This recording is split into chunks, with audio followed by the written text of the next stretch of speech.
Good evening. I'd like to call to order the meeting of the City Council for the City of Wheat Ridge, Colorado for October 25th, 2021. If you would please stand as you are able and join me in the Pledge of Allegiance to the flag. I pledge allegiance to the flag of the United States of America and to the republic for which it stands, one nation under God, indivisible, with liberty and justice for all.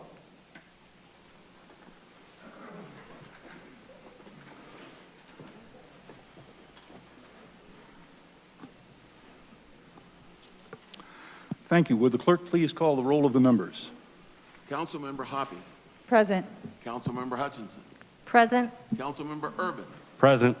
Councilmember Hulteen. Present. Councilmember Weaver. Here. Councilmember Stites. Present. Councilmember Dozman. Here. And Councilmember Nosler Beck. Here. Mr. Mayor, all 8 members of council are present. We have a quorum.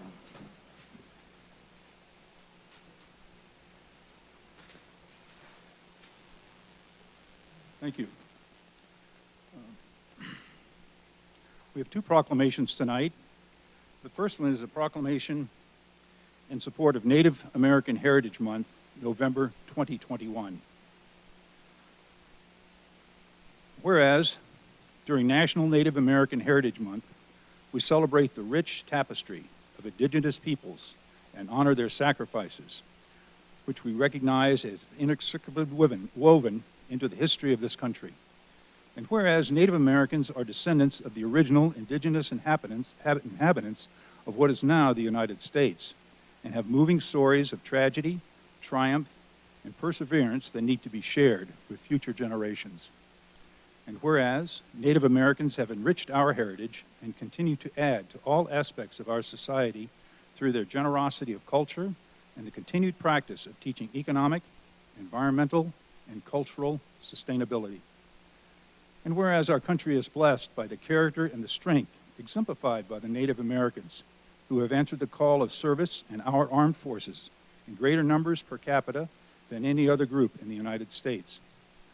We honor our Native American veterans and those who are serving in active duty for their bravery and sacrifice.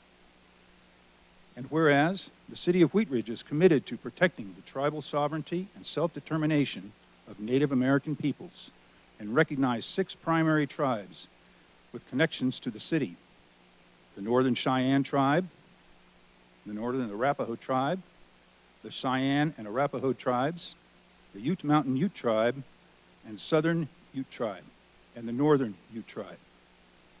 And whereas the City of Wheat Ridge is committed to engaging in dialogues led by tribal communities around the opportunities and work in which they are currently engaged in the areas of self-determination, sovereignty, and cultural preservation to create an active government-to-government collaboration.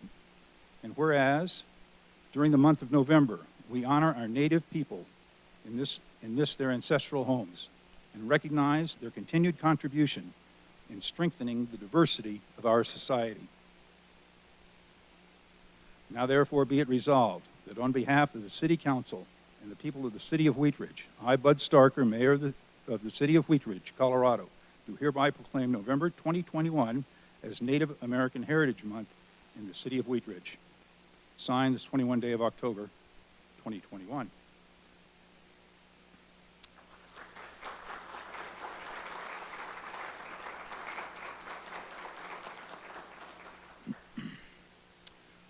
We have another proclamation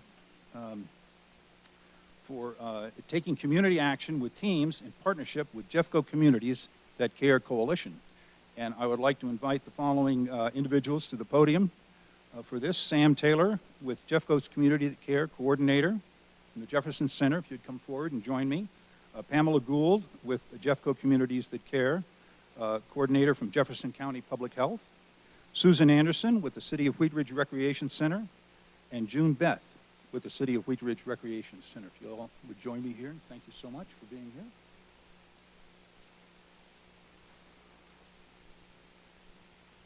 Oh, and we've got a whole group of people. So terrific. All right, everybody, come on up and make sure that when we come on up, because you want to get in the photos. It's all a photo up somewhere. Thank you. All right.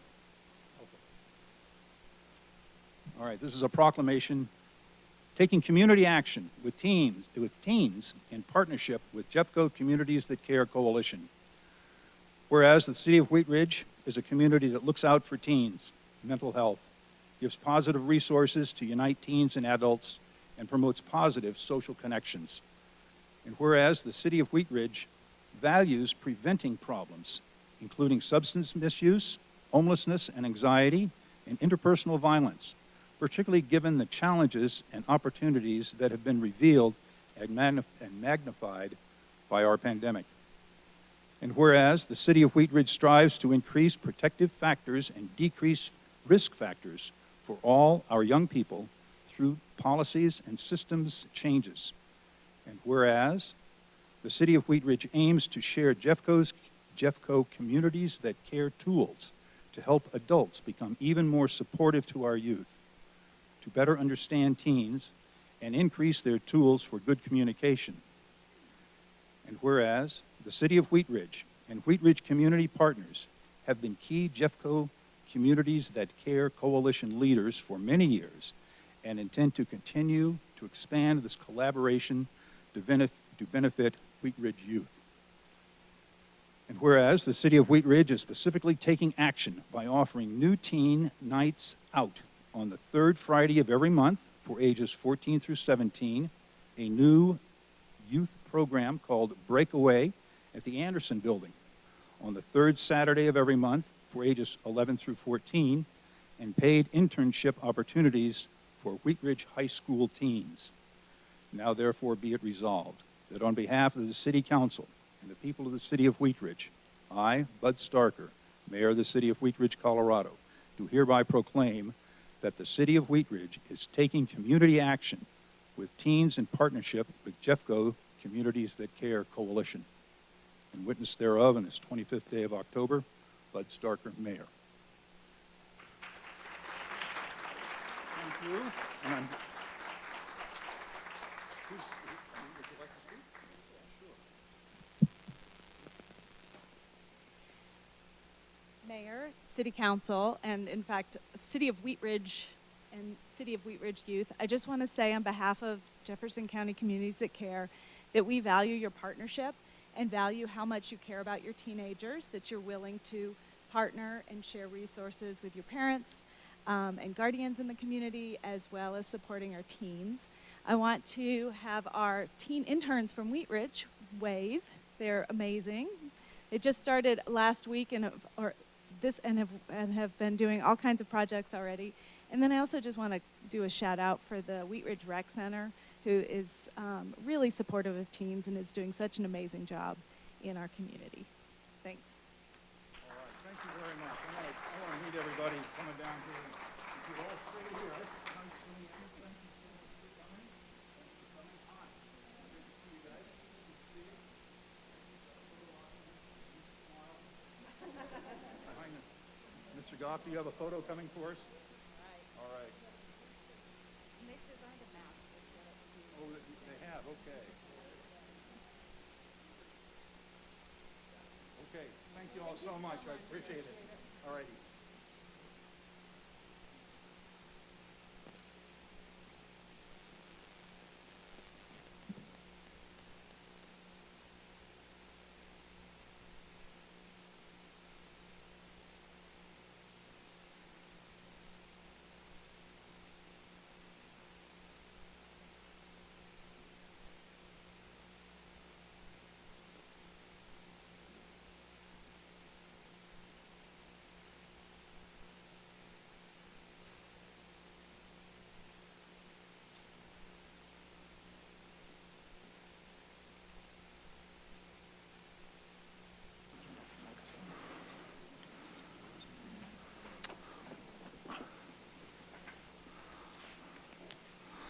Counselors, you have in your packet tonight the study session notes of October 4, 2021, and council meeting minutes of October 11, 2021.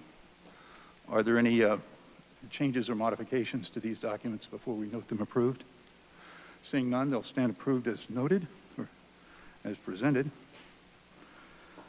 Council, are there any changes to the agenda as presented? Seeing none, we'll go with the agenda as presented. We are now at the public right to speak portion of our program. Thank you all for joining us. We've got a large crowd tonight. Good to see everybody. Thank you for being here. The public may speak on any matter which is not on the agenda. So these are not the public hearings. This is something that is, you may speak now on something that is not on the agenda for 3 minutes. If you wish to speak on something that is on the agenda, there's sign-up sheets back there, and you'll have that opportunity. So this is for things that are not on the agenda. And when I call your name, if you'd please come to the podium and give us your first name and your last name. If you'd please spell your last name for the record. And pardon me if I don't pronounce it correctly. You can help with that when you have the opportunity. And if you'd please give us your street address, your address here in the city or wherever you reside. Then you will have 3 minutes after that. The clerk has a timing device where a little green light will go on. When you commence speaking, it will start flashing when you have 30 seconds remaining. It will turn yellow at 15 seconds. And when the red light comes on, if you'd please conclude your remarks because your time will be up. So our first speaker is Wes Johnson, and we have Jenny Shaver on deck.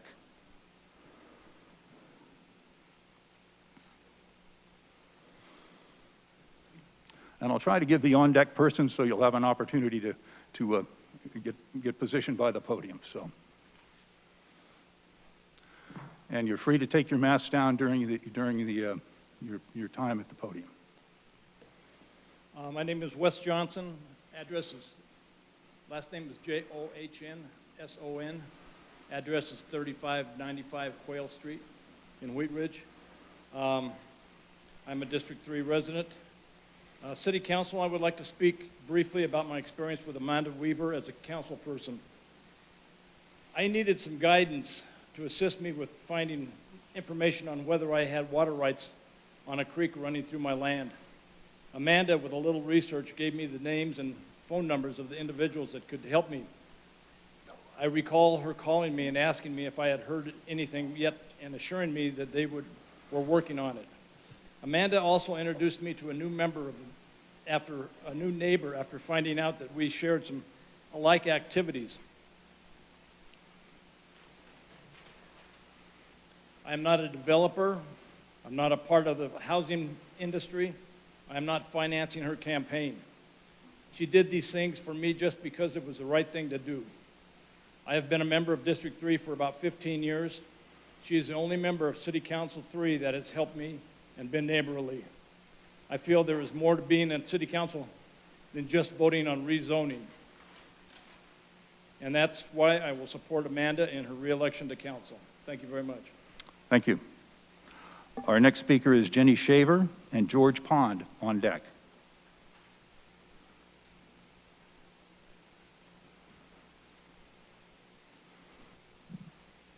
Hi, I'm Jenny Shaver, S-H-A-V-E-R. I live at 8835 West 32nd Avenue. I just want to take a few minutes of your time tonight to talk about speeding on 32nd Avenue. Lately, my husband and I have noticed, probably in the last year, things have gotten a lot worse. 32nd's tough because you can't put a speed bump and you can't put traffic mitigation through there. But I'm really concerned about the citizens and our neighbors' safety, the cyclist safety. People are just flying down the road. I did reach out and get a speed trailer put out, and I want to thank the police department for bringing that.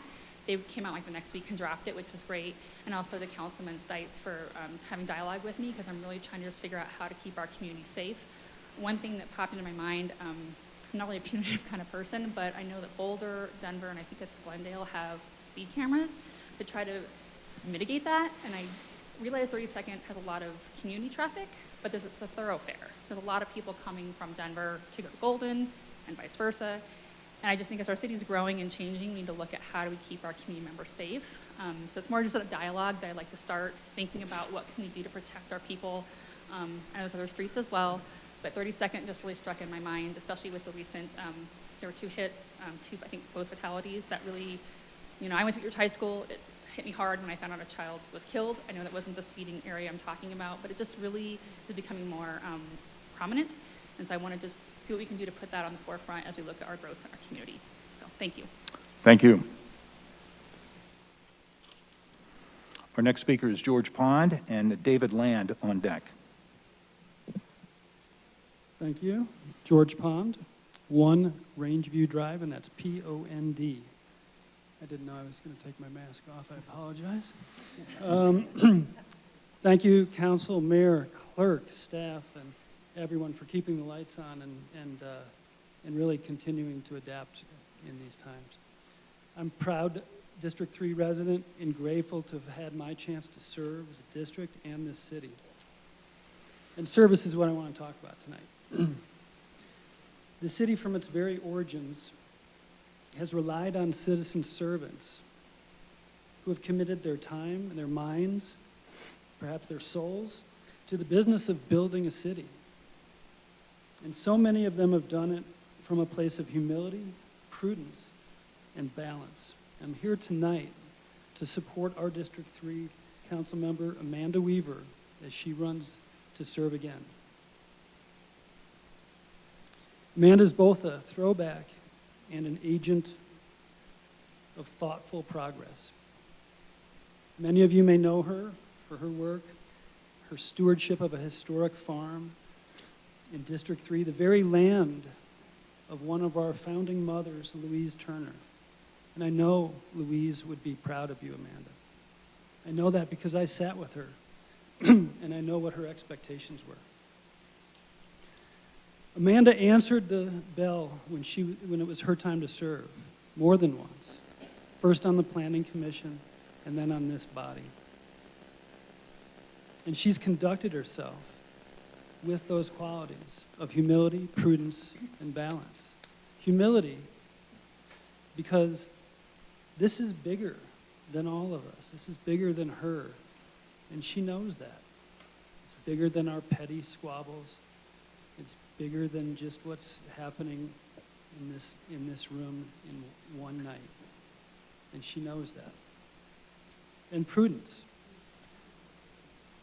to bring reason and thoughtfulness to find a better path, maybe the right path, often the right path. That is hard to do. But as you know, in her day job, there's a doctor in front of her name. She's smart, and she brings it here. And balance. I know Amanda listens to all sides, all voices, and takes all information. Again, that is not easy to do for any of us who've sat there, and I know that Amanda takes that serious and has. So, Halloween and Election Day are coming. Do not be tricked. Amanda is the best candidate for District 3. Thank you. Our next speaker is David Land and Kathleen Baccarini on deck. Hello, my name is David Land. Last name is spelled L-A-N-D. I'm at 8730 West 34th Avenue in Wheat Ridge in District 3. I'm also here to speak in support of Amanda Weaver. I think she's the best candidate and a very strong asset to our district. She's a strong link, as George indicated, to the past. The farm is a place my kids have spent time. It's an important connection to the history of Wheat Ridge, and it's important for us to do everything we can to foster that kind of development in Wheat Ridge, but also be looking ahead at different kinds of housing options, ways for our seniors to be able to leave their single-family home and find a place to stay and stay in Wheat Ridge when they move out, for new families to move in, and I think she brings all of the necessary pieces to keep that connection between old and new alive. Thank you. Thank you. Our next speaker is Kathleen Baccarini and Mary Feggi on deck. Hi, good evening. My name is Kathleen Baccarini, B-A-C-C-A-R-I-N-I. I think that makes it easier if I take this off. I live in Linda Vista Drive in Lakewood, but my property is also 10745 West 35th Ave in Wheat Ridge. November last year, I encountered a problem at my home after my neighbor had built a substantial half pipe in the backyard. I contacted the city of Wheat Ridge, and I was directed to contact the councillor for my district. So I contacted Amanda, and she immediately came out, met with us, and saw the problem firsthand. And it wasn't just for me. This impacted the peace and quiet and was a major invasion of privacy in our neighborhood. Amanda advised us how to address the problem and took up the issue with the city of Wheat Ridge. She was thorough in dealing with the problem and allowed our voices to be heard. She kept us informed on how the process worked and had us involved. She was there through all of the meetings were held and has brought about the change in code that will eventually allow us to once again regain peace and privacy that we used to have in our home and in our neighborhood. I saw firsthand how Amanda had care and concern for the majority of residents that were impacted by this structure. The time she spent in investigating it, in coming out, in inviting other people was just humbling. I don't know where she finds all the time, but she certainly made time to value that as residents and people who live here, we really needed to enjoy living in our home and how it was impacted. I think the residents of Wheat Ridge are fortunate to have such a caring, informed, dedicated, knowledgeable, approachable, and responsive counselor like Amanda is, and that is why I will support Amanda in her re-election to council. We're very fortunate to have her in the city. Thank you. Thank you. Pardon me. Our next speaker is Mary Fedje and Stephanie Ebel on deck. Hello, my name is Mary Fedje, F as in Frank, E-D-J-E, and I live at 3465 Estes Street. And I just want to say I am real impressed with the way the city of Wheat Ridge has run the city for the last 4 years. I think you have led it in a positive, wonderful direction. I think you have just led us into a lot of wonderful events and a lot of things that have really benefited the city of Wheat Ridge. Where I see the disconnect is in the planning and development. Planning and development seems to have fallen by the wayside in not letting its citizens know what is going to happen to their neighborhood and how it will affect that neighborhood. And the biggest one, the reason I got involved in the first place was the marijuana one, was the 3-story one that was going to be approved by city council to do a 3-story one a block away from the junior high. That was bad. But what I liked is that the city council listened to us and they paid attention and they backed down and they allowed us not to have that right there. And then the next one that I had to walk petitions around was the 38th and Upland one. Too big of a development for that small of an area. And then you had the one on 32nd and Kipling, which everybody was aware of. It was another fiasco where we had to sit there and walk petitions around door to door and stop the development in order to keep it within a manageable scale. I don't want to sit there and have to do this every flippin' time.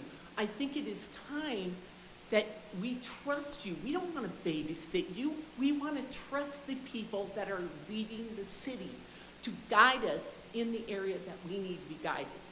And we are happy, and now you're coming up to the Lutheran development. I'm 1 block away from that development.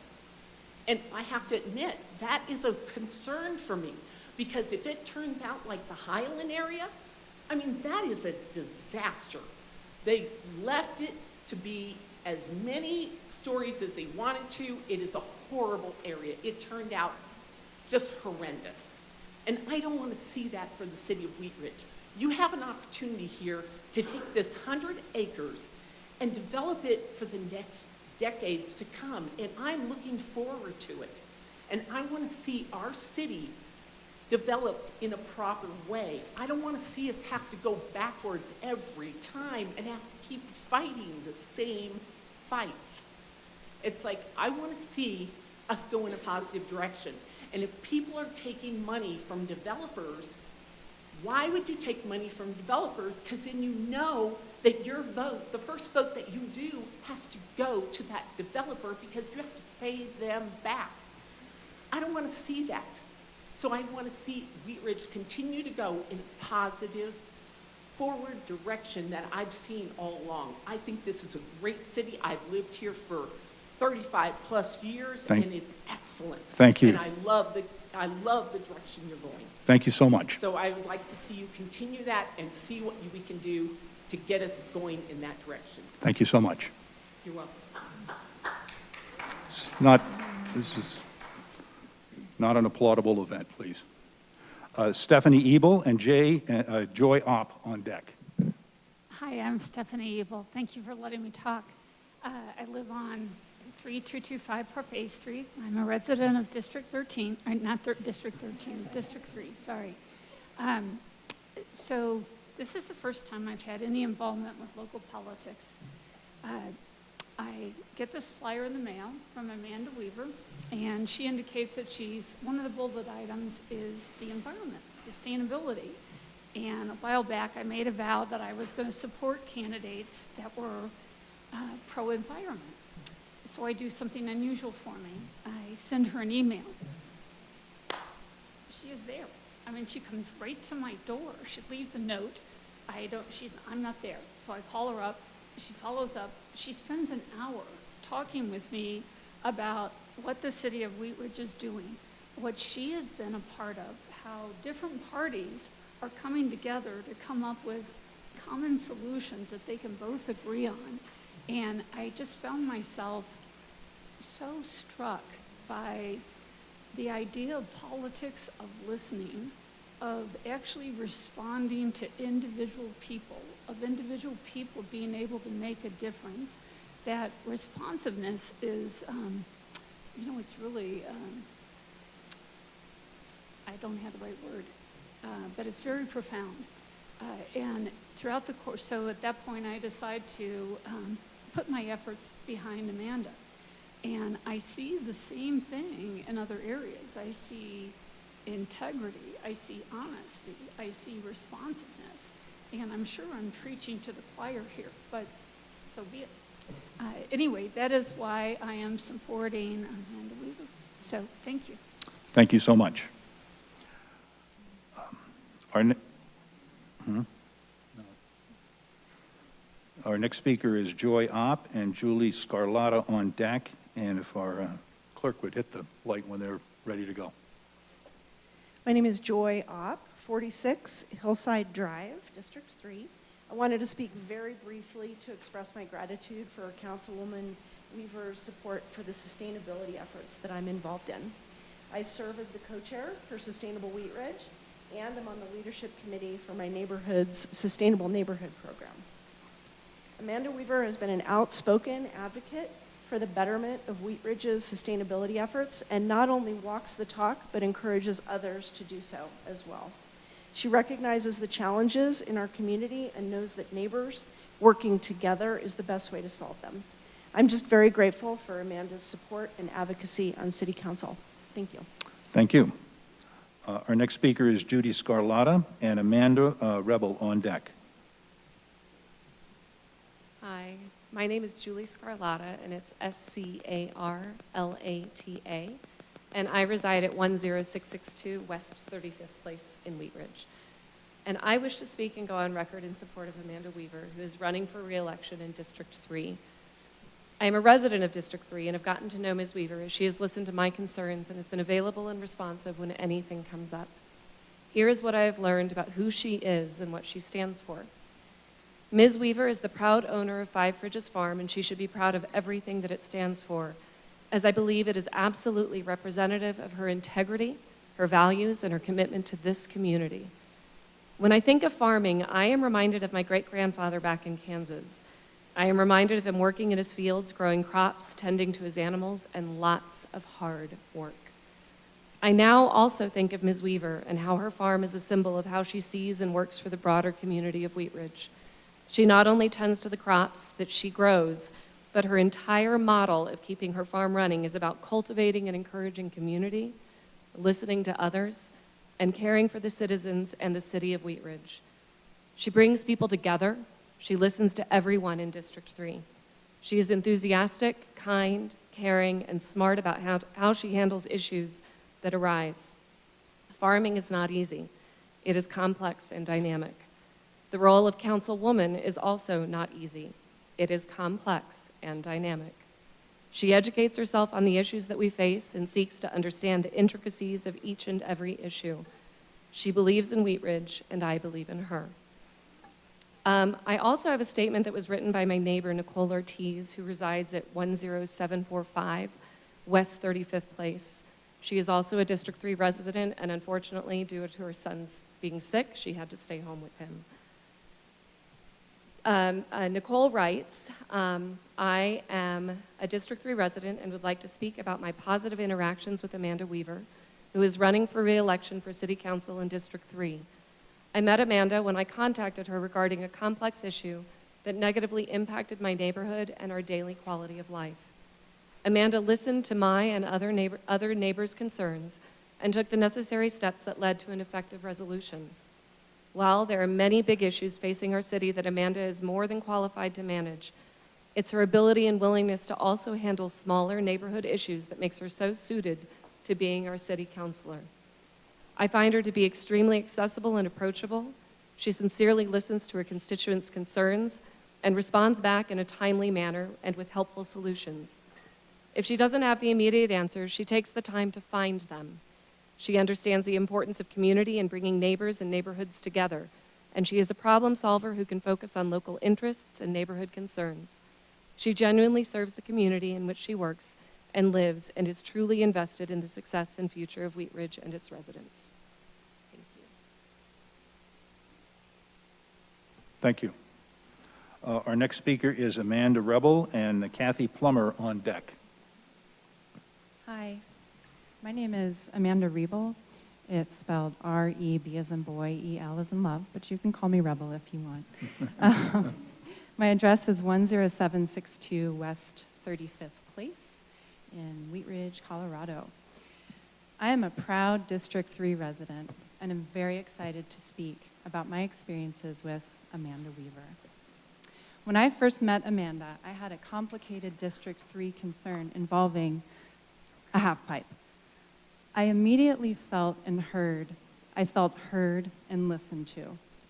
I would like to repeat that, since her opponent has chosen to spread false news and unethical accusations regarding her ability to listen to her constituents. She actively listened to me and to my concerns. She had a wealth of knowledge and council-based experience to educate me on my rights as a citizen. She then tirelessly advocated for my rights while being a current council member. She is diligent, has earned my trust, communicates honestly and kindly, and models ethical behavior. I also have a daughter who attends a District 3 elementary school. The school has a list of values they are instilling in our children. The first is G, give respect. I have observed Amanda giving respect and modeling respect. O, offer kindness. I have directly experienced Amanda offering kindness to all of her constituents that I've been around. L, listen attentively. Do I have to say it again? She listens. D, do your best. Amanda works tirelessly for District 3, and I have watched her do her best consistently. And because of all of this, I see Amanda as a gifted, fair, hardworking, and honest council person. I will support Amanda Weaver in her re-election to council. Thank you. Our next speaker is Kathy Plummer and Kim Calomino on deck.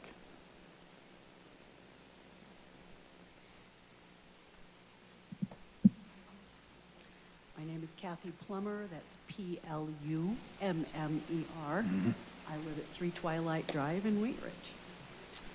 Thank you for the opportunity, Mr. Mayor and Council, to share my reasons for supporting the re-election of Amanda Weaver to her current position of District 3 Council Member. But first, I've been asked to read Council Member Corey Stite's message to District 3 voters. Corey writes, I support and endorse Council Member Amanda Weaver for Wheat Ridge City Council. Having had the opportunity to work with Amanda over the last 2 years, I have seen her not only work tirelessly for the residents of District 3, but actually get results.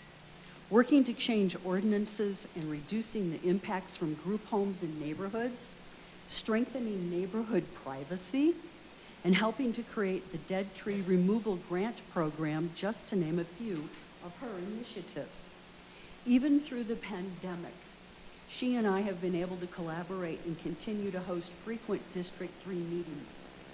Amanda and I don't always agree and haven't voted the same on every issue, but she brings actual research and evidence to support her positions. This I respect. We as a city, but in particular we as citizens of District 3, will have some big decisions and changes in the next few years. We need Amanda because she understands the process, the community, and the consequences of our decisions.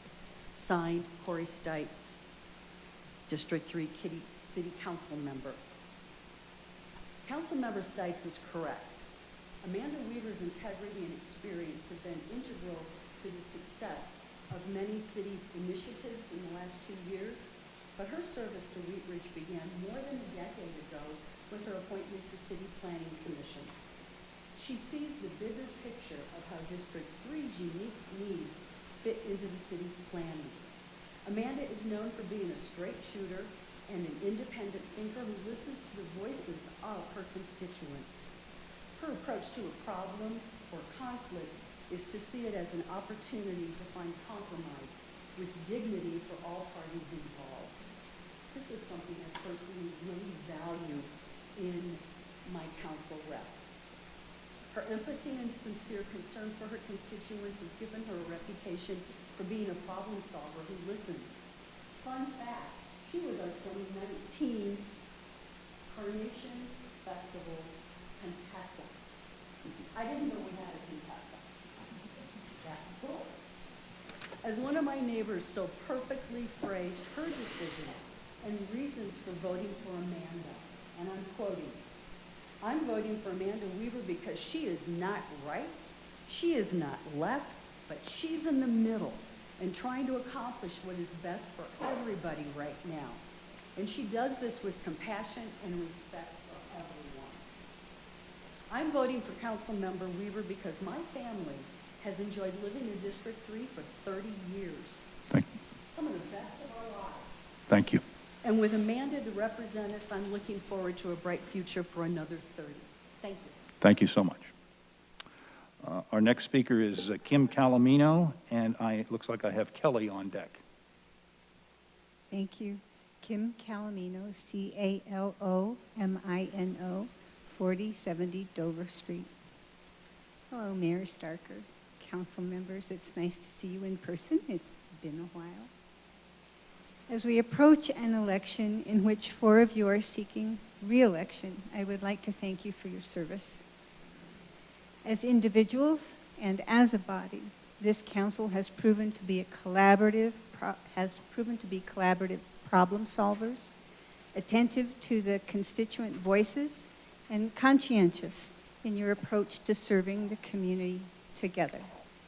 At a time when this might be a rare example of civic leadership, I thank you and I congratulate you. In that vein, I would also like to state my support for Amanda Weaver's re-election. Her depth of knowledge and appreciation for our history is clear, and with that, she takes a positive approach in guiding Wheat Ridge towards a future that can benefit all of us. As a community, we have the great opportunity to be more welcoming, more inclusive, and more diverse. Re-electing Amanda will help keep the door to that opportunity open. Councilmember Urban, I would like to thank you for your many years of service. Serving on council is not an easy job, and your commitment to that work is well appreciated. I know Scott Ohm is looking forward to serving District 2, and I imagine you are looking forward to returning Amen. to normal community life.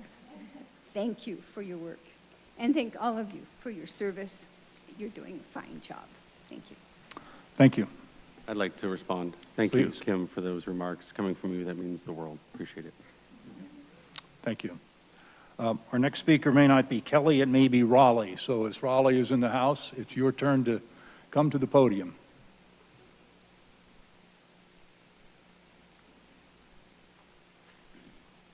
Thank you, Mr. Excuse me. Thank you, Mr. Mayor. Raleigh Sorrentino, Sorrentino, 4175 Teller Street, Wheat Ridge, Colorado. I'm not up here to rubber stamp all the previous speakers here, but I would like to reiterate what the previous one did and thank Mr. Zach Urban for his service to Wheat Ridge. But I am also up here to try and communicate a large fact, and that is that the City Council has not been representing the citizens of Wheat Ridge lately. And evidence of that is in the development on 38th and Upham, 35th and Wadsworth, two developments that were stopped by referendum, where this council had to repeal the ordinance they passed. These are facts. So I would hope anybody that's listening and is up to vote will take a look and try to make changes to the current city council as best they can. Thank you. Thank you. That's all of the speakers that I have signed up to speak tonight, but if you weren't able to sign up, it's not too late. You may still come forward and speak at the podium if you'd like. Do I have anyone coming up? Looks like Ms. Voss is coming up.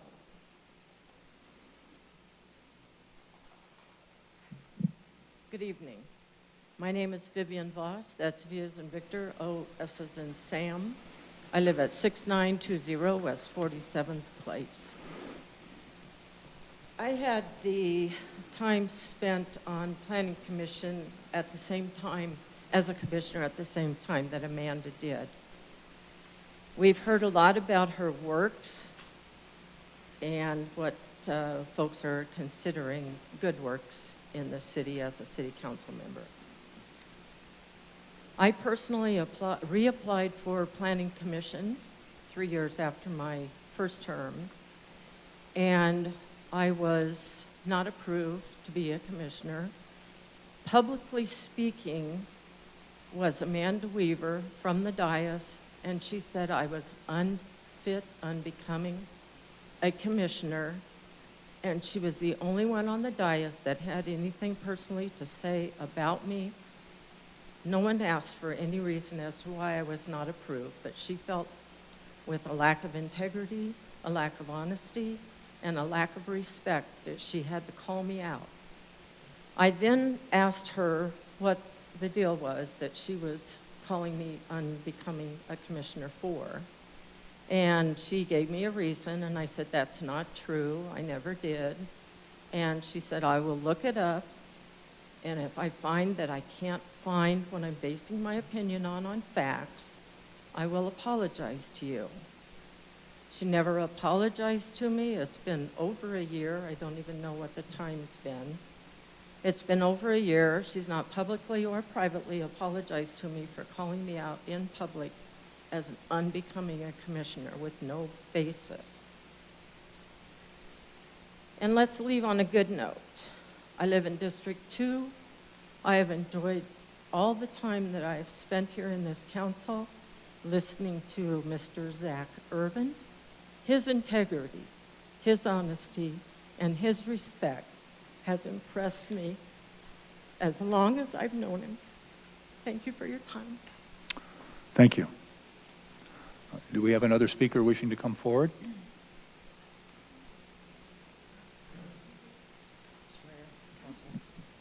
I'm Donna Stargimeno. I live at 3575 Quail Street in Wheat Ridge. I've been a resident of Wheat Ridge 15 years now. I've had several times I've had to get a hold of District 3 council members for fallen trees, things with the floodplain, and other things that happen when you're just a regular homeowner. I just want to say that the most and I have been a public servant for 35 years.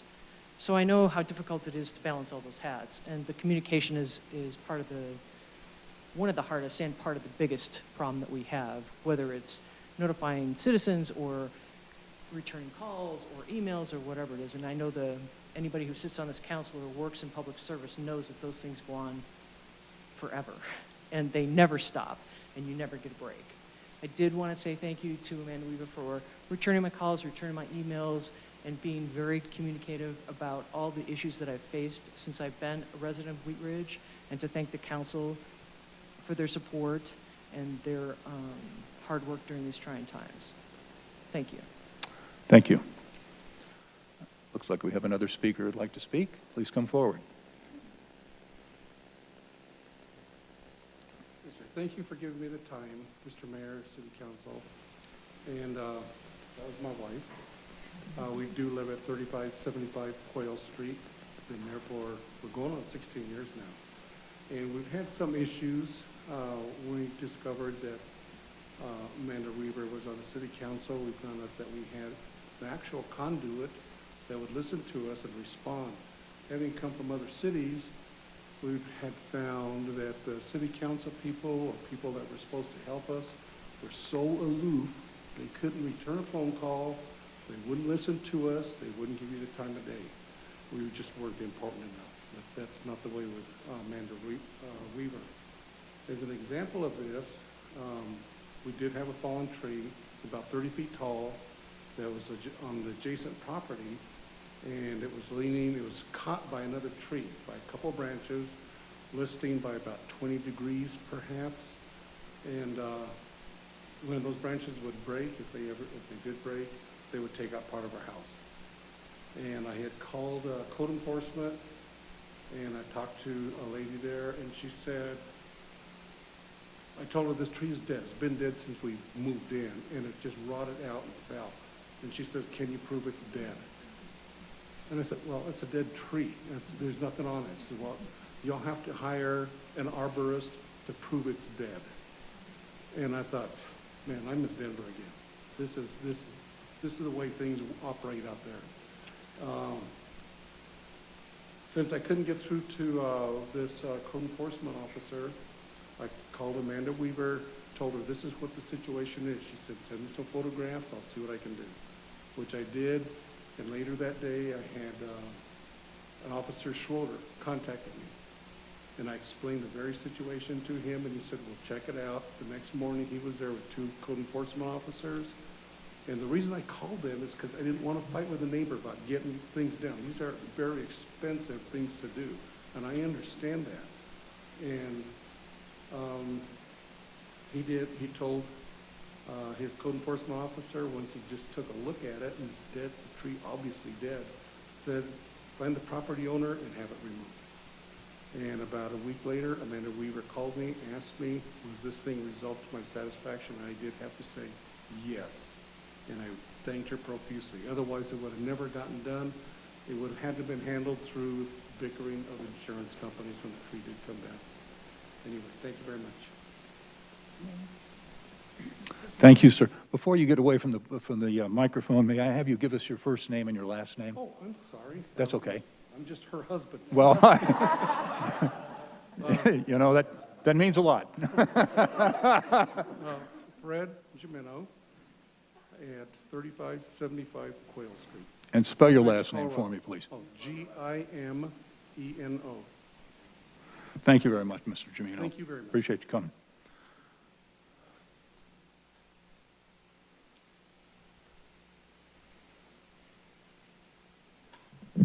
Janelle Shaver, 8890 West 35th Avenue.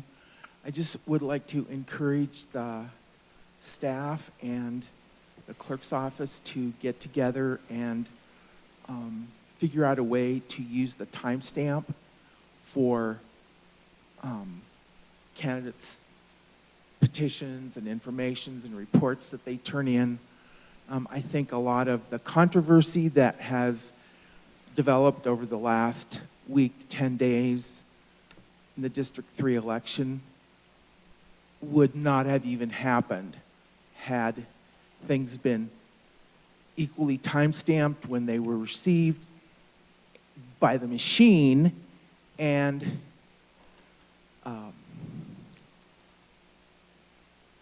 they're posted equally at the same time when they were received.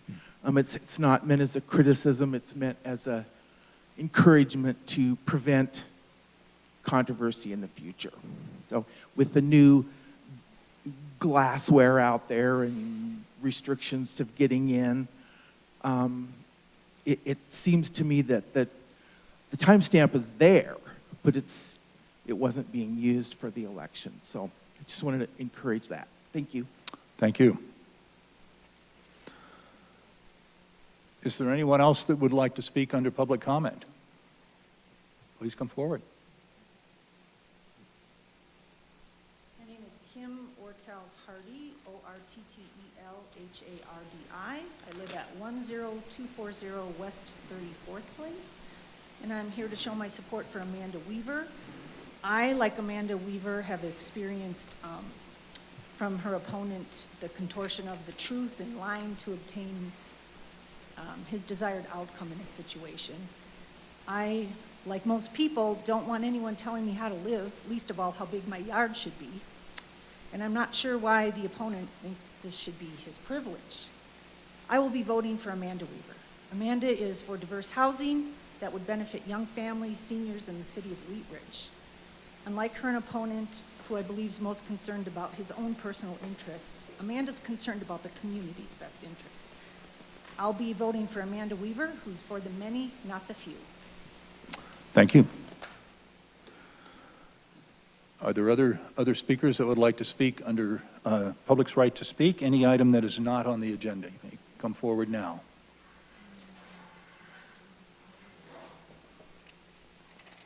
Good evening. Thank you, Mr. Mayor. My name is Ardalan Hardy. I live at 10240 West 34th Place.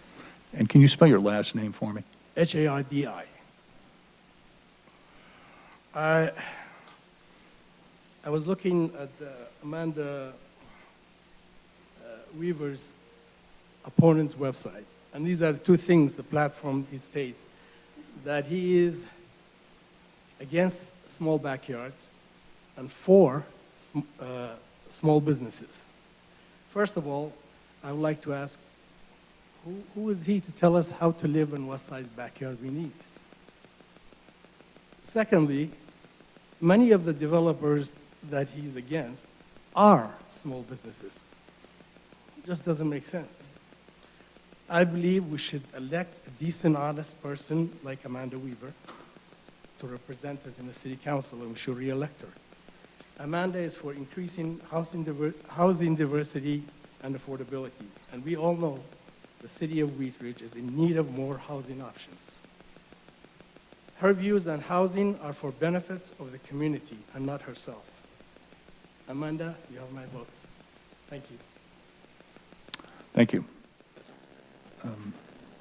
Are there any other speakers that wish to speak tonight under public's right to speak?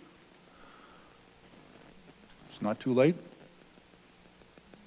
Okay, do we have anyone on the online portal that would like to speak under citizens' right to I speak? see no one's hand raised. If there's Okay, anyone if you were, online or let me make a little announcement because I haven't done that. If you're joining us online on our Zoom format, if you'd like to raise your hand and speak under the public's right to speak, you may do so now.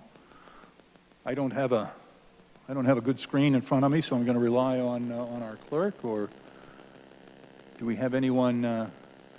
Mikulak, do you see anyone out there with their hands raised? No one with their hand raised online. Okay. All right. Well, I'm going to close our public's right to speak. Thank you very much, everyone who came forward. We appreciate, council tells me over and over that we appreciate the public coming to our meetings and telling us what they think. You know, good, right, or indifferent, but we're glad to have you here. Okay, we are going to go to the first item, item number 1 on our agenda item, which is our consent agenda item. And Ms. Nosler-Beck, would you please introduce that item? Thanks, Mayor. Resolution number 52-2021, a resolution authorizing a building lease between the City of Wheat Ridge and Concrete Works of Colorado for 7575 West 44th Avenue. At issue, the City of Wheat Ridge owns the former Bank of the West building located at 7575 West 44th Avenue. The city wishes to lease the building to Concrete Works of Colorado, CWC, for the purposes of construction headquarters for the Improve Wadsworth project. Also, motion to approve payments to Insight Public Sector in the amount of $148,974.75 for the annual renewals of the Microsoft Enterprise 3-year agreement. At issue, the city renewed its current 3-year Microsoft Enterprise agreement on October 1st, 2021. The 3-year renewal included an upgrade of the current on-premises license and software package to the Office 365 and Teams, inclusive of implementation and support. Also, item 1C, motion to cancel the November 1st, 2021 study session of the Wheat Ridge City Council due to the municipal election. The City Council study session meeting of November 1st, 2021 currently does not have any scheduled agenda items. In order to provide time for the mayor and city council to participate in election activities, the meeting will be canceled. Also, item number 1D, motion to award a contract and approve subsequent payments of $88,907.73 annually to TerraCare Associates LLC of Centennial, Colorado for right-of-way maintenance services. At issue, this request is for approval of the right-of-way maintenance service contract. The city currently contracts annually for mowing, weed prevention and mitigation, and trash pickup in various rights-of-way areas. The total service area for this contract is around 34 acres. The scope of work includes year-round services as and where needed. Staff anticipates 5 cycles of chemical weed control, 7 cycles for mowing and trimming services, and 12 cycles each for trash and debris removal and for sidewalk and median cleaning. Thank you. This is our consent agenda. May I have a motion to approve consent agenda items 1A, 1B, 1C, and 1D? I move to approve consent agenda items 1A through 1D. Second. Motion made and seconded by Mr. Urban. Will the clerk please poll the council?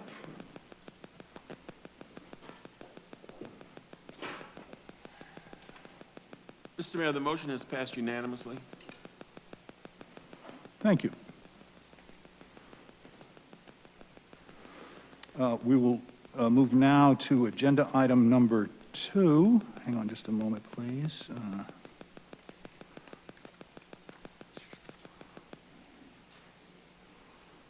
And Mr. Stites, would you please introduce this item?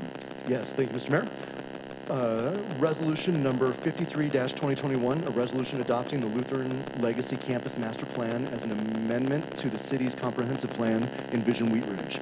At issue, the Lutheran Medical Campus is located in the heart of Wheat Ridge and has operated as a medical use since 1905. A new Lutheran hospital is currently being constructed at the Clear Creek Crossing development, and the hospital's move presents a rare opportunity to reimagine the future of the Lutheran Legacy Campus. The Lutheran Legacy Campus Master Plan outlines a 20-year vision for the property and is based on 6 months of input from Wheat Ridge community members. Because of the city's 2009 comprehensive plan does not contemplate a potential change of use on the property, adoption of this master plan is a critical next step in starting a new chapter for the property. Thank you. This is a public hearing. It is not quasi-judicial, so I'm going to open the public hearing. And Mr. Goff, do we have a staff presentation on this item? We do. Lauren Mikulak, our planning manager this evening. Mr. Mayor, before we do the staff Mr. Dahl. report, can I make a record on the ability of 2 council members to be able to participate? Please continue, Mr. Dahl. Thank you. I want to make a record that confirms the ability to participate of 2 council members, and we've done this before on matters that have involved SCL and Lutheran, and so I'll want to repeat that for Councilmembers Dozman and Urban. Let me start with Councilmember Dozman, just to make a record as a part of this record. It's correct that you're employed by SCL Health, is that right? Yes. And thank you for being able to continue to soldier on while we're dealing with the mic. Councilmember Dozman, will your decision on this master plan agenda item result in any impact, either positive or negative, to your compensation as an employee? No. And do you believe that you're able to make a full and fair, informed decision on this agenda item? Yes. With that, I will opine that Councilmember Dozman is permitted to participate and in fact must. We have a charter provision that says unless there's a conflict, you must in fact participate and vote. With respect to Councilmember Urban, Councilmember Urban, is it correct that you are on the Lutheran Foundation? Can you make sure I've got that name right? I currently serve as a volunteer board member for the Lutheran Medical Center Foundation, yes. And are you paid in that position? No, I'm actually requested to give. Terrific. Thank you. Will your decision on this master plan item this evening have any impact on your personal income, either positive or negative? Absolutely not. And do you believe that you're able to make a fair and full informed decision on the item? Yes, I do. Great. And with that, I would confirm that Councilmember Urban not only may but must participate on this agenda item. Thank you for your indulgence. Thank you, Mr. Dahl. Ms. Mikulak, you may continue. Thank you. I'm excited to present to you the Lutheran Legacy Campus Master Plan tonight. This is the kind of project that typically takes 8 to 12 months, and we awarded the contract in January, so we've hit our timely goal pretty precisely. We started the public process about 6 months ago in April, and we've seen you twice in study sessions since then. As you know from our past couple meetings, the city's 2009 comprehensive plan did not contemplate the Lutheran Medical Center moving from its current location. So this master plan before you tonight is really a critical next step in allowing anything other than a hospital use to take place on the property. As a community, we create a variety of long-range plans like this to describe at a really high level our 20-year vision. And it's after this kind of a vision plan that we would adopt zoning, which are the development rules that allow our vision to come to life. Tonight is really the first step in something that will inevitably take many years to see through. The hospital will remain in its current location until the new one is completed in 2024. And so in the meantime, this plan sets the stage and communicates a vision to the development community and to any future owners of the property. SCL Health is the current owner of the property, and joining us tonight is Mr. Steve Chung. He's a senior vice president there. And SCL Health has really been a great partner in this project. A year ago, they approached us because they were interested in putting the property on the market, and we asked them to put on hold their plans. SCL Health is not expected to be the developer of this property. This master plan does not reflect the vision of any single developer or entity. It reflects the vision of the community, and it's informed by a market study with the goal of making sure that this plan is as realistic as possible and something that we think is very likely to achieve. Our overarching goal for this project was to invite as many voices as possible into the process. So our hope is that the community would recognize this as the rare opportunity that it is.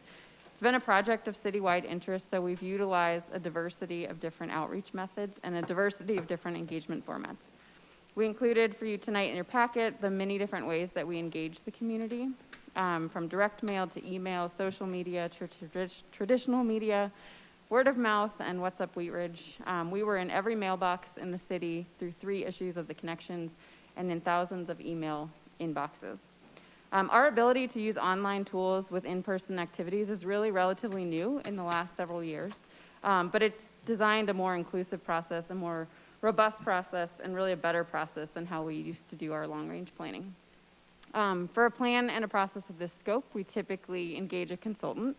In this case, we engage MIG Inc. So tonight, we'll be having Mark De La Torre present to us in person and Jay Rankins joining us on Zoom. I'm going to lower the screen and invite Mark to get started. He's going now.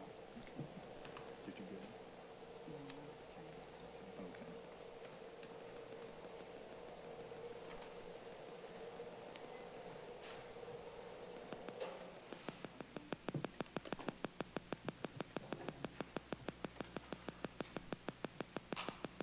Thank you, Lauren. Thank you. Mayor, council members, thank you very much for having us here this evening. We're very excited to be able to present to y'all. We think it's a very exciting project.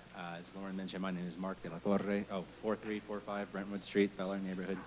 The Director of Visualization at MIG and the Senior Project Manager in our Planning and Design Services. I'm joined tonight, as she noted, by our Principal and Director of Denver Area Operations, Jay Rankins, joining us here on Zoom. We couldn't have done this without a really great team, so it wasn't just MIG. We were joined by EPS for market and economic support, Farron Pierce for transportation and traffic, and a man who needs no introduction, Ron Abo of the Abo Group. We have a lot of information to get through tonight. I'm going to dive right in. I'm going to hand it over to Jay about halfway through. Once we get to the presentation, very happy to answer any questions or comments you all might have. Breakdown of what we're going to be discussing tonight, kind of the project intent, how we set out at the very get-go of why we're approaching the project in this way and what we hope to achieve by it, run you through a summary of all that engagement that Lauren had mentioned, talk you through what those recommendations are from the development framework and the suitability mapping that's tied to that recommendation, go through some of the themes that we've heard in our most recent round of engagement, both in our public hearing and planning commission and then comment that came from that session, and then wrap up with a quick slide on the next steps of what we anticipate coming out of this project. Starting with the schedule. Y'all have seen this twice now. That little red bar is progressively moved across the screen. We're now at the very last column on there.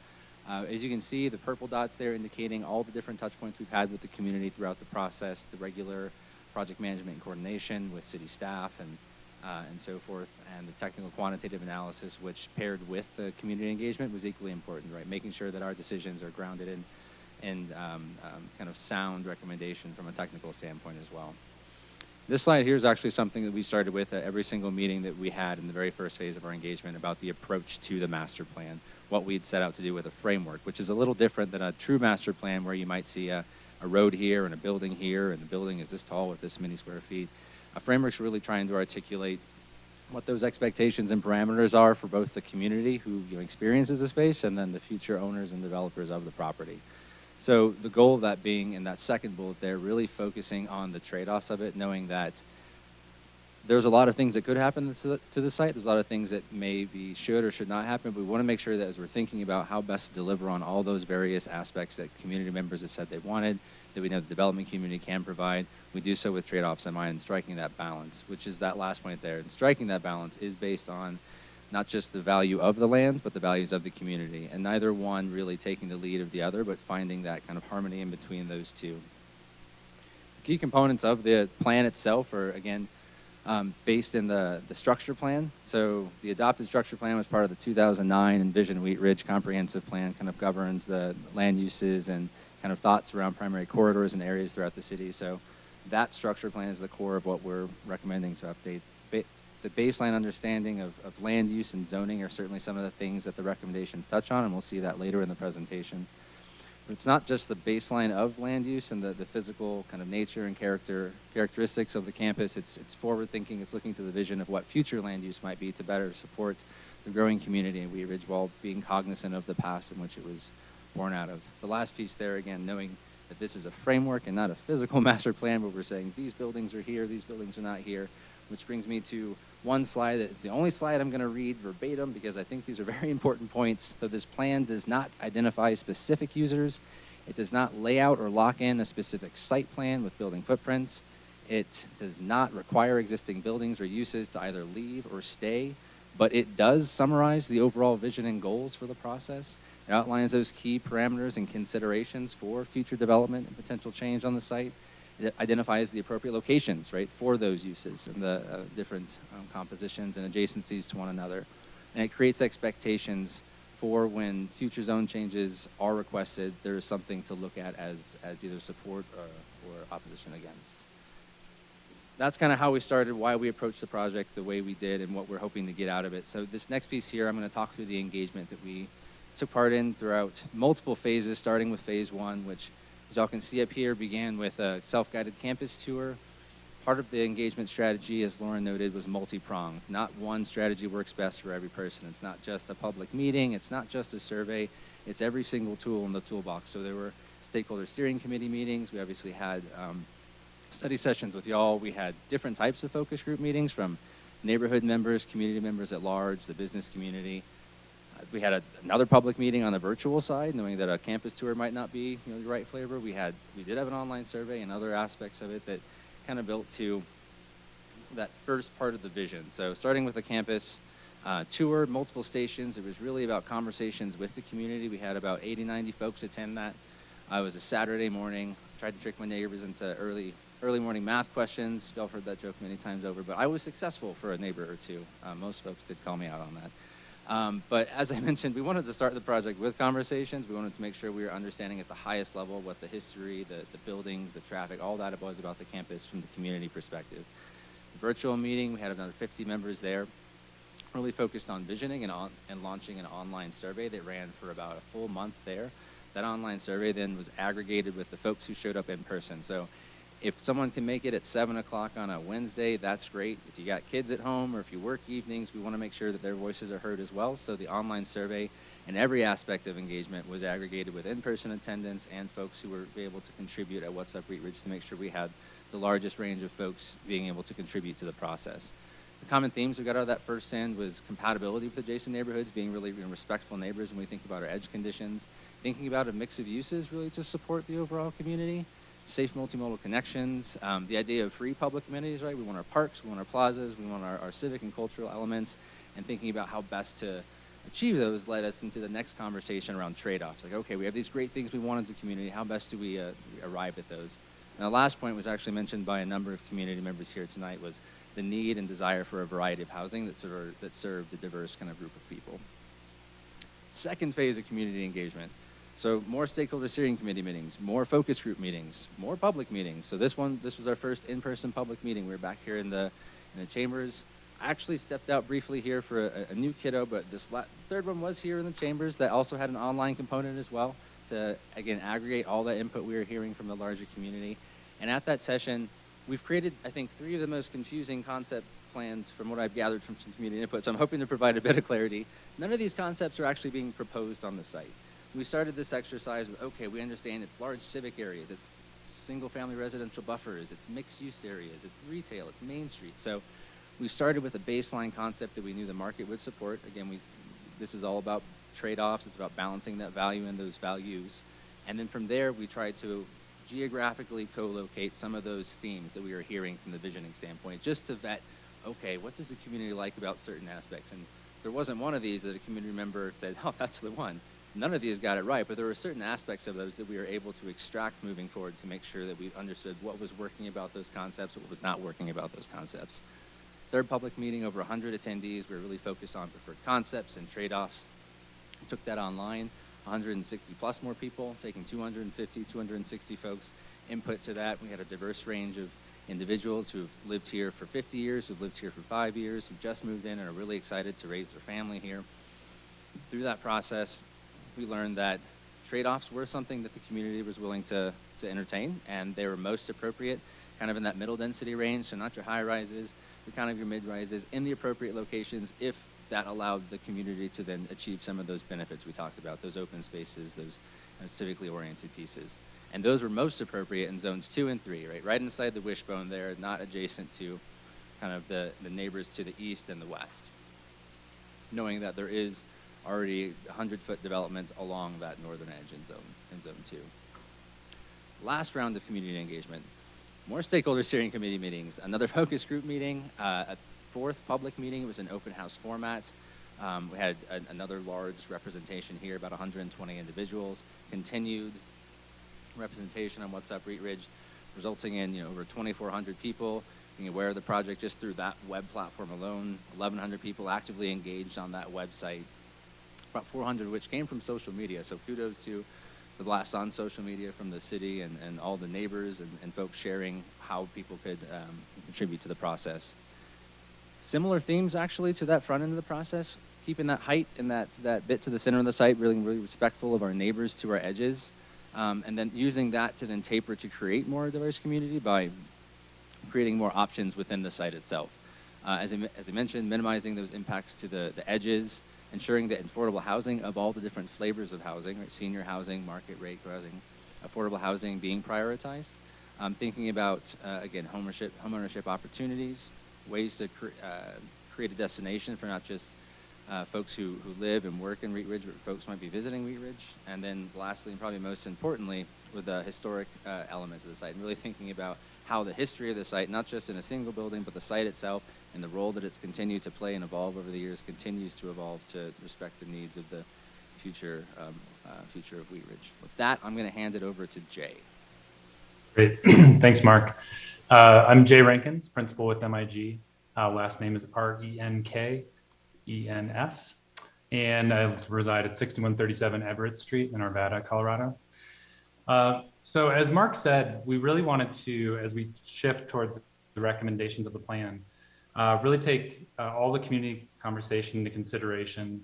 In Lauren's tee-up and the city managers as well, they talked about the need for us to kind of couch this within Envision Wheat Ridge in the comprehensive plan. So a key element of that is the structure plan. So calling your attention to Clear Creek Crossing and to the existing campus site, we are suggesting two key changes there. They're circled. So starting on the west with Clear Creek Crossing, the idea of adding a primary employment center at that location to represent the hospital and the adjacent development, medical office buildings, so on and so forth. Next, zooming in on the campus, we actually are rethinking this in terms of a few different designations.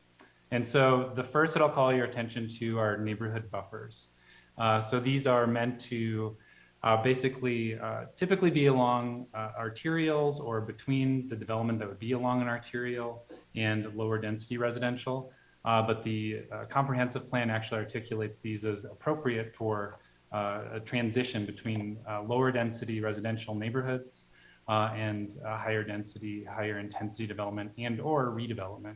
And so you can see that there's neighborhood buffers located along each of the adjacencies to existing neighborhoods, anywhere where there's not existing development that is expected to stay, which would include the hospice on the south end of the site along 32nd and a medical office building in the northwest corner of the site. Second, we're making a designation that includes the parks and open space along the drainage ditch, the Rocky Mountain ditch, and then a mixed use general designation, which is actually a new recommended designation within the structure plan, largely to reflect a mixed use variety that includes residential. And then you can see there's the small red circle, which is a neighborhood community center. Appropriately sized retail, if there should be retail as part of the redevelopment, that's not going to attract people regionally. It's really going to be something for neighbors and something that we think that the market can in fact support based on that market study. Next slide. And so we then used all that different input and those preliminary concepts that Mark was talking about, the A, B, and C, to take a step back and think about, well, we can't designate exactly what's going to happen here. We don't know who the owners are going to be. We don't know what the development concept is necessarily going to be, but we want to provide some pretty strong guidance based on the community conversation. And so we've designated these or kind of put them in three buckets. So the first is flexible mixed use development in the center of the site. So looking at community amenities and the destination, thinking about creating a variety of housing options, new employment opportunities, preservation and adaptive reuse being a really key theme that we heard throughout the entire conversation. And then respecting our northern neighbors. So even with that mixed use general designation, making sure that there's provisions, that there's guidance provided to provide an appropriate transition to the existing neighborhoods to the north. The second bucket is buffers and transitions to the existing neighborhoods. So that's sort of a segue there. In addition to those appropriate transitions to the north, we also want to think about the scale and orientation along all of our edges, thinking about views, thinking about compatible uses, and thinking about pedestrian bicycle connections. And then integration of existing assets. We really don't want to come or suggest to a developer that they should come and just sort of clear the site and they have a blank slate. There's a lot of great amenities. Some of those are natural, some of those are man-made, some of those are built. So that includes the topography, some existing trees. There aren't a lot actually on the campus, so keeping the ones that we have would be a high priority. Retaining the ditch and its current function, but using that maybe as a centerpiece of an open space, similar to what's there today. Looking at existing access points, and then again, prioritizing adaptive reuse wherever possible. So the development framework looks kind of similar to the structure plan recommendations, but does provide some additional guidance. And so you can see along the edges, we have the existing uses that I talked about already, the hospice and medical office building. We then have a lower density residential and open space designation that really reflects the community's intent. These are more prescriptive in nature and generally lower density to accommodate that appropriate transition that we talked about. Then where the existing hospices, if that were in fact to redevelop, looking at lower middle density mixed use. And we'll talk about the specific uses in a moment. And then in the middle of the site, sort of hugging the ditch north and south between the two aspects of the parkway there, looking at middle higher density mixed use. The other thing that I'd point out is that we're showing a few asterisks on this map. It includes adaptive reuse and targeted adaptive reuse opportunities, which include the North Tower, the Blue House, and the Chapel. Heard loud and clear throughout the community conversation that that would be a priority. And then also designating the medical office buildings just south of the ditch, which in fact are owned by a real estate investment trust. And while the land is owned by SCL Health, those buildings are owned by separate ownership. And so that would be a future conversation in terms of what that would look like in the future. These images here are those that emerged. We probably showed at least 6-7 times this number throughout the different meetings that we had, whether those be online or in person. And these tend to be the images that emerged, looking at everything from different types of open space to the scale of development and to a certain extent some architectural characteristics, but really we're thinking about scale, use, and orientation. And to that end, we've designated 7 development types as part of the framework. And so the first is going to be lower density neighborhood. Next slide. And so for each of these land use suitability maps, they're meant to be a complement to the framework map. So rather than designate exactly which use needs to go where, what we've done is actually created a series of maps. None of them are mutually exclusive. If you overlaid them on top of each other, you'd actually see that there's overlap. More so in the center, where we're creating more flexibility with that mixed use designation, and less so on the edges, of course, where we want to be more prescriptive, more respectful of those adjacent neighbors. And so this lower density neighborhood suitability map is the first. So I'll give you a little more detail there. But basically it's prioritized along the west and east edges, looking at a density of 4 to 12 dwelling units per acre, really depending on whether sort of which form it takes. And it could be different, even within those colored areas, but including single family homes, duplexes, triplexes, and maybe some other attached products. The second is the medium density or middle density neighborhood suitability. This really looking at flanking the parkways, likely between 10 and 20 dwelling units per acre, including duplexes, triplexes, and townhomes, and really providing a transition from the lower density residential or open space, which we would expect on the edges, to something that might be a little higher intensity towards the center of the site. Which brings us to the higher density neighborhood suitability. We really wouldn't expect or want this to happen anywhere outside of the parkways, and we'd want it to be removed from 38th as well. The little part that you're seeing kind of approaching 38th would be if the North Tower were adaptively reused. And then next slide. So then the office node suitability.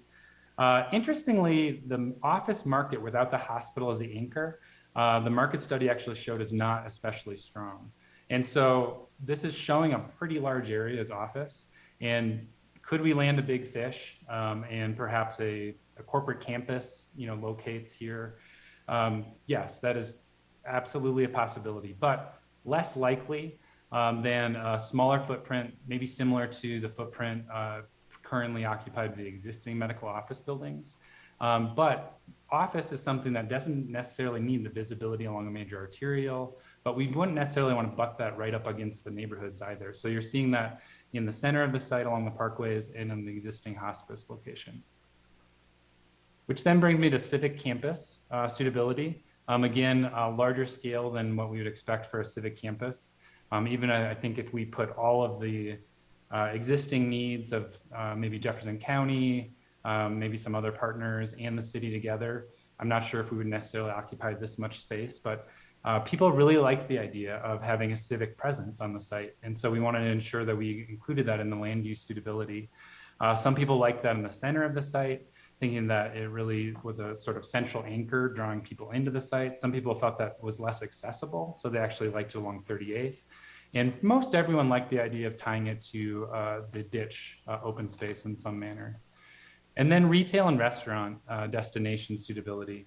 Again, the market doesn't have a lot of support here. Through the community conversation, we heard that we didn't want a really big presence that was going to be attracting drivers and other transportation modes from all over the region. So something that's really neighborhood oriented, aligning with what we articulated in the structure plan with the neighborhood community center designation. But ideally that would be along 38th, maybe building on some of that energy to the east, or perhaps using a section of Lutheran Parkway to create some sort of a main street type of presence. We'd expect that to be relatively small, maybe a restaurant or two, a coffee shop, maybe some service-oriented business serving the surrounding neighborhoods. And then the last land use suitability map is parks, plazas, and open space. So that would be prioritized on the eastern and western edges and along the Rocky Mountain Ditch. Again, this is a pretty large footprint. We would expect, as far as trade-offs are concerned, to achieve something of this scale, we'd have to go pretty high density. And so it'll likely be some smaller version of this. But if you can go to the next slide, Mark. Oh, we skipped that one, sorry. So we have a variety of different sort of open space types. And so we'd expect some more naturalized space along the ditch, an opportunity for an amphitheater we talked about, some other community amenities that, whether they're privately owned or publicly owned, ultimately, they're public serving and public and inviting to the public. Great. So on October 7th, the Planning Commission held a public hearing and we provided a similar presentation to the group. And the meeting minutes and public comment have been provided in your advance packet, but we wanted to touch on a few of the common themes and frequently asked questions that came out of that meeting. So the first was around the Blue House and the chapel and sort of where the plan stands in terms of those two important facilities. And in several locations in the plan, we articulate the importance to the community of those facilities. We also talk about best practices in terms of preservation, rehabilitation, and adaptive reuse, and a pretty strong encouragement that the future owner, as they're assessing the property and thinking about a development concept, really look for opportunities to reuse those facilities.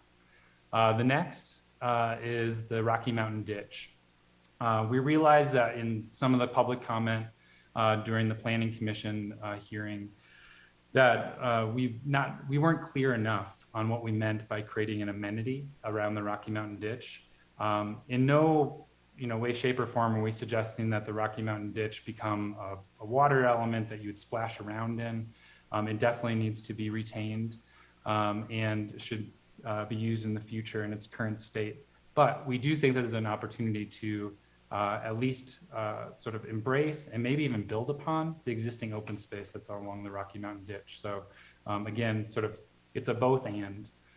Next would be the traffic impacts. A lot of people were concerned about, regardless of which land uses are chosen based on those land use suitability maps and a preferred concept by a developer ultimately and proposed to the city, that there's a concern that new development of any sort would increase the traffic. And it turns out that a hospital, we actually have, and Mark mentioned, Fair and Piers on the team, and they did a traffic study, has a relatively high trip generation rate. And so anything that we looked at, we kind of looked at, when I talked about those land use suitability maps overlapping, we looked at the most intense uses that we had mapped in every square inch of the campus and modeled that. And it was actually meeting or even slightly less than the existing number of trips. Albeit, we would expect the time of day that those trips occurred, some of those different patterns, if you were to kind of map it throughout the day or throughout the week, would vary a bit. But again, less traffic than we see today. And then the hospital size. People were asking about the healthcare and the need. And obviously, there's some location trade-offs associated with a new campus versus the existing campus. But as far as the market is concerned, SEL Health has done their due diligence. They have determined that they are accommodating enough space and in the right way in the new campus. And obviously we have the existing campus until that new campus does in fact open. And then finally, there were some questions around the merger with Intermountain. And specifically, I think some people thought, well, does this change things up if in fact there is this merger between SEL Health and Intermountain? And we just wanted to be clear that the conversations between SEL Health and Intermountain, there's been open conversation, communication, and transparency. Intermountain is fully up to speed on what SEL Health is planning here in terms of the sale of the property, cooperating with the city of Wheat Ridge in terms of the redevelopment. And so they're on board with the master plan. Finally, with implementation, I think this might be my last slide before we turn it back to you all. Obviously, if in fact the plan is adopted, that would amend the comprehensive plan, particularly the structure plan, and then adding the framework plan, as well as those land use suitability maps and the narrative supporting those to the comprehensive plan. That would then sort of allow SEL Health to look at sale of the property. So that's what we mean by property disposition. So they're basically selling the property. And we would expect that there would be a re-entitlement sought out once that sale was final. And probably a little ways down the road once they've kind of figured out what they'd like to do. If in fact some additional height or density would be desired in the center of the site, particularly north and south of the Rocky Mountain Ditch, there could be an amendment to the charter that is yet to be determined, of course. Although we did hear some support from the community, as Mark articulated, for exploring that, particularly if it comes with trade-offs for community amenities and benefits. Then the city, in the meantime, can be looking at the creation of an urban renewal area as one potential mechanism, but also reviewing other potential funding strategies that could include different districts and funding mechanisms sort of internal to the city, but also looking for partners and funding from the state or federal level as well. So with that, we'd like to turn it back to you all.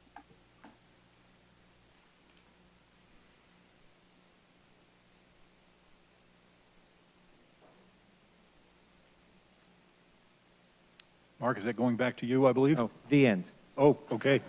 So, all right, so that concludes your presentation on this tonight? That does, Mayor. Okay.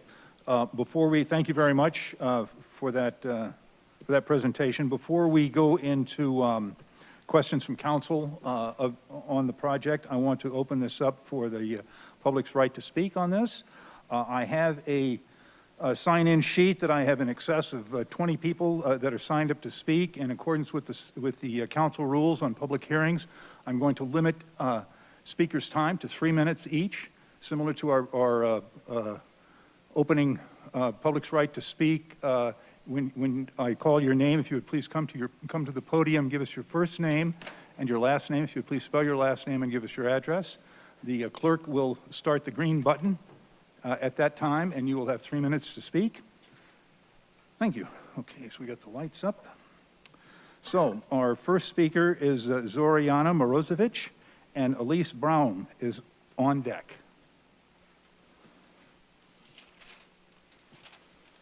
And please adjust the mic so it's comfortable to you, and if you'd like to take your mask off to speak, that's I'll keep my mask on, thank you. very good. My name is Zoriana Morozevich, Morozewych, 3651 Ward Road, and I'm giving my 3 minutes to Carol Matthews.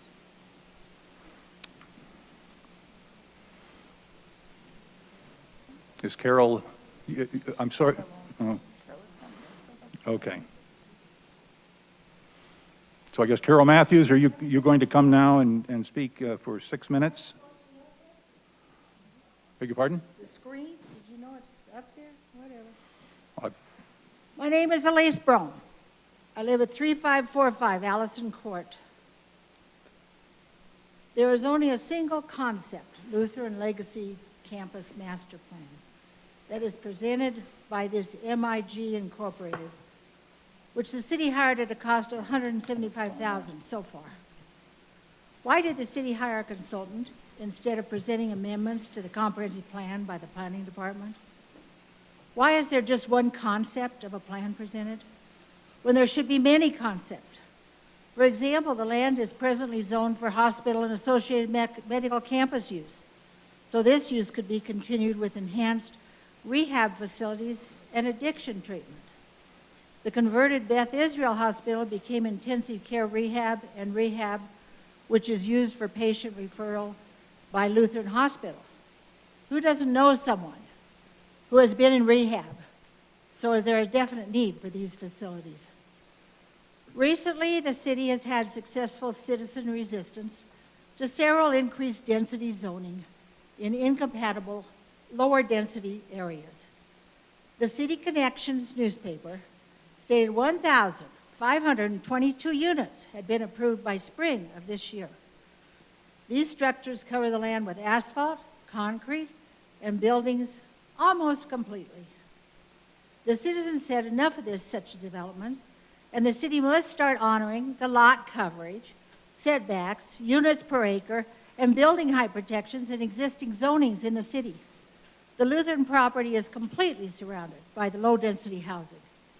So of course another plan should be for low-density single-family housing with all those zoning protections in the present law regarding development. Councilmember Corey Stites stated in his campaign literature, quote, "Any development that happens in a neighborhood should fit the character of the neighborhood," end quote. I assume he stands by his word. Another plan option is to use the open land for local farm food growers, which would expand local food systems and help people have access to fresh, healthy food. Councilmember Amanda Weaver has promoted such use with the community garden, and this would be an expansion of her idea. Sprout City Farms has created this concept with Denver and Lakewood, so why not add Wheat Ridge with our historical agricultural history? A quote in the paper by Mike McKibben stated, quote, "Any redevelopment or repurposing of existing building will require a zoning change. That in turn need to be supported by the comprehensive plan according to the city," end quote. The City Connections paper says, quote, "The master plan will help to establish long-range vision and will guide how the property will be used in the future." Vision and guide. This is a required public hearing by law to allow for citizen input in this plan. Why does the city act like this is a final say and is in such a rush to approve this plan when a better, more appropriate plan can be designed, amended, or completely redone with consideration of input from the citizens who live in the surrounding area? This is the whole purpose of public hearings, which are required by law, so citizens can have a say in the process and changes can be made. Thank you. Our next speaker is Jenny Shaver with Joshua Meyer on deck.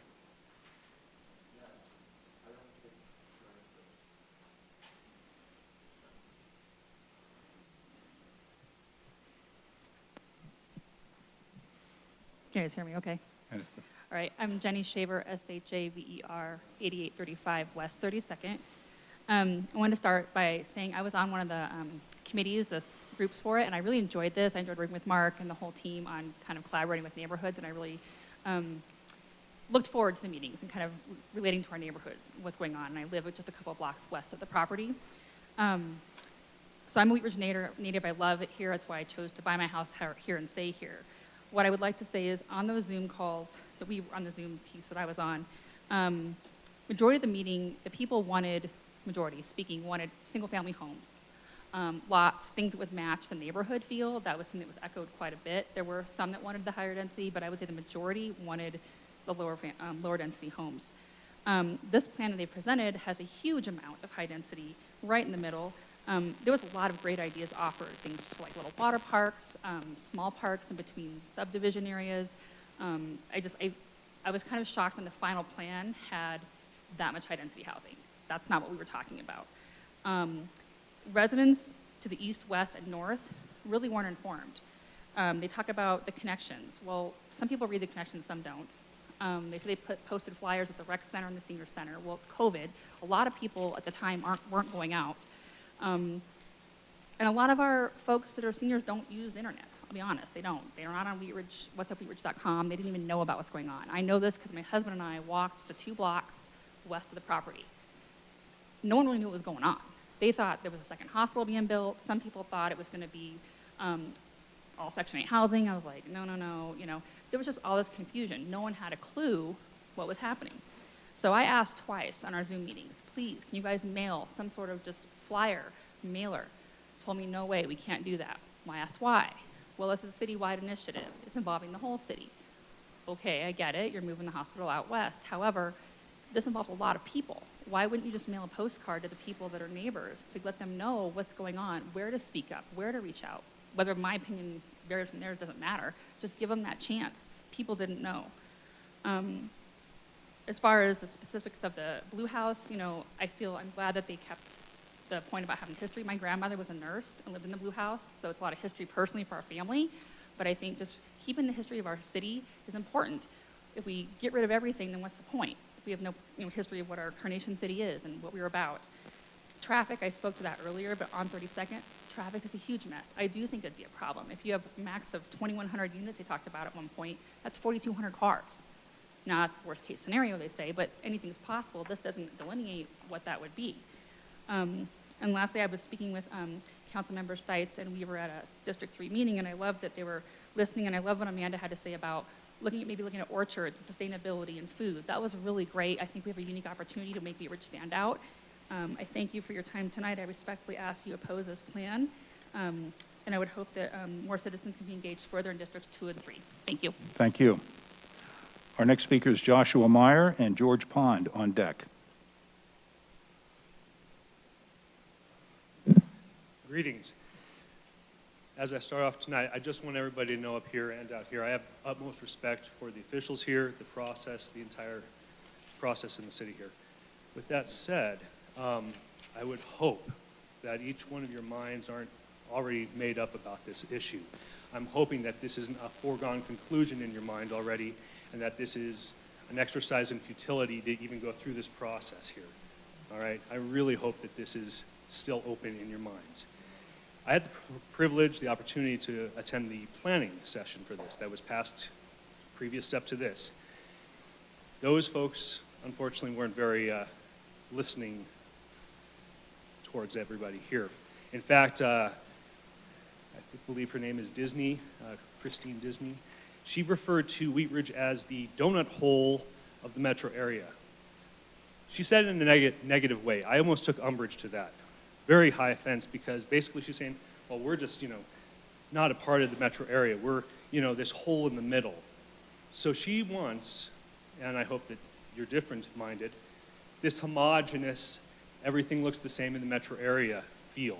Wheat Ridge stands out. I don't view it as a donut hole. I view it as an oasis, something different than everywhere else. I have the privilege to drive around the metro area. I see all kinds of different neighborhoods. You got your Northfield, you got this, you got that, and even the newest developments. It's all this high-density stuff. I'm not opposed to this plan. I think it's actually great that Mark back here is listening. I think it's great. I like the low density, the middle density, but that high density, man, I'm telling you, that does not fit with the character of the neighborhood, and there's already enough housing here in Wheat Ridge, if I may be so bold. We got the neighborhood that they're building up on Ward Road. Right on my way to work every day, I see how tight that is in there. That's unbelievable. So there is the affordable options already available, and they're building further up there. Still some other options. There's also all these apartments and other townhomes and what have you, still have signs up saying now leasing. What I'm trying to say is there's ample opportunities still for housing around Wheat Ridge. And I know that Councilwoman Weaver, if I may address you specifically, you've been talked about a lot tonight. You're called an independent thinker, appreciation for history, one who listens. Well, I'm in your district. Please listen to me, all right? Whatever you decide this evening, unfortunately or fortunately, at some point in the future is ultimately going to affect your business, because you have Five Ridges Farms, you have all this beautiful land, you have all this sustainability. At some point in the future, who's not to say that somebody's going to be standing up here saying, you know what, Amanda Weaver had a great concept there, it's great, but you know what, we need more affordable housing. And so let's take down her farm and let's put in some more housing. I would hate for that to happen to you. But your decision here sets a precedent for that, and I'd hate for that to happen. So please listen to us if you can. Thank you. Our next speaker is George Pond, and Kim and Fred Linton after that, on deck. Thank you. George Pond, P-O-N-D, 1 Rangeview Drive. First, I just want to thank staff and everyone who participated.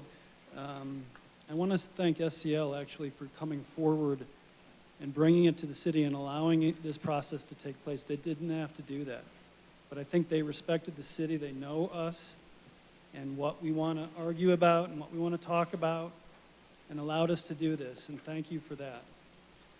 This has been a complete and open process with a lot of stakeholders, meetings and gatherings, probably the most on record. I'm pretty sure if you look at that data, the 1,200 people, I don't think we've ever hit that.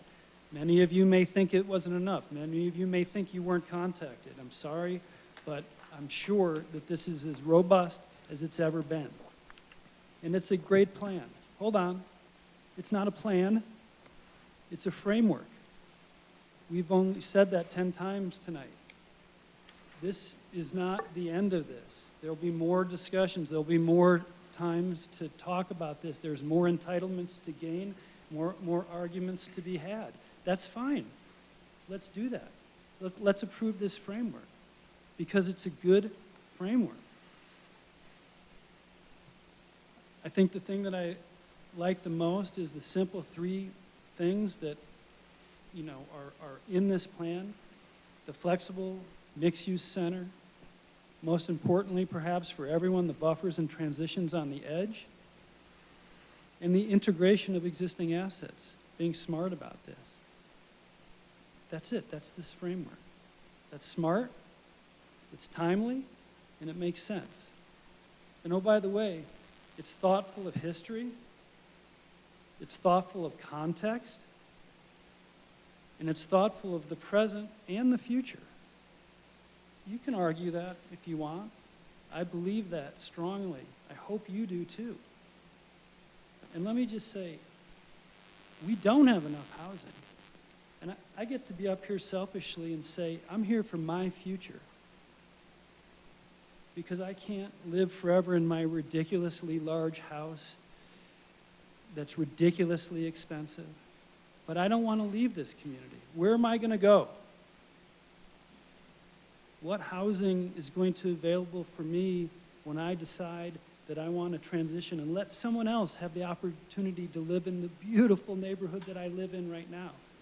How am I going to step aside and let that happen? I'm not. There is not this product in these places. Please, adopt this framework. And then let's continue to have dialogue and discussion. Let's continue to let staff do a great job, and let's continue to have partners like SCL and developers who haven't even come forward yet. And let's let them show us what they want to do, and let's discuss it then. Thank you. Thank you. Our next speaker is Kim and Fred Linton and Dave Curtis on deck. Fred Linton, Linton, 8855 West 32nd Place. I live 2 blocks west of Lutheran Hospital. I have 2 things. One, I would like the council to recommend moving this plan forward without the high-density housing. And second, I have a question of SCL Health. They own approximately 75 shares of the Egg Ditch water that goes to irrigate their property, and I would like to know what they're going to do with that. Thank you. Thank you.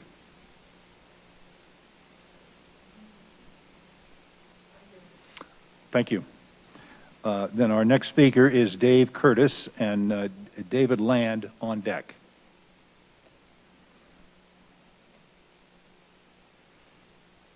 Do I have Dave Curtis?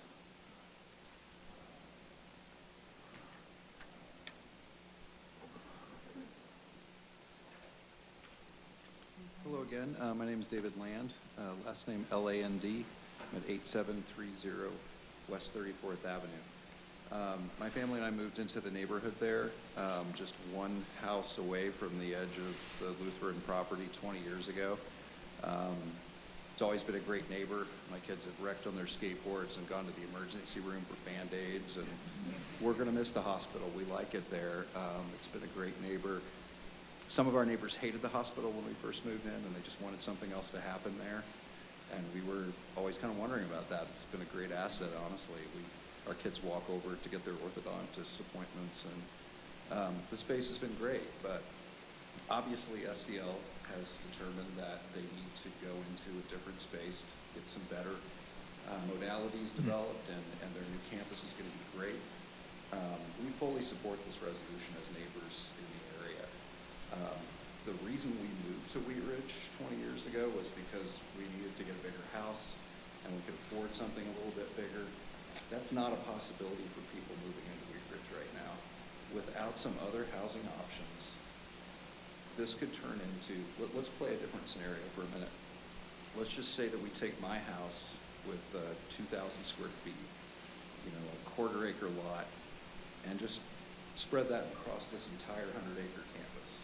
Then what we would have is a campus of housing for millionaires. And really what we need is housing for the people like myself 20 years ago moving into the neighborhood. And what that looks like now is not the house I live in. It looks like a townhome. It looks like a higher density scenario so that we can have firemen and teachers and plumbers and people live here that aren't millionaires, that are just average folks that want to stay in Wheat Ridge, that want to retire in Wheat Ridge and have a place to go. I'd like to be here and be able to do just as George said, downsize at some point in time and have a senior housing opportunity that I can afford. So I just like to support the resolution 100%. The idea of high density shouldn't be something that scares us. It should be something that gets us excited about enabling diversity in our community and allowing families and people who need this kind of housing to be here. Thank you. Our next speaker is Carol Matthews and Marta Hetty on deck. Mm-hmm. Mm-hmm.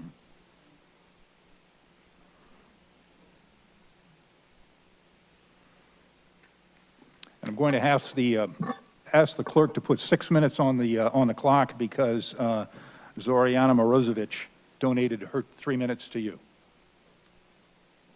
Carol Matthews, 3851 Hoyt, Wheat Ridge. Friends and neighbors of Wheat Ridge.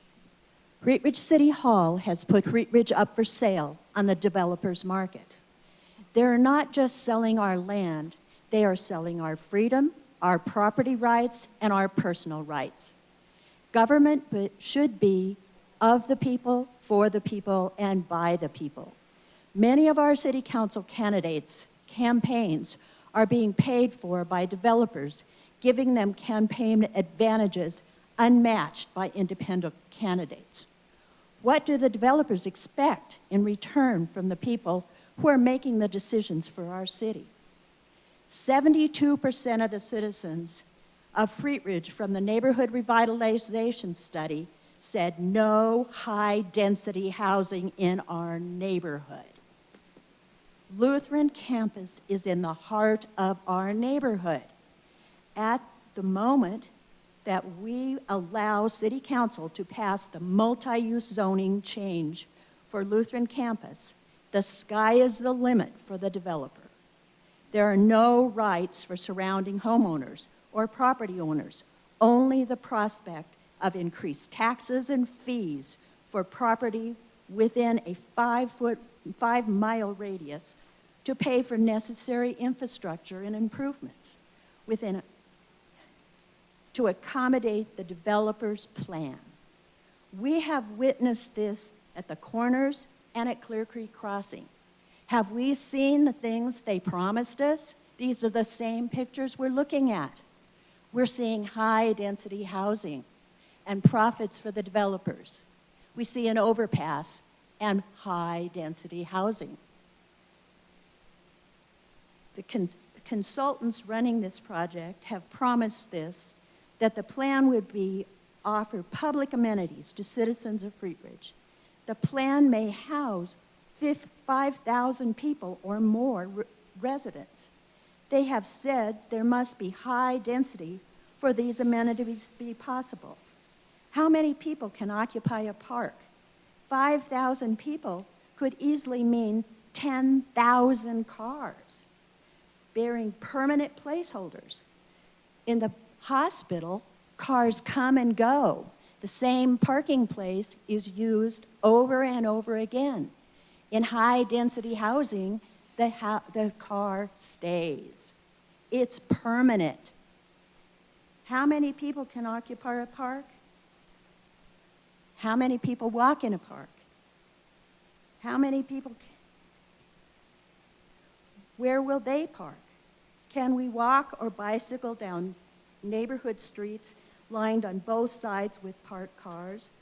5,000 more people adding to already long lines in our grocery stores and our businesses? Will they increase retail sales in Wheat Ridge, or will they shop online? Some or somewhere else. Will we need a new rec center to house 5,000 at our expense? Will 10,000 more cars and more traffic signals help the traffic on 38th and 32nd, or decrease the traffic jams presented on Kipling and Wadsworth right now? Don't try to drive on any of these from 2 o'clock in the afternoon. When SCL came to the citizens of Wheat Ridge to block UC Health from building a Clear Creek crossing, they promised that Lutheran campus would not be affected. If we do not allow a zone change on the major part of the campus, we might attract a medical development that would be a real benefit to the entire area. It could provide additional jobs and not disrupt the surrounding neighbors. The open space remaining at Lutheran Hospital has been a welcome natural amenity to Wheat Ridge community for over 100 years. We do not need high-rises or city parks. We need breathing room and quality neighborhoods for families to flourish now and in the future. This is what makes Wheat Ridge desirable and unique. Stand up, Wheat Ridge citizens. Take Wheat Ridge off the developer's market. Do not be fooled by false promises again. Demand quality, not quantity development. Save our neighborhoods and our quality of life. Keep Wheat Ridge 9 square miles for families and not for developers. Thank you. Thank you. Our next speaker is Marta Heddy and Bob Brazel on deck.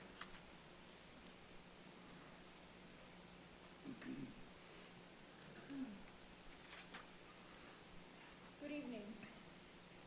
I'm Marta Heddy, H-E-D-D-E. My address is 7385 West 28th Avenue, right over there. I represent the Wheat Ridge Historical Society, and I'm here tonight to hopefully clear up some questions that I've heard over and over again. Does everybody have a packet? I made sure to meet the deadline. You should have a packet that looks like this on the front and contains 2 letters and a diagram. I'm sorry, I didn't have enough for everybody, but I'm going to describe it.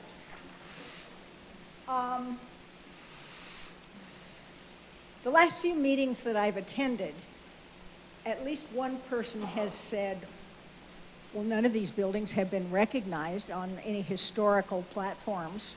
Why is that? Well, I don't know why that is, but I'm here to tell you that application has been made. Page 2 of this packet is a letter from History Colorado saying that, yes, the Blue House does qualify to be included or to have an application submitted to Washington, D.C. for inclusion on the National Registry, okay? Once National Registry is granted, state follows along.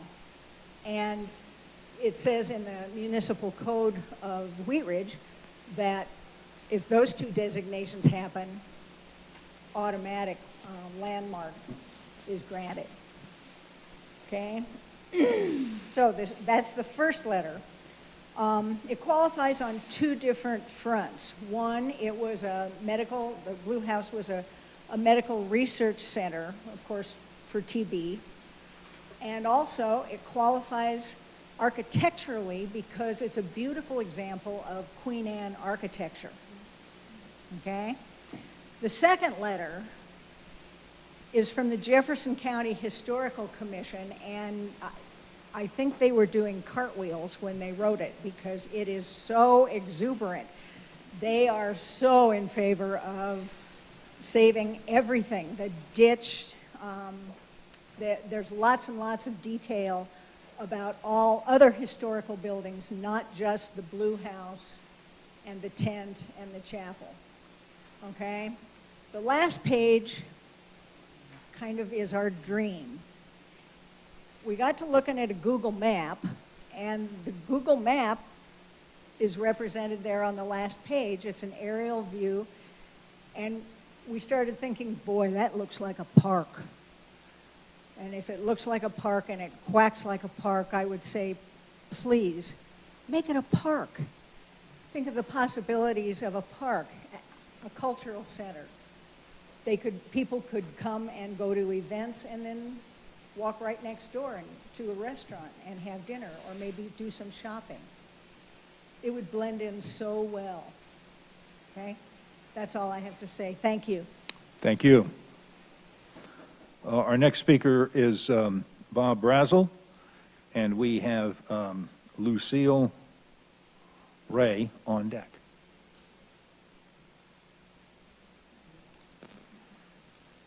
Hi, Bob Brazel, 3830 Carr Street, Brazel. I know you know how to spell Bob, so we're all right on that. This whole master plan is just designed for the benefit of SLC. I realized this after attending the Canada Forum put on by the League of Women Voters. One of the candidates asked why we had hired MIG, another consultant, which we seem to do all the time, and spend all this money on consultants rather than had a city staff do this. Well, then it all became very clear to me when it was time for the mayor to speak. Because he said, well, you don't have to worry about us spending your money because SLC paid for the whole thing. They paid for MIG. Well, I sold real estate for several years, and all of you who've ever bought a home or a business in your life might remember that the buyer always pays for the appraisal, and the buyer always pays for the inspection, because you want the appraiser and the inspector working for you and not obligated to, and is then therefore obligated to protect your interests. MIG is obligated to get the best deal for SLC, their client, not for us, the citizens of Wheat Ridge, because guess who's paying them? This is like going to divorce court and using your spouse's attorney because they told you, oh, sure, I'll take care of you. Yeah, they'll take care of you. Why would you buy new land to build a new hospital when you already own 100 acres? That you could build a whole brand new hospital on your existing site, making the move much simpler and could be done in stages. The whole thing stinks. Somebody is making a killing at the expense of the people of Wheat Ridge. I live a third of a block from the hospital. I don't want my neighborhood destroyed for the greed of SCL and the people buying them out. Thank you. Thank you. Our next speaker is Lucille Ray and Kim Calomino on deck.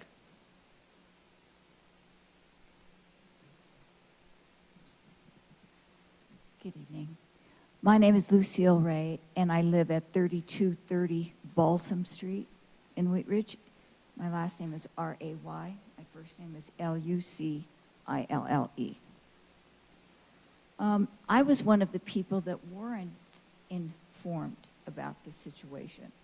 And it made me very upset to see some of the developers that had some of the plans, because I was not informed about the process. And so I am here to tell you that since I have seen some of the development plan, this specific plan, I am against it. I am very much against high-density housing. I'm against low-density housing. I'm against middle-density housing, because I don't know what that means to the developer. And I feel really like I am being held hostage to what the developer decides that that is going to mean. And I have a problem with that, a big problem. I've lived in Wheat Ridge for 50 years. My husband and I have raised our children here. It is a family community, and I feel like this is just changing everything to the extreme and not for the benefit of the community of Wheat Ridge. I see it already changing, so many different high-rises, and I'm just very, if I wanted that kind of a community to live in, I would have stayed in Denver 50 years ago. I came to Wheat Ridge because of what it is. I realized that SCL has to change some. All of the people around that live around SCL, we have gone through changes for SCL. They put Lutheran Parkway in through the neighborhood. We know that some changes have to be done. This is too much, and I really would appreciate it if you did not pass this and at least consider more study with maybe other people that can study it better and give us more insight of what can be.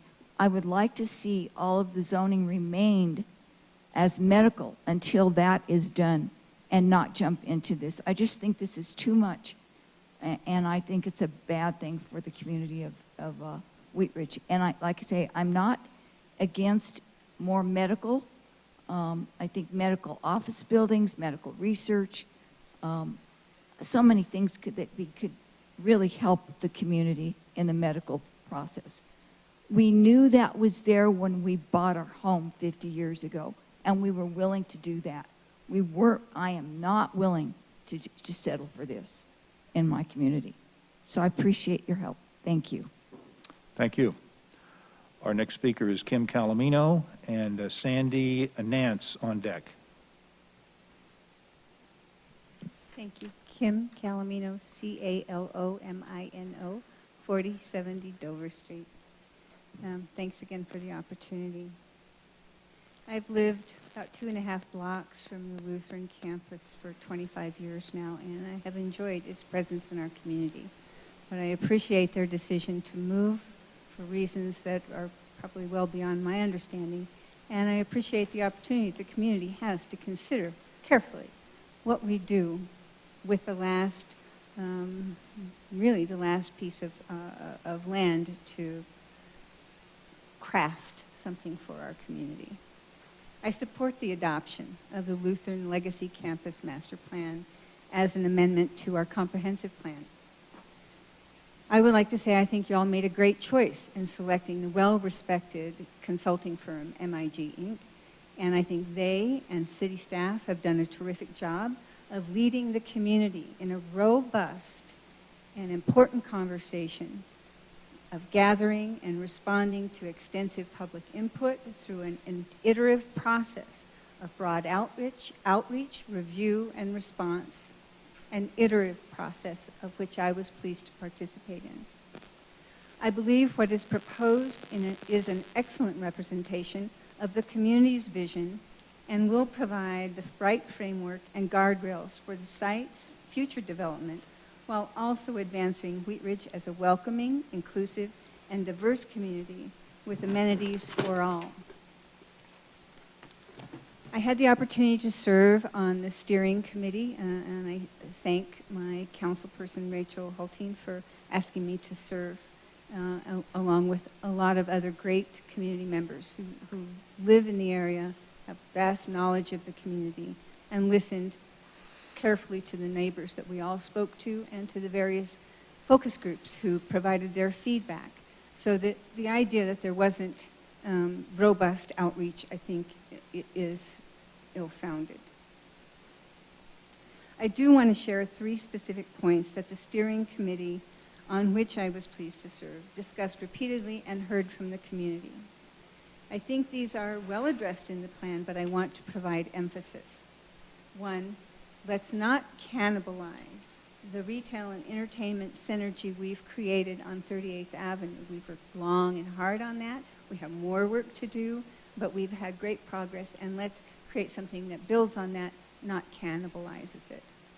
2, let's always hear and attend to the concerns, some of which you've heard tonight, of the adjacent neighborhoods, whether that is making sure there is appropriate transition and buffering by type of use along the perimeter, or solving the traffic issues, well known in my neighborhood, that exist now and will surely grow as a plague upon the neighbors to the north with traffic incursions caused by changes of use. And 3, do not lose focus on the whole with a focus on the site. This is a 20-year plan, and probably none of us, nor you, nor me, will be here to see it through in a fully engaged manner. So I ask that these 3 points of concern be brought forward in some way to sort of be top of mind to the folks who are dealing with this as you go forward. The phrases high density, last remark I may run over, the phrases high density and high rises are being used as bugaboos and scare tactics by some who seek to deny the opportunity for a diverse and attainable housing community, housing options for our community. I implore you to use your common sense and knowledge of community planning as you consider this and move it forward for adoption to the comprehensive plan. Thank you. Thank you. Our next speaker is Sandy Nance, and Ann Brinkman is on deck. Hi, I'm Sandy Nance, that's N-A-N-C-E. I live at 4097 Field Drive. When I first heard the news that SCL was selling the campus to a developer, my first thought was, oh shit, here we are aging and we're no longer going to be 3 minutes from the emergency room. Second thought was concern over the beautiful chapel and the Blue House. It helps as I read page 79 of the master plan, which says the chapel of the Good Samaritan and the Blue House are facilities that have historic value, and both are targeted for preservation, rehabilitation, restoration. But then it goes on to say, assuming that other adjacent development can offset the reduced return on the investment. In other words, we will save those 2 buildings if we make enough money on everything else. It's kind of like holding, hostage for high density. The sentence preceding that is important for council to note. It says, neither facility is designated on Historic Places Register. Now, I have started work on the state and national application for registering the chapel. Marta did the Blue House. I've gotten far enough into it to know this could take years. But the city of Wheatridge has a historic landmark registry too.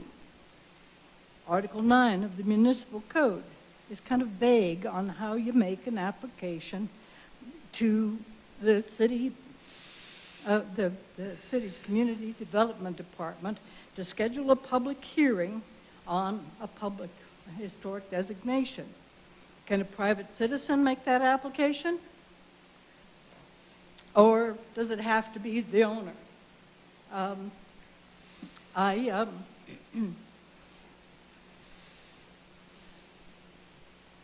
I think that SCL could make themselves a lot of friends. Where'd it go? There it is. SCL could make themselves a lot of friends in Wheatridge if they would make the application to put the Blue House and the chapel on the city's historic landmark register. And if SEL is worried about the reduced return on investment, they should be aware that one benefit of having such a historic designation is that the owner can apply for grant money to help with restoration and repair of buildings. SEL and the city should take note that cultural attractions are economic engines. Anyone who's tried to book a wedding in Jefferson County knows wedding venues are pricey and book solid. A chapel is going to be a great amenity for that, and people could wander across the parking lot and use the, well, I'm out of time, but I really think that I would charge the city council to officially envision a historic district encompassing the chapel and the Blue House and a parking lot, because if you're going to have weddings and concerts in the chapel, you need parking. And just envision carving out a little historic district for that west corner. I mean, it wouldn't be too much to change. I think it would be a good addition. All right. And then it would be officially on the map. Okay, thank you very much. Our next speaker is Ann Brinkman, and then I have Donna from Quayle Street. Hi, everybody. My name is Ann Brinkman, A-N-N-E, B-R-I-N-K-M-A-N, 7420 West 34th Avenue. Thank you for hearing all our voices tonight. I would not like to be you, I will just say. I'm here to speak on the Rocky Mountain ditch that cuts through the Lutheran property, for changing the subject a little bit here. I am not speaking on behalf of the ditch company. I'm speaking as a private citizen. Water is as valuable as gold in Colorado, and as Mr. Dahl can confirm, Colorado law is very protective of its ditches and water owners. A ditch is a right-of-way with an easement, and I would like to think of it as a critical utility with owners. And you've heard from some of the owners already tonight. I would like to reinforce the point that I made at the Planning Commission meeting. This master plan and any future development plans should not treat the ditch as an amenity. The ditch has a purpose and should be not part of a playground or treated as a wading pool. And I appreciate the applicant adjusting their presentation to walk back some of the comments around the use of the ditch as an amenity, but I would still like to call out, it's not an amenity, it has a purpose, it has a use. My direct request to the council now, and every time the Lutheran property comes up for review and approval in the future, please, please refine your thinking of the ditch and protect its intended use. It is not an amenity, it is a utility. The ditch itself could be a great opportunity to educate the public on the history and purpose of ditches. We have a lot of them. In fact, the person sitting next to me didn't even know the ditch was there until I explained where it went. And possibly adjoin to a walking path like the Highline Canal, but should not and cannot be adversely impacted through any upcoming development. Also, I'm in favor of the plan as put in front of you. Thank you. Thank you. Our next speaker is Donna from Quayle Street, and Ehor Figlis on deck.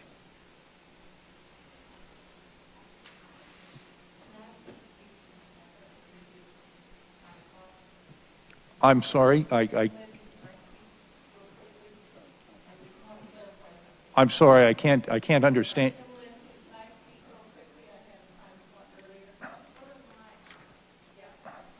Kim. Oh, Kim Lincoln, her husband's Fred. Hi. Oh. I was on with Fred Linton. Okay. I just wanted to point out real quickly that there are two ditches involved. There's Ag Ditch and Rocky Mountain Ditch. And the water rights go back to the 1880s. It's not something where we have the rights to just go in and willy-nilly move the ditch around as we see fit. We have to work with the ditch owners. And what my husband was talking about, which is the water that Lutheran owns to irrigate the property, is from Ag Ditch. It's a different ditch. So I just wanted to clarify that for people in the room. And I also wanted to say thank you to the developers. I'm glad we hired people, consultants, to get some ideas for this framework. It's not a done deal. We have to listen to whoever buys the property to really get things going. So I'm okay with moving forward with what's been planned. And I'm not a real fan of high density, but I understand we need housing for people. But so work on the traffic, and that's to be determined. Thank you. Okay, thank you very much. Yes. Okay, now I have, pardon me, I have Donna, I believe, from Quayle Street. I'm sorry, I can't pronounce your last name. I can't read it. Is there a Donna from 3575 Quayle Street here?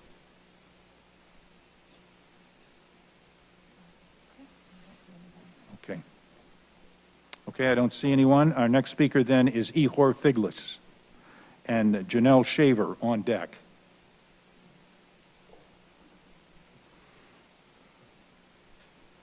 Good evening. My name is Ihor Figlis, F-I-G-L-U-S. I live at 9775 West 36th Avenue. And I think one of the important thing here that's being glossed over tonight is the acquisition of SCL by Intermountain Health Care Systems. I don't know how many of you have looked into this, looked up Intermountain Health Care. This, I think, represents an exciting opportunity for Wheat Ridge. And one of the things on the master plan, the current master plan, is not just the hospital zoning for this area, but it's also designated as an employee center. We have the current hospital moving out to Clear Creek Crossing. Those employees are going to go over there. So I think this represents an opportunity to create additional good, high-paying jobs in Wheat Ridge, which is a much more sustainable plan for the long term. Intermountain Healthcare, in case you haven't looked it up, there was a survey done earlier this year by Reaction Data. They interviewed 340 healthcare leaders throughout the industry in the United States. Intermountain was rated 4th after Mayo Clinic, Cleveland Clinic, and Kaiser Permanente as a leader in healthcare. They are known for their innovation and their development. I would encourage you to postpone the acceptance of this master plan and reach out. This is a tremendous, exciting opportunity for Wheat Ridge to really create, possibly create a wonderful medical management center here in Wheat Ridge. Postpone this, put a moratorium on it for a while, reach out to Intermountain Healthcare, get involved in the conversation, and see what Wheat Ridge can do to help them move into Wheat Ridge and develop here. Thank you. Thank you. Our next speaker is Janelle Shaver and Raleigh Sorrentino on deck.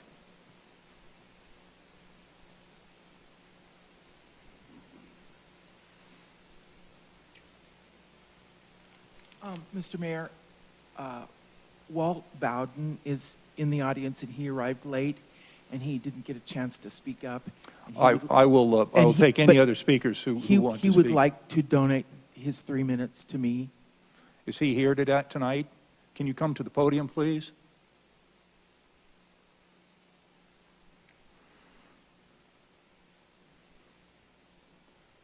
Just so I've got you on the record, would you give us your name and address and then that you're doing it? I'm Walt Cordial. I'm at 3535 Dudley Street. And spell your last name for me, please. Kordziel.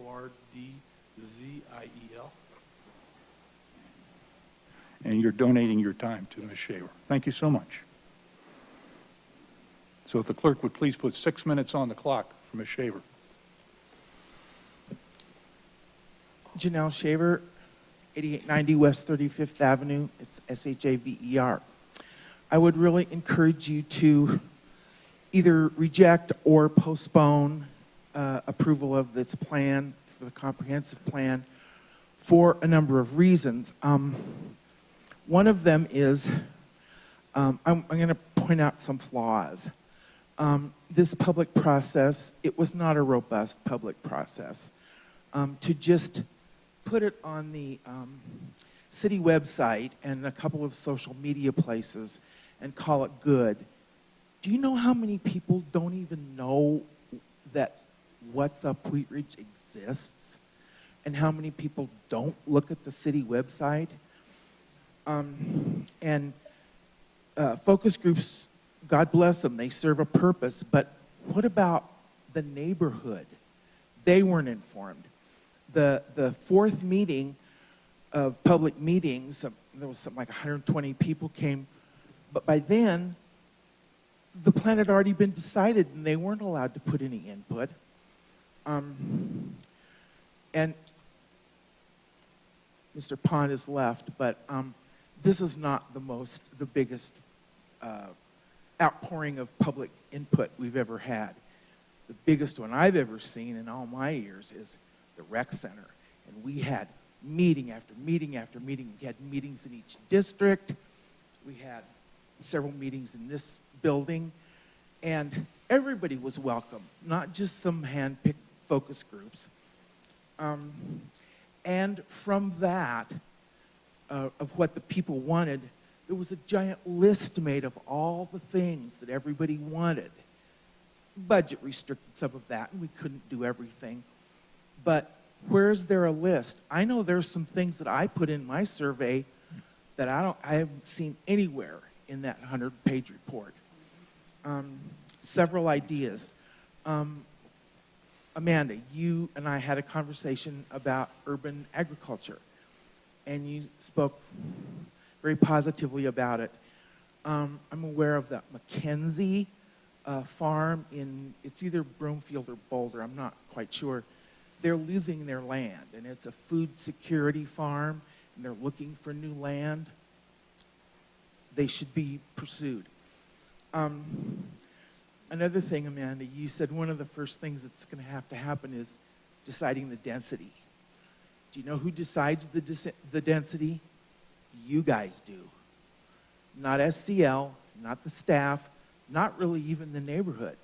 You do. This property is zoned hospital. Good for them. Anything that involves a rezoning is a favor. You aren't obligated to give them more. And I'm going to quote our friend Ed Perlmutter. I learned at a workshop years ago when I was in council from Ed Perlmutter. He said, it's not the job of government to guarantee anybody the highest and best use of their land. So they have property zoned hospital, knock yourself out. And you don't have to do something that will earn them oodles of money. That's not your job. You represent the neighborhood, the people. Let's see. Now I have some things that were in the presentation very quickly. They said that it's a reflection of the community desires, but it's not a reflection of the neighborhood desires. Duplexes and triplexes are classified as low density. I don't think the people that live near around there would call that low density.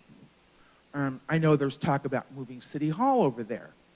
Do any of you know that this very building was built with enormous, deep pylons, enough to hold a 5-story building? That's why it was built that way, so that if the city grew, they could build a 3rd story, and so on. It said use of existing infrastructure, but there's no mention of the ball fields or the walking path that already exists. The traffic impact is the same. Well, yeah, maybe number-wise, but a whole bunch of that traffic happens at 7 o'clock at night when the shifts change, and 1 o'clock at night or 3 o'clock in the morning when the shift changes. So it's really not fair to compare that to daily residential traffic. It said something about respecting the neighborhood to the north. What about the neighborhood to the west and the east? They responded to the Rocky Mountain ditch, but they didn't respond to the people from the neighborhood. The people at the Planning Commission, not one single person that was there or called in was in favor of this. And God bless Janet Leo, she was the only one that had the guts to vote against it. I suggested horse property. The original NRS study wanted us to honor our agricultural roots. When was the last time you zoned for a horse property? Never. You always promise the commercial, but what gets built? The housing, and the commercial is left wanting. As far as needing diversified housing, we have the overwhelming majority of recent residential projects have been high density. That and some other things I don't have time for, and I hope that you would at least represent the people who elected you. Thank you. Thank you. Our next speaker is Raleigh Sorrentino.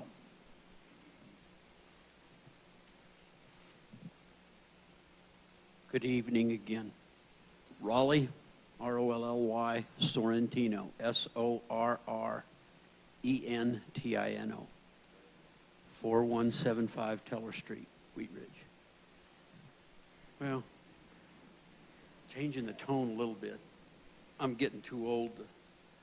I don't know how many years I got left to come back and harass you guys. But I can remember playing on that property south of Lutheran over 60 years ago. There used to be pheasants out there and skunks and beautiful red-winged blackbirds. I used to deliver papers along 32nd and down Estes to 38th. And I've seen the changes. But what I'd like to say is I have not heard one alternative that I think needs to be considered. Sometimes some people say, well, maybe it's best to do nothing. But I would encourage you to consider not rezoning that property. Keep the zoning the same as it is. And the reason I say that is very simple. The movement to Clear Creek Crossing of the health center is going to be a big thing, but there's not enough room there. If they hadn't divided that property and put up all those apartments, there may have been room for a medical center like they want. But just like DIA, the expansion that's going on there, when they built that and now it's too small, that's what's going to happen at Clear Creek Crossing with this new hospital. There's just simply not enough room there allotted for the new hospital. So they're going to need more facilities, and they're already there at the existing campus. So I encourage you to absolutely consider holding the zoning the same till you see what happens out there. Thank you. Thank you. That's all the speakers I have signed up to speak. If you were not able to sign up and speak, you may do so at this time. If you'll come to the podium, we will let you speak. Please give us your, as with everyone else, first name, last name, and address, and then you'll have 3 minutes. Okay, Rosemary Bowden, B-O-W-D-E-N. I live at 3535 Dudley Street, which is the house that was built in 1932 for the administrator of the hospital. And right up front, I'd like to say, so many people have said the facilities are old at the hospital, they're antiquated, and I will tell you, my house is built like a castle, and it'll go another, it's 90 years old, and it'll go another 100. Those buildings are solid. My husband and I have no children. We moved there with the idea that we could have health care as we walk over to our doctors, and now if this moves, our world is going to be ripped apart because we're going to be dependent on being transported as we age when we have everything right at our disposal. My husband has had 2 major back surgeries in the past few years, and each time he's finished at Skyridge, at Lutheran, you're done with your surgery, which was well planned in advance. We don't have a room for you. How about you sit in the hallway in your bed for a while?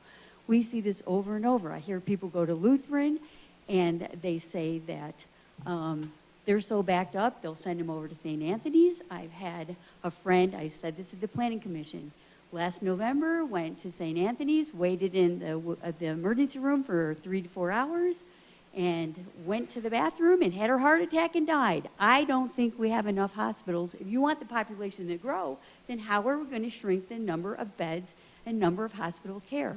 Now, a physician was at the Planning Committee and spoke very articulately about, he was very familiar with Intermountain and the merger that's taking place, and he's saying we don't have enough ambulatory care, which is outpatient care, to serve the community. Please postpone your decision till we see how this merger and this case goes. I beg you not to change the zoning. We don't need housing. Why do we have to accommodate people moving into Wheat Ridge? Why can't we keep our half-hour acre lots? It's sad for me to see my street, duplexes popping up and taking our lots and turning them into multifamily. We don't need the density. This is not what Wheat Ridge is all about. As one gentleman said at the planning, then if you want to live in a high-rise, go to Denver. They have tons. It's only a couple miles to get to Sheridan and live there. So I beg you not to change the zoning. Reconsider our need for medical care in our area. Thank you. Thank you. Is there anyone else that hasn't signed up that'd like to speak? Now's your opportunity to do so.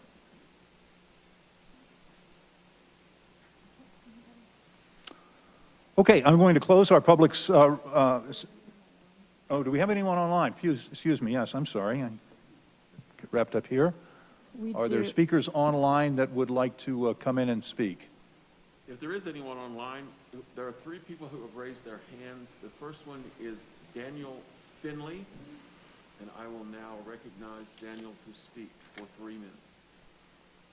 Daniel, can you hear us? Okay, and if you'd please give us your first name and last name, spell your last name, and give us your address. Sure. Daniel Finley, Filay.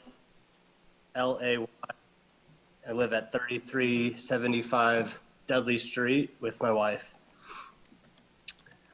Just have a few points to hit. You know, I view myself as a very engaged citizen. We moved here a couple years ago, and obviously the property is directly across the street to the east of us. And I have been trying to kind of suss out what the potential future of that site was. But the way I found out about everything was through a forward from a neighbor that I barely know of an email chain started by other neighbors. So I just wanted to point out that even someone kind of with an extreme vested interest in this only learned of the process by word of mouth. Also wanted to touch base on the buffer concept. Obviously that's a huge feature on all 3 plans, and kind of protecting the perimeter, I think, is logical to everyone in terms of smart development. But there's a huge difference between, I think the slide said, 4 residences up to 12 residences per acre. That's just a wildly different set of circumstances. And in particular, the key there would be what's the height of those developments. It was mentioned, both duplexes and triplexes can fit low density designation, but there's a huge difference between looking across the street and seeing a 3-story house versus a 1-story house. I don't know what's realistic, but it's very hard to evaluate a plan that has that many different variations. Similarly, the trip generation study that's been mentioned a few different times, I would love to know what the assumptions were that went behind the numbers for the planned development. Did that include 4 houses per acre or 12 houses per acre for the low density? Was high density housing used? Where are those cars going to park if if it's a 5-story building and there's only 1 slot for each apartment? Where do those cars go? Lastly, I just wanted to put in a plug for safety, sidewalks, setbacks. Obviously, that's a huge piece of smart development, but there are clear safety issues. We watch people walk and bike up Dudley every day. It's a conduit between two busy streets, but there's nothing that like a sidewalk or any sort of room there right now. And adding more cars to that street without some degree of traffic calming. 80 miles per hour cars on this. Yeah, there's some drag no racing. effort has been made to make it safe at baseline. So, sorry, that was my wife. I'd love to give him 3 more minutes of my time. Would you like 3 of my time? No, we're good. Thank you. We moved here from Sheridan, where they put up that big apartment building and that other condo there on Sheridan and 29th. And so we've lived through this where they say one thing and the developer puts up, 4 stories with a parking garage at the bottom, and they have all these loopholes. And I know you guys, this is just a comprehensive plan, but I feel like this is the only time when we have actually a voice. And it's not you guys, I think you are trying your best. And I really appreciate that, except the fact that we didn't get a flyer in the mail or notified via the mail, just to let you know that really irritated me, to be frank and honest. But what I really am concerned about is the developers and what kind of buildings are actually going to be there within that range of 4 to 12, which is very, very wide. So, thank you. Thank you. Thank you all. Thank you very much. Okay, do we have an additional caller on the Zoom format? We do. The next person is Julie Stern. Okay, Julie Stern, if you would please join us, unmute yourself and give us your first name, last name, spell your last name, and give us your address. Good evening, Mayor Starker and members of council. This is Julie Stern. My last name is spelled S-T-E-R-N, and I live at 7630 West 48th Ave.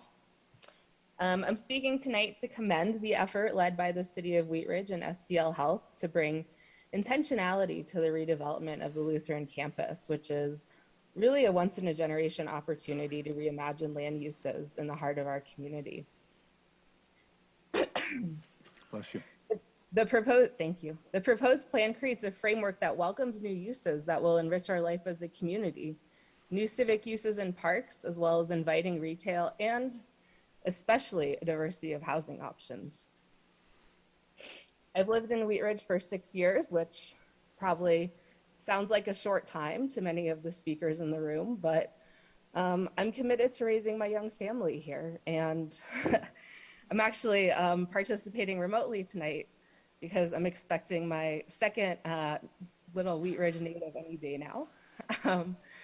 And we keep seeing our other young couples and families in our neighborhood, families that we think are going to have kids that will be friends with my kids. We keep seeing them move to other communities when it comes time to raise their families. And that's because the housing that they can afford here doesn't support their needs as young families. We need to grow our housing stock to continue to thrive as a community. Adding density where appropriate is a powerful tool to make life in our community more attainable for families like mine. I think the proposed plan is thoughtful in balancing density where appropriate, while still respecting the texture of the adjacent established neighborhoods. As I look forward to my future decades as a Wheat Ridge resident, I'm really excited to see the vision outlined in this plan become a reality. And I urge members of council to vote to adopt the plan tonight. Thank you. Thank you. Do we have additional callers joining us on the Zoom format with their hands raised who would like to speak? Yes, Mr. Mayor, Lindsay Burney just spoke. No, I'm sorry, that was the last speaker. Who has raised the hand? I had I'm sorry, Julie Stern.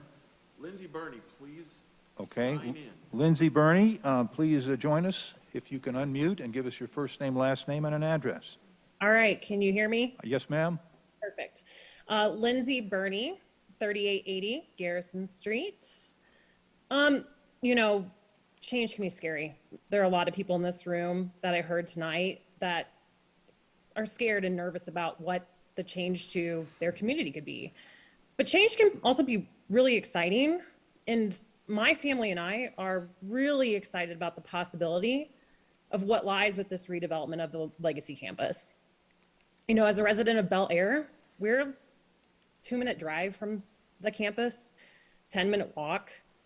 And my family looks forward to what's going to be there, how we can walk or bike ride to food safely, the green space, potential retail, and as we talked about, some housing equity to come to this town, which I think is incredibly important to continue to grow some diversity in our community.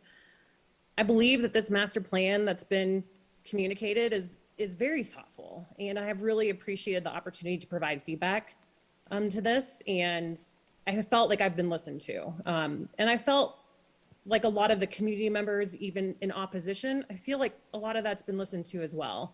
And I'd like to echo what George said earlier, and remind those in attendance and remind the council that this is a framework. It's not a done deal in development. Just because they said this could be here doesn't mean that that's going to be there. It's there to, the framework is there to guide and create a development plan with the developer. There will be more time to discuss and debate what is built and how it's built. And I think there are a lot of lessons we can learn from our surrounding communities of what not to do. And smart developers understand that. Smart developers know the resistance that Wheat Ridge puts on them when they come to this community. And they're going to be smart about what they put there based on the feedback of our community members. So I ask council for your approval tonight in this master plan, this framework that will allow us to continue our discussions with a future developer about what we want here in Wheat Ridge. Thank you so much for your time. Thank you. Do we have additional speakers or additional citizens online that would like to speak now? I'll ask the clerk. No, sir, I do not see anyone else. Okay, so if anyone else is online that would like to speak now upon this, this matter at agenda item number 2, you may do so now. If you'll raise your hand, we will bring you into the meeting. We'll check one more time. I see no with one our- else. Ms. Mikulak, do you see anyone back there? No one else. Okay, I think we have exhausted the list. Okay, if we've taken care of the folks that joined us online, that's good. We've had a good discussion here in the hall.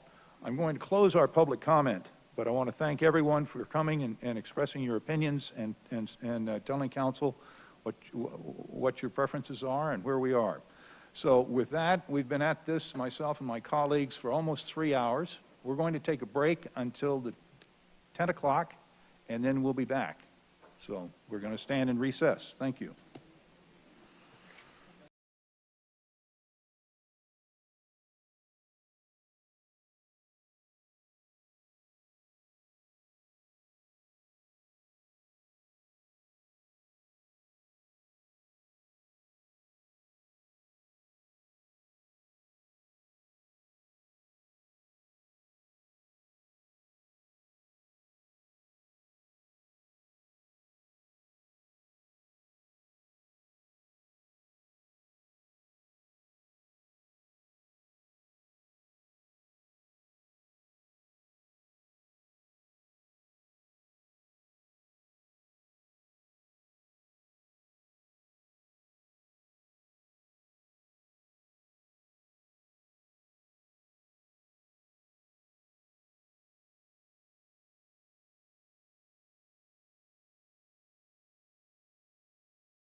So I'm going to convene our meeting, and we had finished with our public's right to speak on agenda item number 2. I am now going to open the meeting up to questions of staff from council. Mr. Stites. Thank you, Mr. Mayor. I have a couple of questions. As far as the outreach goes to the community and kind of that sort of thing, that's been a topic that's been discussed tonight. I believe it was a couple days ago, Mr. Goff sent us an email with like 2 pages full of outreach stuff that hadn't been done. And I know you talked about it in your presentation, but because it came up again, can you go over that and then maybe why the idea of not using direct mail, directly like postcards or something like that wasn't used? Sure, I can speak to the overall strategy in terms of outreach, all the methods. I might hand it back over to city staff to speak to the decision around mailers specifically, but starting this project in the middle of the pandemic, tail end, I like to say tail end, an important part in the pandemic, we had been working on different strategies in the communities we work in across the country to make sure that we are hearing as many voices as possible. So we've been about a year into it at this point, and knowing that in-person may be an option, it might not be an option, we wanted to make sure that the strategies we did use accommodated that if and when it was appropriate and safe to do so, but we still wanted to make sure that we could engage as many people as possible. And what we found through the year of practice building up to that point, and what we have found professionally moving forward, is that we've been able to reach more people who typically haven't had their voices heard previously. It's sometimes a single event or a city hall format doesn't cater to how some people would like to provide comment. That's not to say that we shouldn't do that, but that being one of the many different prongs of how we outreach. So focus groups, steering committees, surveys for individual periods, long kind of surveys, meetings online, meetings in person. We tried to build the biggest range possible to make sure we were reaching as many people as possible. And I think the numbers behind it actually support that. But, so as it relates to the mailers in general, I think Lauren spoke to it a little on the front end, but it is, Lutheran impacts the whole city. Obviously impacts us as neighbors, right? Bel Air, everyone around it. But it impacts the whole city, right? So the conversation around it was intended to be held at a citywide level, and I think I might, is that? Yes, so in terms of direct mail, we often try to utilize something that is maybe already going out. So some cities put flyers inside of a utility bill. We don't have that advantage since we're not a full-service city, so we often utilize the connections, in part because we can convey more information, so not just go to a website. We're trying to get more information into households. So we had 3 connections issues mailed to every household and business, 2 where it was inside of the paper, and 1, the May 20th issue, where it was the front page feature. In addition to that, we had it in 7 Mayor's Matters e-newsletter, an email to all board and commission members, 10 emails sent out through the What's Up Wheat Ridge site, 4 press releases, 4 articles in the Neighborhood Gazette, about a dozen or more posts on 3 different social media venues, flyers at City Hall, the Rec Center, Active Adult Center, webpage, front page on the website, the city calendar, and then verbal updates at all planning commission meetings, April through October. Thank you. That's because as it was characterized by some speakers tonight, it was a couple social media posts and an article, but there's obviously a lot more that went into that. My next question is, and again, some of these I'm more so that the community can hear the answers to these, because there were some of the questions that were asked. Who paid for the consultant? And, well, let me ask that and then I'll ask the follow-up. Go ahead. Sure, so our invoices as consultant go to the city of Wheat Ridge. Okay. Sure. When this project came to our attention, it was in 2020, so we were in the middle of a conservative COVID budget. We asked SCL to put their sale on hold and to partner with us, and we said we can resource it as staff if you can afford to pay for the plan. We jointly completed a solicitation process, so we had equal parts SCL and city folks selecting which consultant. SCL wrote the check to the city. We have been processing all payments. Why would SCL pay for the process? I'll maybe let them speak to that, if that's appropriate. And if you would give us your name and Name and address. Steve Chung, CHY-UNG. I'm the Senior Vice President for Supply Chain and Real Estate for SCL Health. Thank you. I think the city did an excellent job of educating us why this master planning process was a good process to go through. It allowed for the inclusiveness and to hear the multiple voices and get the opinions from different stakeholders, and we thought it was a worthwhile investment to be able to do that. This would allow for a process to take place, another point per se, relative to what would be the ultimate entitlement. So we thought it was a good investment and a good partnership to move this process forward. Thank you. My next question. Mr. Stites, I would just elaborate on what Lauren said. I mean, we really, as a city, didn't have the money. I mean, we had given back, in fact, the money to do the 44th Avenue corridor plan in the COVID kind of budget savings mode. So that said, we managed this process in partnership with SCL as well as the property owner. This was a unique process, but we managed it like we would any other comprehensive planning process in terms of this was going to be a city document that we were going to be presenting to the Planning Commission and City Council for adoption. So, I mean, I feel very confident that we were the stewards of this process like we would have been for any other process that relates to the comprehensive plan, regardless of who was paying the bills. Thank you.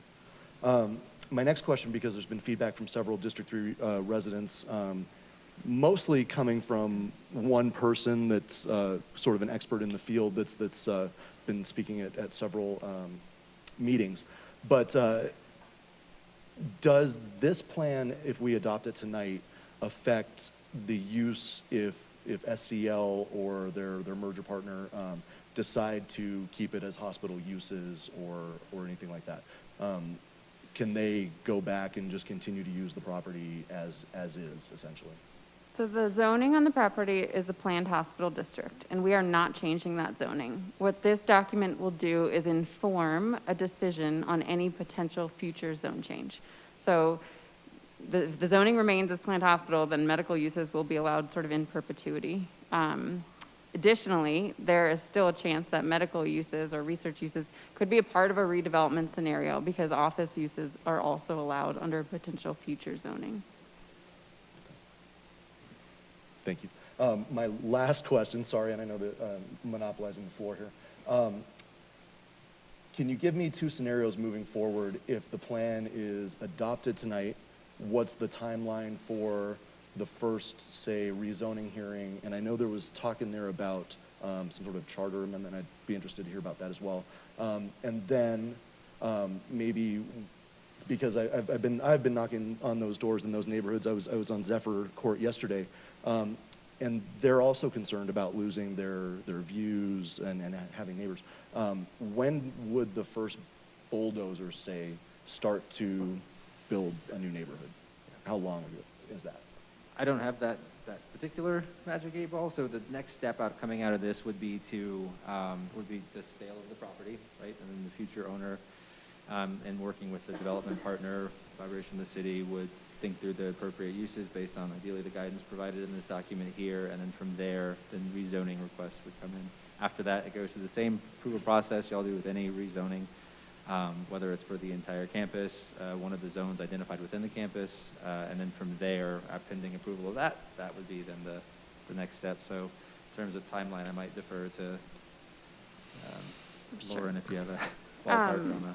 So these things will take time. They will take years. So if we had a zone change application come in today, it would probably be at least a year until it made it to a public hearing.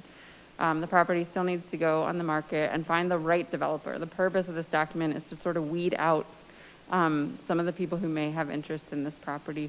We don't have a crystal ball, but I wouldn't expect to have zoning done any sooner than maybe 2 years from now, just knowing how a real estate transaction, how development agreements and how zone change can take time. The hospital will remain in place at least until 2024. So in terms of construction and bulldozers, it will still be years out. The example that I've given to folks in some of the public meetings is to think about Clear Creek Crossing. Our 2009 comprehensive plan talked about that vision. there were false starts. There were property owners that came and left. There were attempted zone changes that fell through. So it wasn't actually rezoned until 2018. So in that example, it took 9 years. There was a economic and housing market sort of dipped in there. But there are other factors beyond our control. So, you know, is it going to be 2 years or 10 years? It's hard to predict, but it will definitely take a matter of years, not months. And then you asked about the amendment to the charter piece of it. So as you all know, our charter restricts height for residential uses at 35 feet for new construction and 50 feet for non-residential uses, and sets a density cap at 21 dwelling units per acre, which is the number that was brought about earlier, about 2,100 units. That's based on our existing kind of cap if someone were to come in today with the existing kind of height limits in place, and to propose new zoning on the site, what we already have. The amendment to the charter would be to potentially identify areas within the site that might be appropriate for additional height. And that was in the trade-off section of the presentation. So zones 2 and 3 were where the community said that if those were tied to additional height, or trade-offs were tied to additional height in these areas, they'd be potentially supportive of it. And that's crafting of that language is beyond my skill set, so I'd hand that back over to you. And a charter amendment like that would have to go to a vote of the people, correct? A charter amendment would have to go to a vote of the people, yes. Okay, so that's again yours on. Yes. Can I ask then the inverse of my question? What happens if it is not adopted tonight? Sure. If it's not adopted tonight, what typically happens, and we see this around the city, is SEL is free to put the property on the market. An interested developer will come to us and say, what is the city's vision? And we won't have a very good answer, which will make the zone change process very difficult for our decision makers. So we can choose one of multiple routes. We can sort of do this process again and see if there's a different consensus that arises, or we can try to entertain potential development proposals in the absence of kind of a guiding document.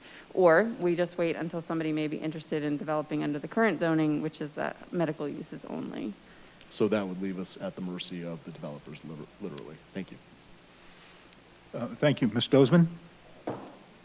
Thank you, Mr. Mayor. So I just wanted to ask staff if you could give like a brief history on this process, and if this is consistent, or like if we hadn't gone through this process, say SEL hadn't paid for this robust public input, what would have happened then? Would we have been just waiting for developers to come to us and piecemealing it out via rezoning hearings? Yeah, I mean, this project is fairly unprecedented.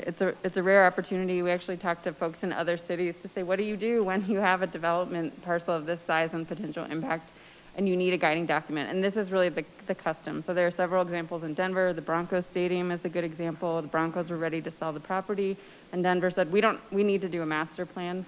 Same thing with the River North project in Denver. So it's not atypical in this industry to request partnership and a pause to allow a community to do some planning work. We've never had a master plan in Wheat Ridge that was exclusively on a single piece of privately owned property.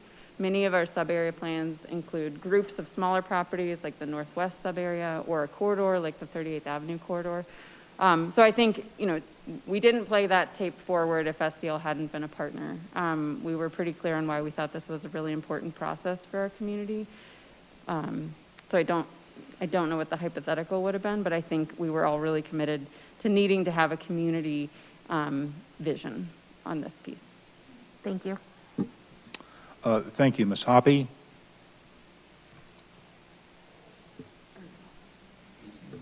Thank you, Mr. Mayor. Can you just respond to the question? So I have a couple of questions. The first one is, so triplexes and duplexes, what are those considered? Are they considered low, medium, or high density? So, you know, it's all relative. I think I'll say this. We very intentionally use the terms lower and mid and higher densities, because density is always relative. In our straight zone districts, duplexes are allowed in R2. That's a fairly low density zone district. That's 9,000 square feet per single family home. It's about 4 to 5 units per acre. So duplexes in Wheat Ridge are typically lower density. Triplexes are starting to edge towards mid-density again, when we're looking relative to the city of Wheat Ridge zone districts. In other communities, I think you'd find those are all considered lower density. In Wheat Ridge, the surrounding neighborhood, which is mostly single-family duplex, generally ranges from 4 to maybe 7, 8, 9 DU per acre. So that's what we meant by lower density. Thank you. And then I'd like to ask, Patrick, in the packet, in our memo, there's 3 pages that listed a lot of the stuff that Lauren was talking about on outreach.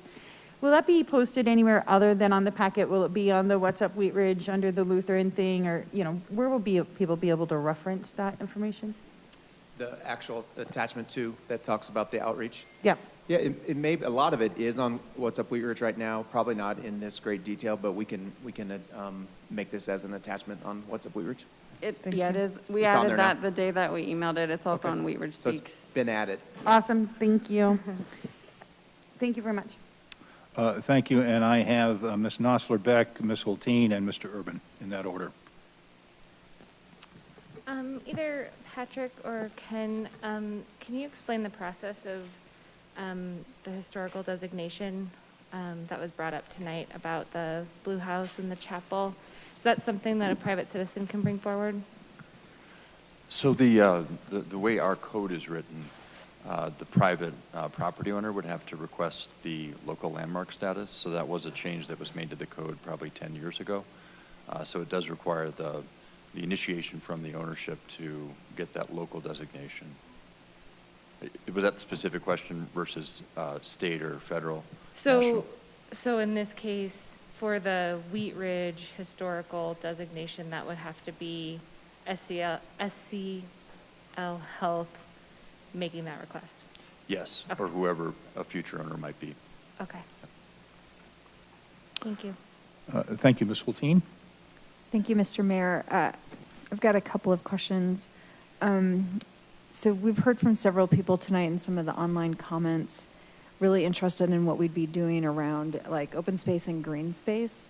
And I realize that this is kind of a high-level framework guide, but can somebody speak to how we'll ensure that open space and green space is part of those parcels that would be sold off to developers over time? I realize that there's guidance in there, but what's the process to ensure that the vision for open space and green space, especially in the margins, the low density areas, that would be considered and be part of what those developers would bring to the site? In the spirit of, we'll just keep tag teaming these answers, right? But I'll take a crack at that one. I'd say this is a really exciting opportunity for us, looking at a 100-acre parcel that will likely include, some portions of residential development, maybe significant portions. The way our parkland dedication requirements read, we have the option for a fee in lieu, and as council is aware, that's very often what we take for small infill projects because the amount of actual parkland that we'd get would be not usable, hard to maintain, and the fee in lieu is a benefit to the city because it either helps us buy additional parcels or it helps us improve existing parks, and that's largely how we've used it. But in a case like this, we have a formula based on population that spits out an acreage requirement during the zoning process that they'll be required to dedicate. So I said it's exciting because, we actually anticipate that we will want parkland, right, in various forms and fashions in different locations throughout this development. So this sets the stage for that in terms of identifying locations where it might be appropriate.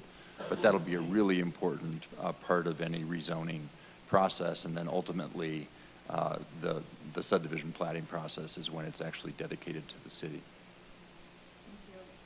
Thank you. My second question, there has been a lot of reference to the motivations of developers behind this, and I just want to clarify, are there any developers who we're currently talking to or have been involved in this, or has this just been the city, the citizens, and SCL?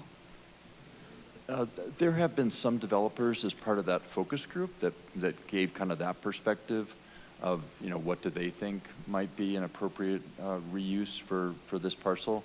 We tried to have a diverse array of different constituencies that were represented on the stakeholder committee, the kind of that master group, as well as these different focus groups. So there's certainly been a couple of those that have been, one voice as part of this larger process. There's no developers currently looking at this property in any kind of an active way. I mean, that was really the first conversation that we had with SCL. They had engaged a commercial real estate broker to potentially market the property, and that's when we said, I think we maybe take a step back, that it would be difficult for us to have a meaningful conversation with the developer until we had this robust public process. Yeah, building off that real quickly here. So the individuals or the groups that Ken was referring to, those are part of the business community focus group. We had the 3 focus groups. The community-oriented ones were whoever showed interest. We didn't turn anyone away. So if they showed up to the walking tour, if they responded to any of the publications on What's Up Wheat Ridge, we invited them into the group. For the business one, we had representation. It is in the plan document, but from the Chamber of Commerce, Wheat Ridge Business Association, Applewood Business Association, Foothills Regional Housing Authority, the City of Urbana's Community and Economic Development, the Fruitdale Lofts developer, so Ellie Hartman was part of that conversation, and then Wanty Partners, who brought the West 38th. So they were all part of the same conversation. No one person in any of those focus groups to carry that as is you want to have with the focus group. So. Thank you. My last question at this point, having read through the appendices, most good plans, it's the appendices that are actually where the meat is. Can somebody speak a little bit more to the economic modeling that we've used? We've heard a lot tonight from people who are expressing, sort of long-term interest and concern around it as an employment basis, and how early in the planning process were things looked at, like, commercial, employment center, retail, retaining hospital use. I just think it would be helpful to maybe speak a little bit to some of the economic models that informed how this kind of housing intense plan has come before us. I can start that off. I normally defer this question to our talented partners over at EPS, who aren't with us tonight, but at a high level, the preliminary and baseline analysis looked at kind of current localized trends and then kind of larger macro regional trends in terms of what they're seeing from absorption rates across a couple of different use types. Based on the geographic factors of where the campus is in relation to some of our primary, Wadsworth or 44th, or considerations to what new markets might offer as it relates to new retail or new office. So that the numbers, you're right, are long and different and in the appendix, but that was kind of the front end of the consideration for it. And then we did let the community voice in that process also shape consideration around that. I think there was much more appetite from the community perspective for the retail, the restaurant and dining, and we tried to be very realistic with not only where it's located, but the amount that's probably coming to the site. It's not to say that more couldn't. Jay, would you like to add to that? Well, I forgot my boss is on one. Yeah, sure.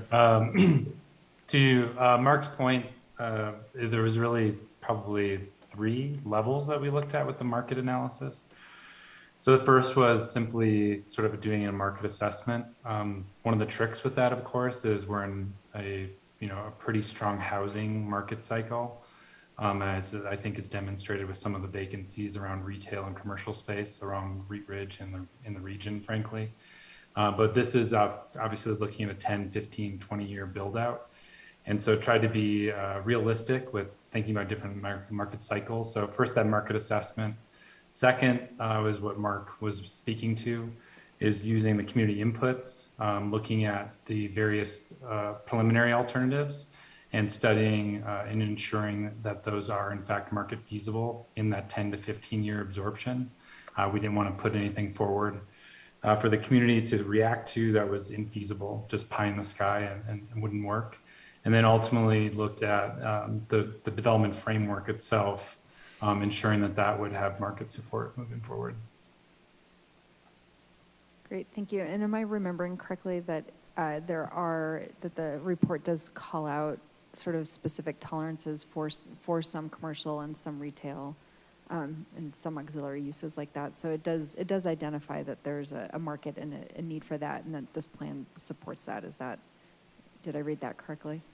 Yeah, that's correct. In a moderate amount, and as I think was mentioned with one of the speakers from the public earlier, doing so in a way that's creative and complementary to what else is existing around Wheat Ridge on Wadsworth, on, you know, further down on 38th, and not competing with that.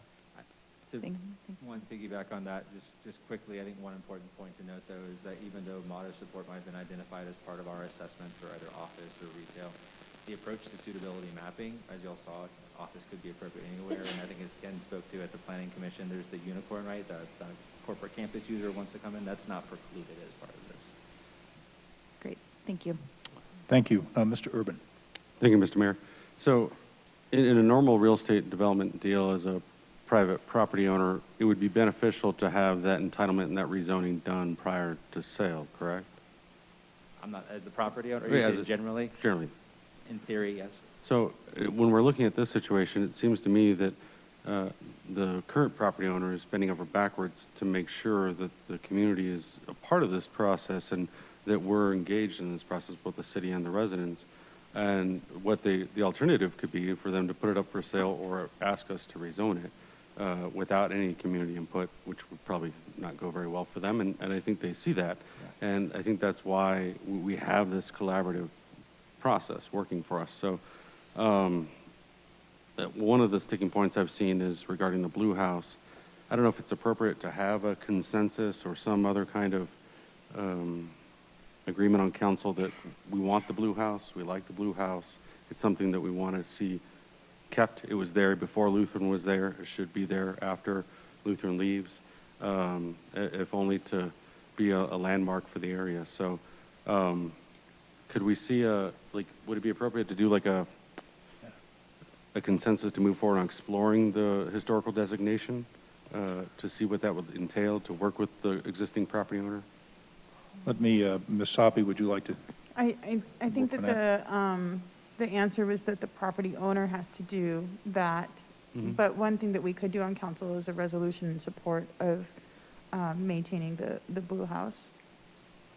I think that some kind of acknowledgement and forward action on council to show the residents a sort of gesture of good faith, because one of my main concerns here it is about what's going to happen with this property, but I want to make sure that the relationship with the residents and those that are concerned about what's happening is maintained, because this is going to be a multi-year process. This is going to be something that's going to take the patience of the residents and the council to kind of work through. So that would be a good sort of peace offering to say, we all agree the Blue House is going to stay, or it's going to, something that's going to make sure that residents know that we're all on the same team. Ms. Sopi? Thank you, Mr. Mayor. And thank you for bringing this up, Councilmember Urban. I guess the way I'm looking at it is that we don't own the Blue House. Sure. So we cannot have a consensus that says the Blue House will stay. But knowing that it may take a while before a developer is even going to be looking at that corner piece of the property, and at the same time, the Historical Society is working on getting a state designation on that, on the Blue House, I think that a resolution in support of we would support maintaining the Blue House is probably about as far as we can go. I mean, I'll ask Mr. Dahl, but also that tells the story to any future developer how important it is to council. That's it. Thank you. I've got Ms. Weaver and then Ms. Hutchinson.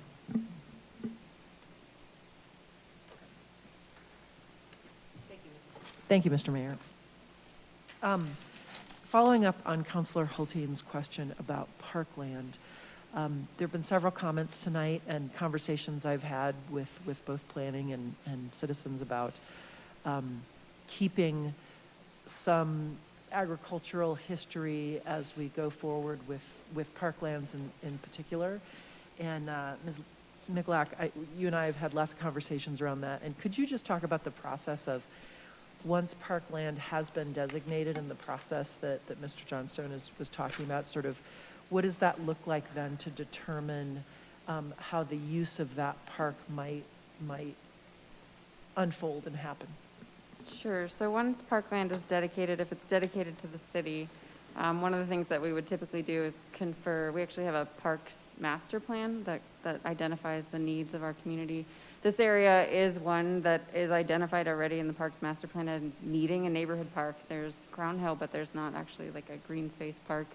So we would go through process to understand what are the needs and desires in terms of the city-owned park, and what different types of activation or not it could include, from agricultural to passive to more recreational to formalized and to plaza. So we would have a process for that, particularly for something dedicated to the city.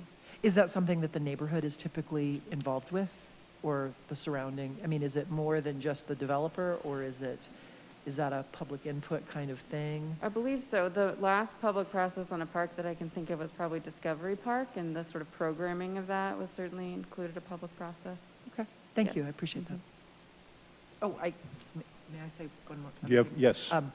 I also wanted to just appreciate all the comments that were said around the water issues tonight. I don't know if they're issues, but just the acknowledgement of the historic ditches and how we think about the word amenity versus the fact that it's also utility as well, and with several owners. And I just want to I want to thank everybody for their comments, but the water ones are especially important to me. Thank you.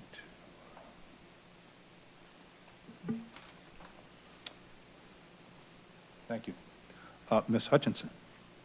Thank you, Mayor. Adding on to what Mr. Urban said about the Blue House, I also would be in favor of also including the chapel, okay? Those two things together for the architecture, the history, blah, blah. I want to thank the Historical Society for the amount of work that they've gone into to try to save these buildings. I really appreciate that.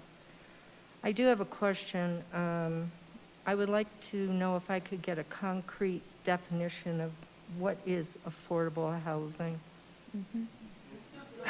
So that's going to depend on who you ask. There are two types from the planner standpoint. I might like the city speaks to specific definitions, but we typically say big A, little a. So big A, something being regulated, little a, something that we're trying to I achieve. can't hear you, I'm sorry. Oh, I'm sorry. So with the planner's lingo, we typically talk about big A affordable and little a affordable. Big A being kind of policy directed and little a being something that we're striving to achieve. The city is obviously in a parallel process right now looking at affordable housing policy being the big A side of that, and I might hand it over to the city representation to speak to where that process is at. Yeah, I think I'll offer something and then we'll let Mr. Goff chime in. So it means a lot of different things to a lot of different people. And the fact is in Wheat Ridge and in the Denver metro area, there's a lack of affordable housing no matter which definition we're using. So whether it's deed and income restricted, which is that big A affordable, or what we call sort of the missing middle. So workforce housing in the $200,000 to $350,000 range for teachers, nurses, and firefighters. I think on this property, any of those would be great options. We need all of those kinds of affordable housing policies or products. And you'll recall that recently, I think you adopted a resolution of support for a grant application that we have into DOLA, the Department of Local Affairs, to hopefully obtain funds to create an affordable housing strategy, which we've never actually had in the city of Wheat Ridge. So the benefit of this taking many years to come to fruition is that we can do some of that strategizing and policy making in the background so that we have a better answer for what affordable means to Wheat Ridge and particularly on this property. Well, I think it's important for people who buy a house to know what affordable housing is thrown out all over the place. And really, what you're telling me, it doesn't really mean anything. It's subjective.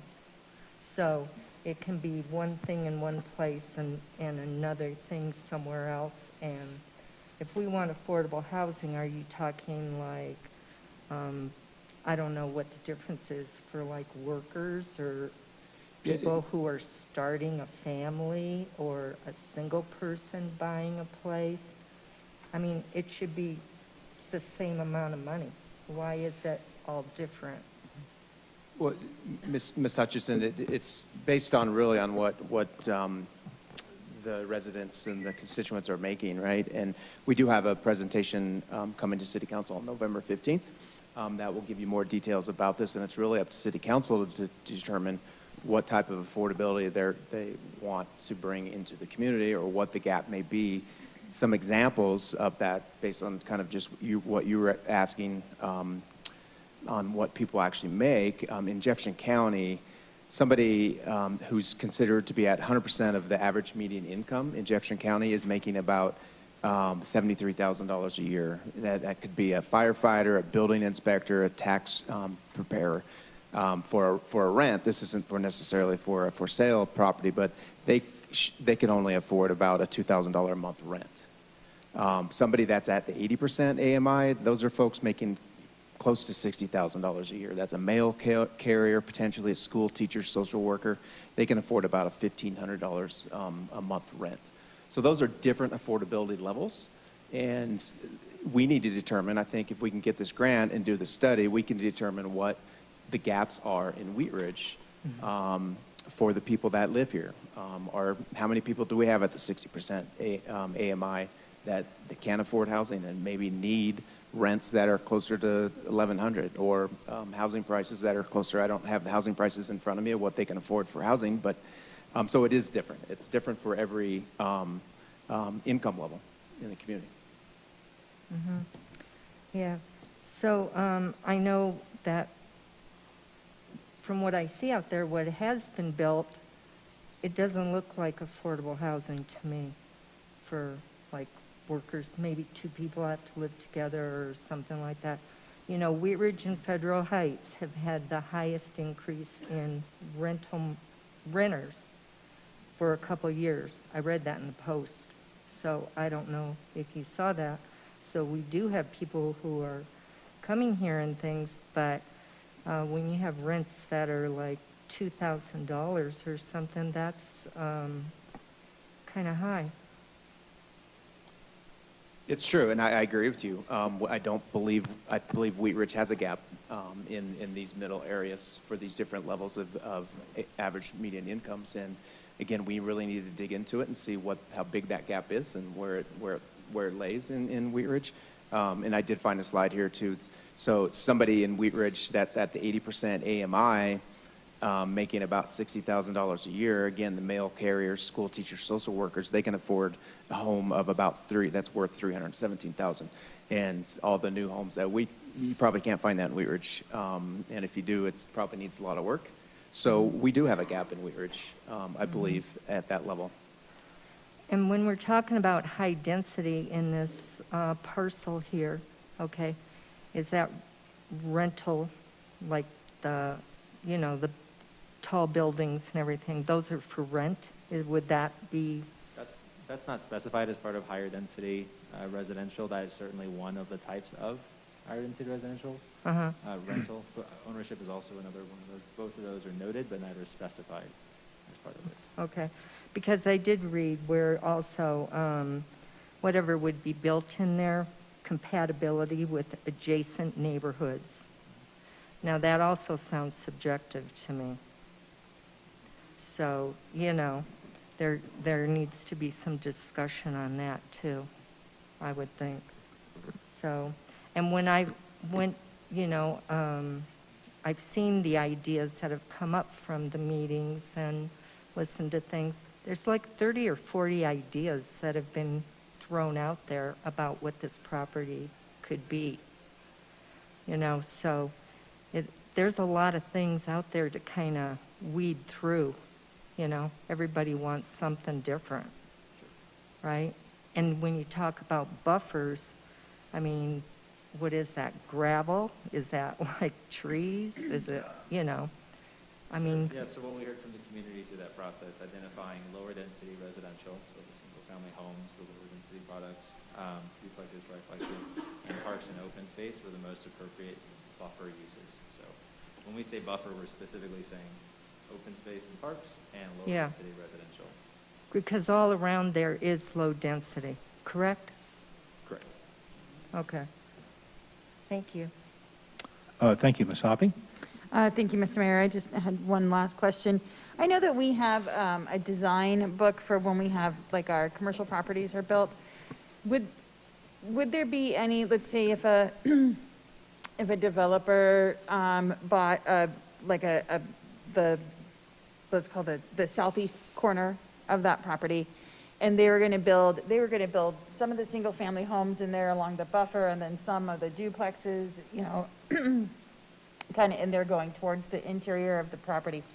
would there be a design book that we would be requiring them to do, or is that something that we do through our codes already? I know like, we don't allow, slot homes and stuff like that. So I know that that is already in our codes, but would there be some sort of design book that would go with that? Yes, so zoning, you'll recall, answers two questions. What can you do and what can it look like? And we have a couple different ways to regulate what it can look like. And right now, for most properties, we use the architectural, yes, and site design manual, and that is an option. So when somebody comes to us to rezone, we present sort of all of our existing codes and design books. There is a good chance that this property will create its own design book. It's similar to how we zoned Clear Creek Crossing. We call it the design pattern book. For a property of this size with sort of a cohesive vision and likely a master developer, I do expect that they'll either default to the city's existing ASDM, Architectural and Site Design Manual, or create a similar tool. And do we feel that the ASDM right now do we feel like it can, the design can carry still for many years to come? Yes, I think we're confident that that manual is still effective in sort of executing the community's vision.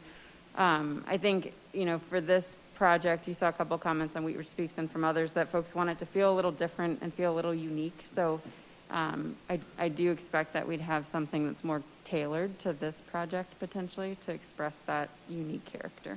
Thank you. Before I close the public hearing and ask for a motion, is there further questions from council of staff? Ms. Soltine. Thank you, Mr. Mayor. The extensive process that was tackled for this for community input, can someone kind of give a little bit better explanation of like what was the role of the stakeholder group, what was the role of the focus groups, and then the community input? So we're getting a lot of data points that we heard from a lot of different people, but they kind of played at slightly different sort of levels. And I'm just sort of curious if somebody could just help us better understand, you know, what's the difference between having been on the stakeholder group as opposed to like one of the focus groups, and how that information was then kind of processed and turned around to like the next phases of the process that we saw. Yeah, certainly. So I can start that off, but Jay or Lauren, please feel free to jump in. So this center graph there, it might be a little tiny on your screen, but the second task there is public engagement, and all those different dot points kind of aligned with when we reached out to individuals, what conversations we had around the different phases of the project. So if y'all can see in the sequencing, you'd have stakeholder steering committees. We had 3 of those throughout the process. Those would precede kind of larger engagement. Larger engagement would be followed by, larger engagement being an event of some sort, larger engagement would be followed by focus group meetings. Sorry, I got that backwards. Focus group meetings would precede the large engagement windows. And then we would come back to y'all after come back to y'all for either a study session, both for Planning Commission and for Council, to kind of report out on findings. So the sequencing of those, the steering committee was intended to kind of help us shape the process. So we came in obviously as consultants, again, a competitive bid process for this project, and we outlined what we thought the best approach for this was, which we talked about in those very first slides up there. Using the stakeholder steering committee and their representation of kind of the community, we vetted that process and made sure to make refinements. Are we responding to the right COVID protocols? Are we getting the notices out in the right places? We would take that input, we do our professional due diligence with our technical analysis, and then go to the focus groups with, hey, based on this first stage of the process, here's what we found from a technical standpoint. Let's talk about vision. Focus groups then help craft what we're going to do with the larger community, and that sequence kind of repeated itself, starting ahead of all that with the campus kind of walking tour. But each one was intended to refine the input from the prior one, starting with the approach to the project. Thank you. Councilwoman Hultin, I think it's also important to kind of recall the formation of those 2 entities, the stakeholder group and the focus groups, because I think it's important it was important to the process. So the stakeholder committee, you know, we wanted to have kind of a broad representation of different constituencies, both across a broad spectrum of different groups.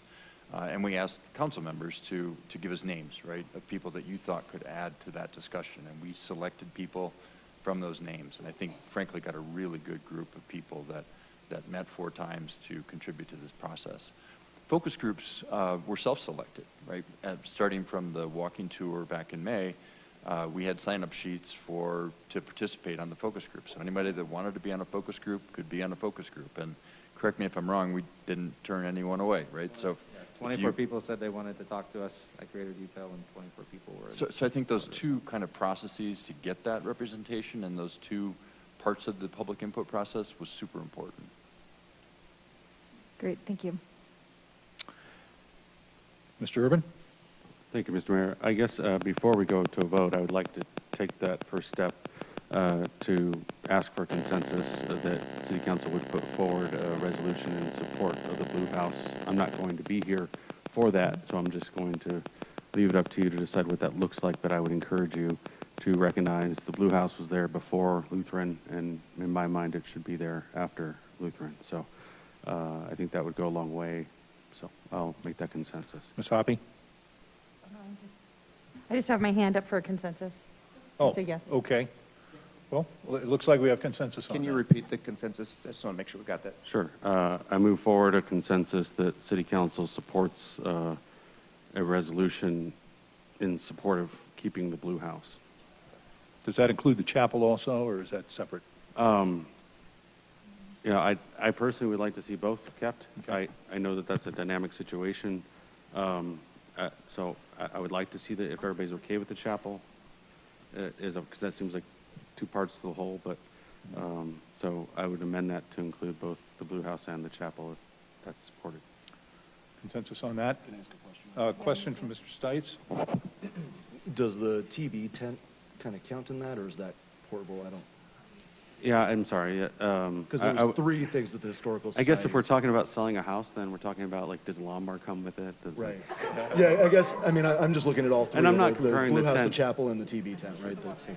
Right, sure. I would include the tent in that, I'm sorry. Okay, so the Blue House, the chapel, and the tent. Ms. Hoppy? Yeah, I just want to remind council that we don't own this property. This resolution is in support. It's Right. not that we are telling the property owners that they have to do that. So. Thank you. So we have that consensus. Thank you, Mr. Urban. Is there further discussion before I close the public hearing? Okay, I'm going to close the public hearing, and Mr. Stites, a motion on this item is in order. Thank you, Mr. Mayor. I move to approve resolution number 53-2021, a resolution adopting the Lutheran Legacy Campus Master Plan as an amendment to the city's comprehensive plan, Envision Wheat Ridge. Second. We have a motion and a second by Mr. Urban. Is there discussion on the motion? Ms. Dozman. Thank you, Mr. Mayor. I just would like to thank city staff, the consultants at MIG, and all of the public that participated in this process. This wasn't required, but I do think that it was necessary for our community to kind of lay the framework as to our vision of what we would like to see. I am in support of this framework as a guiding document. I like that there is more than one option, and that we've captured the likes and dislikes of the community. And this has been a very robust public input process. You know, I've been very happy with how, like, the outreach and the many avenues of and ways in which the community and residents can engage with the city staff, with the processes, and us as council members. So I just wanted to thank everybody, and I do support whatever historical buildings we can maintain on that site. I think that welcoming our future is also a part of honoring our past. And so, you know, this has been said before, this is a once-in-a-generation opportunity.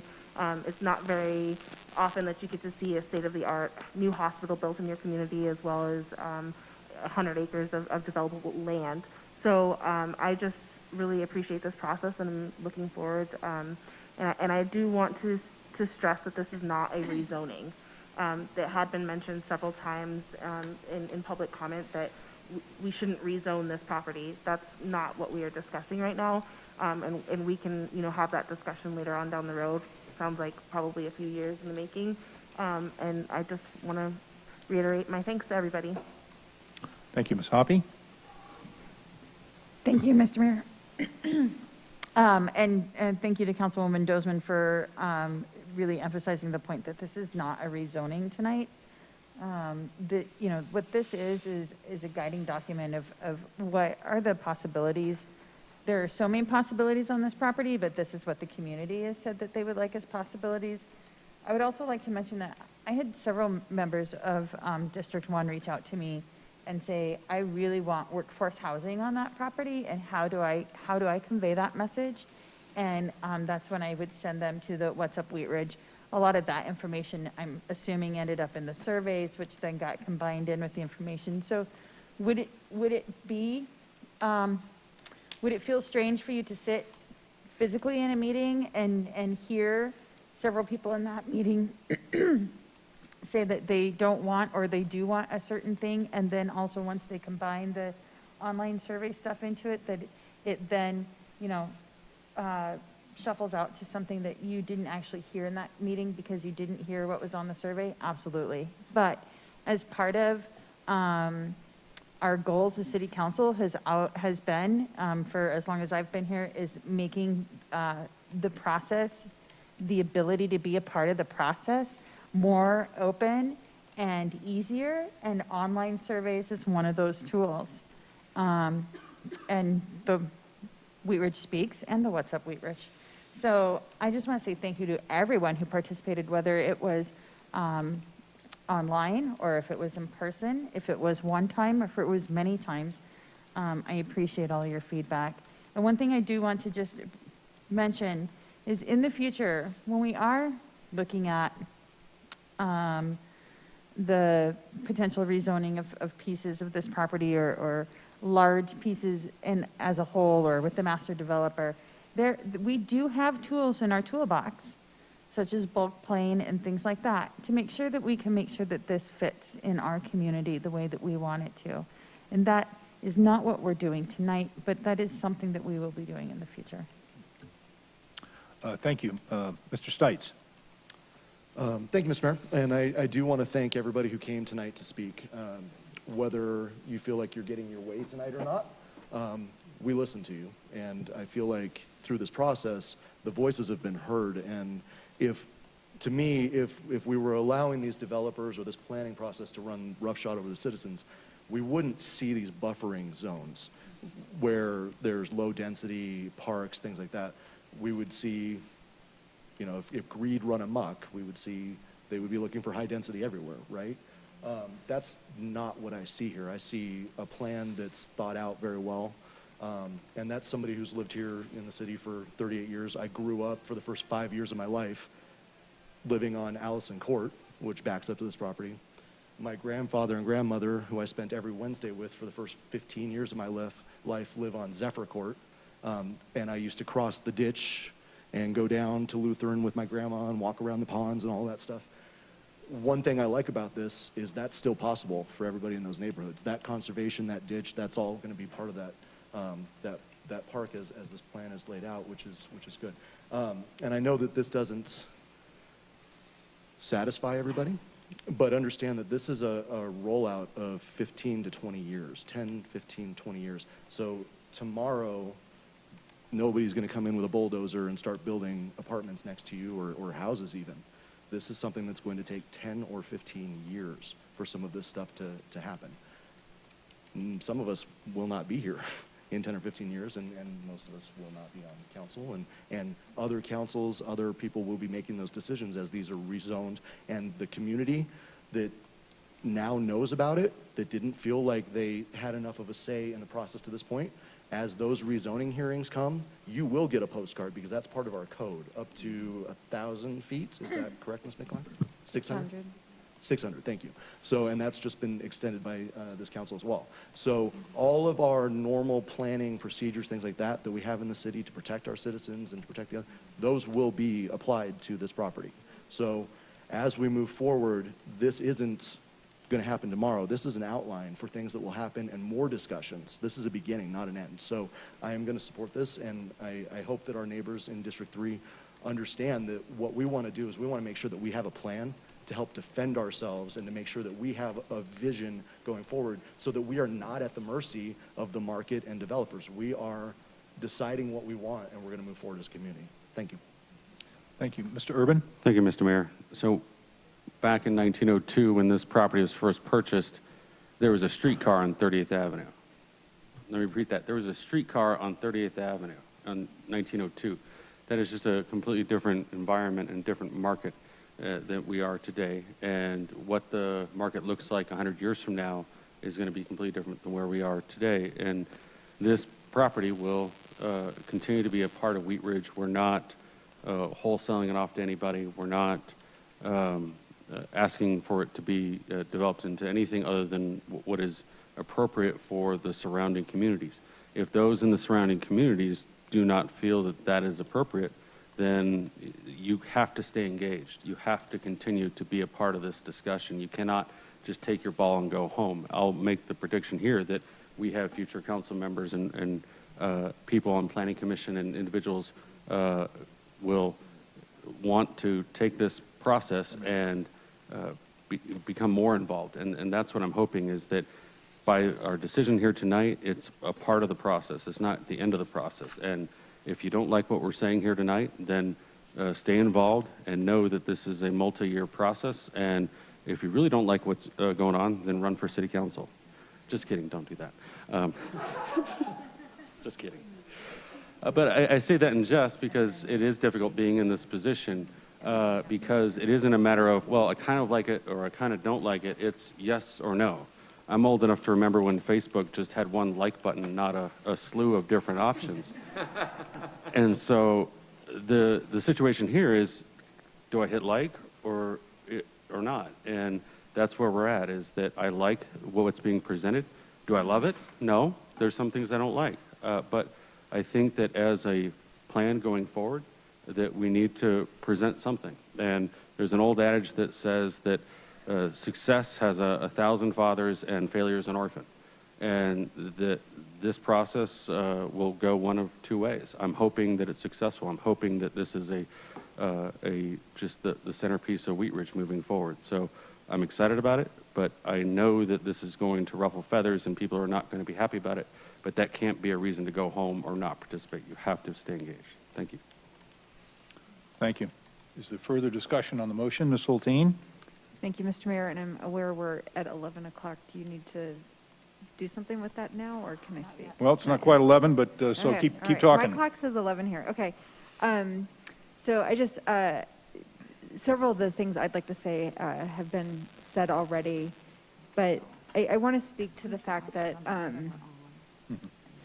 when I moved to Wheat Ridge and I started getting involved, it was a contentious issue in which one side was going to be right and one side was going to be wrong. And there's really no right or wrong, right? Like there's a spectrum, and we hear from a variety of people, and our city is best served when we have a diversity of perspectives and inputs and, experiences that are informing what we're doing. And I'm in favor of this framework because it's just that, it's a framework. We aren't rezoning anything. We aren't deciding specifically what is or is not going to happen. What we're doing is creating a vision that will allow us to decide what's best for Wheat Ridge moving forward. And what I learned, the hard way the first time, and it gets a little less hard each time, is that what works in Wheat Ridge is that we retain a certain amount of Wheat Ridge-ness to what we do. And the Wheat Ridge-ness that I really appreciate, that makes me passionate about living here, and I've heard from a lot of people tonight and input we've had online, like that Wheat Ridge-ness is in this plan, and will allow us, as Mr. Urban was just saying, through engagement and diligence moving forward with the specific proposals that we can specifically react to. We are the stewards of the Wheat Ridge-ness, and that Wheat Ridge-ness has a touch, feel, look to it. A lot of times that's really anchored in, sky and land and feeling connected to nature. And that is inherent in this site and will continue to be. But the other part of the Wheat Ridge-ness that I've learned to really particularly love and become most passionate about is the sense of community and connectedness within the neighborhoods. And we're actually not, we're building a new neighborhood within our city here. And what I get excited about is the thought of the connectedness and community that is the Wheat Ridgeness that we're all stewards of, evolving out of this. And absolutely, as specific things come forward, it is, you know, if I'm still on the dais, whoever's up here, whoever's in the audience, it is incumbent on all of us to be stewards of the Wheat Ridgeness. But for now, I think we've heard from a lot of people, this is just a framework, we're not rezoning. It allows for the hospital, if they want to retain some of the buildings, they can certainly do that. But I see the Wheat Ridgeness in this, and so I will be supporting it. And I just want to thank everyone for their time up to this point, and thank you. I can't believe how many people are in here, and it's 11:03. So thank you guys for being here tonight specifically. Just a point of information for council. Our rules on time of adjournment state that at 11 p.m., the city council shall complete action on the agenda item, then under discussion, and shall adjourn the meeting. Prior to adjournment of the meeting, we have several options to do. But right now, it's 11 o'clock. We're going to continue discussion on this motion and complete this motion. So that's where we're going to be at. Is there further discussion on the motion? Ms. Hutchinson. Thank you, Mayor.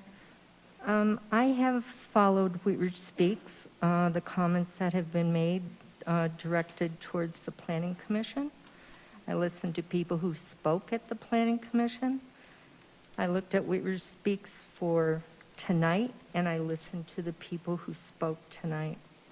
I work for the people who are in Wheat Ridge, okay? They are the guiding force of what I feel is to be going on in Wheat Ridge. So I think it is important to be able to listen to these people because they've had concerns before and have been ignored or just brushed aside. And for them to stay here tonight, the majority of people who spoke tonight were not in favor. So I don't see why we have to rush with this right now. And so I believe we could do a pause. I'm not going to vote for it. Thank you. Is there additional discussion on the motion? Okay, I see none. Will the clerk please poll the council?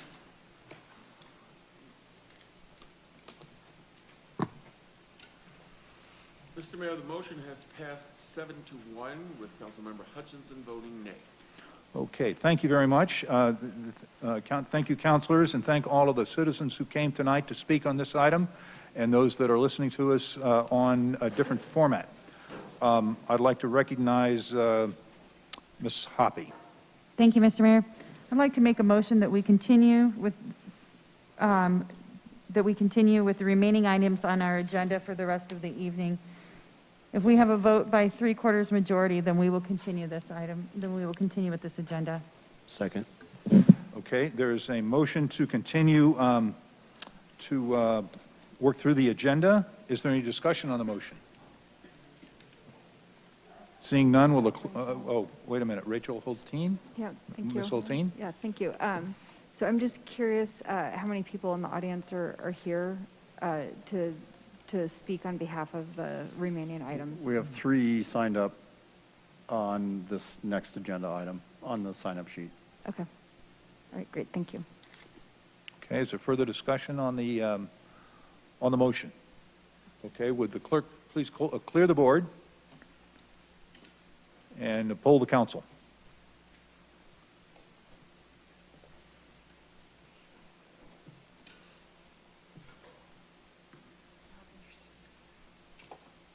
Mr. Mayor, the motion passes unanimously.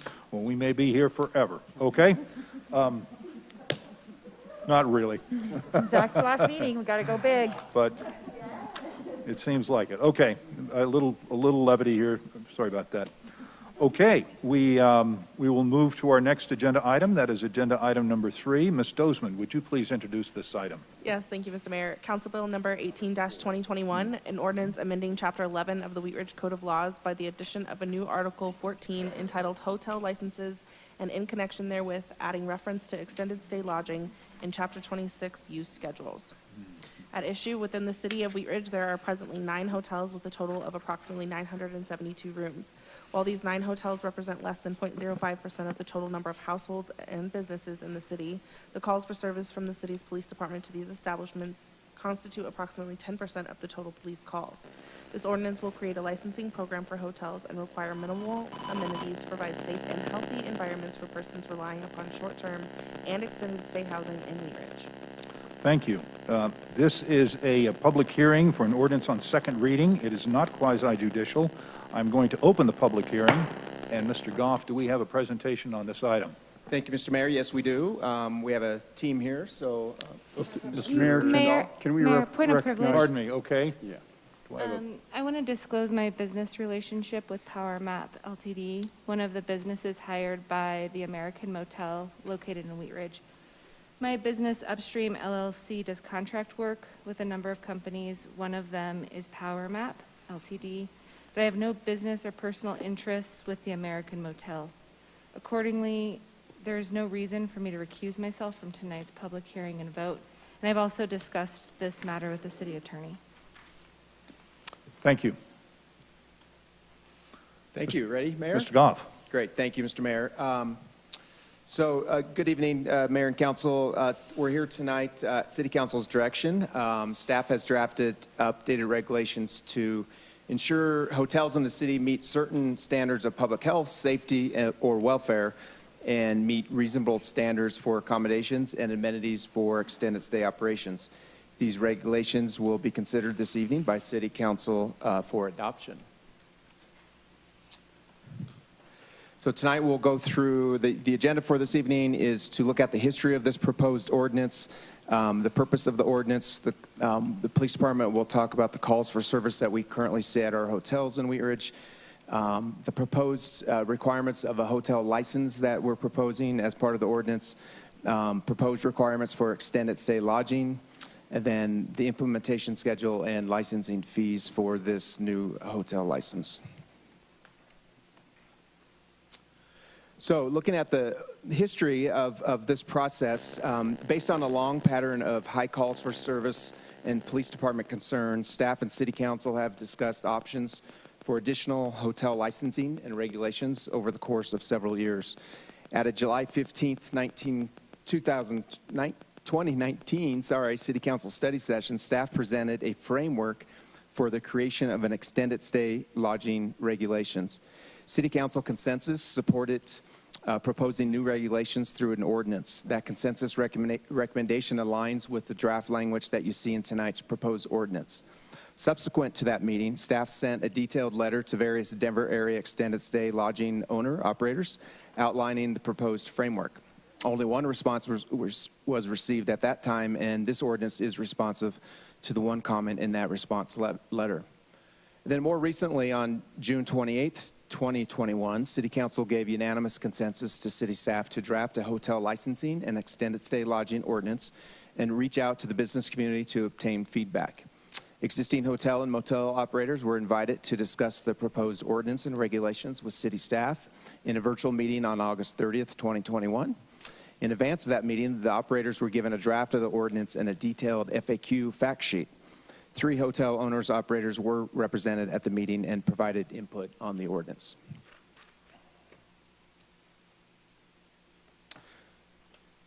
So this ordinance that is in front of you this evening attempts to balance various and sometimes competing issues of public health and safety, resource demands and needs in the police department, community image, and the business needs of our hotel operators.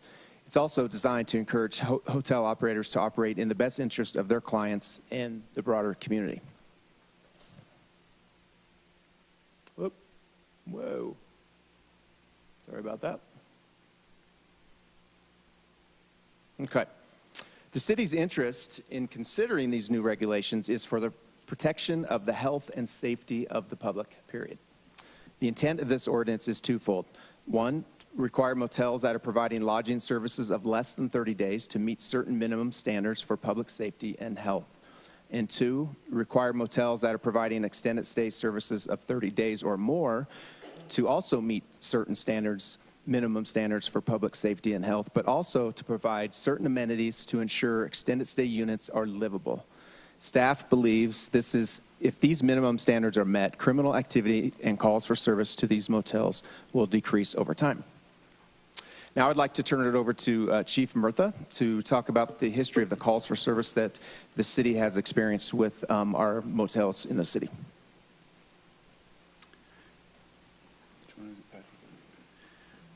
Good evening, Mr. Mayor and Council. Thank you for the opportunity to talk about the safety part of this proposed ordinance tonight. Obviously, when I was hired a year and 9 months ago, I heard many themes. One of them was themes around hotels in the city of Wheat Ridge and the safety of those hotels.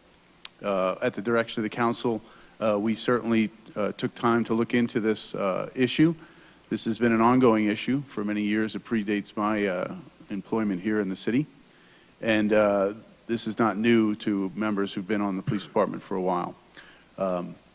Calls for service at hotels in the city are disproportionately higher than other businesses and residents.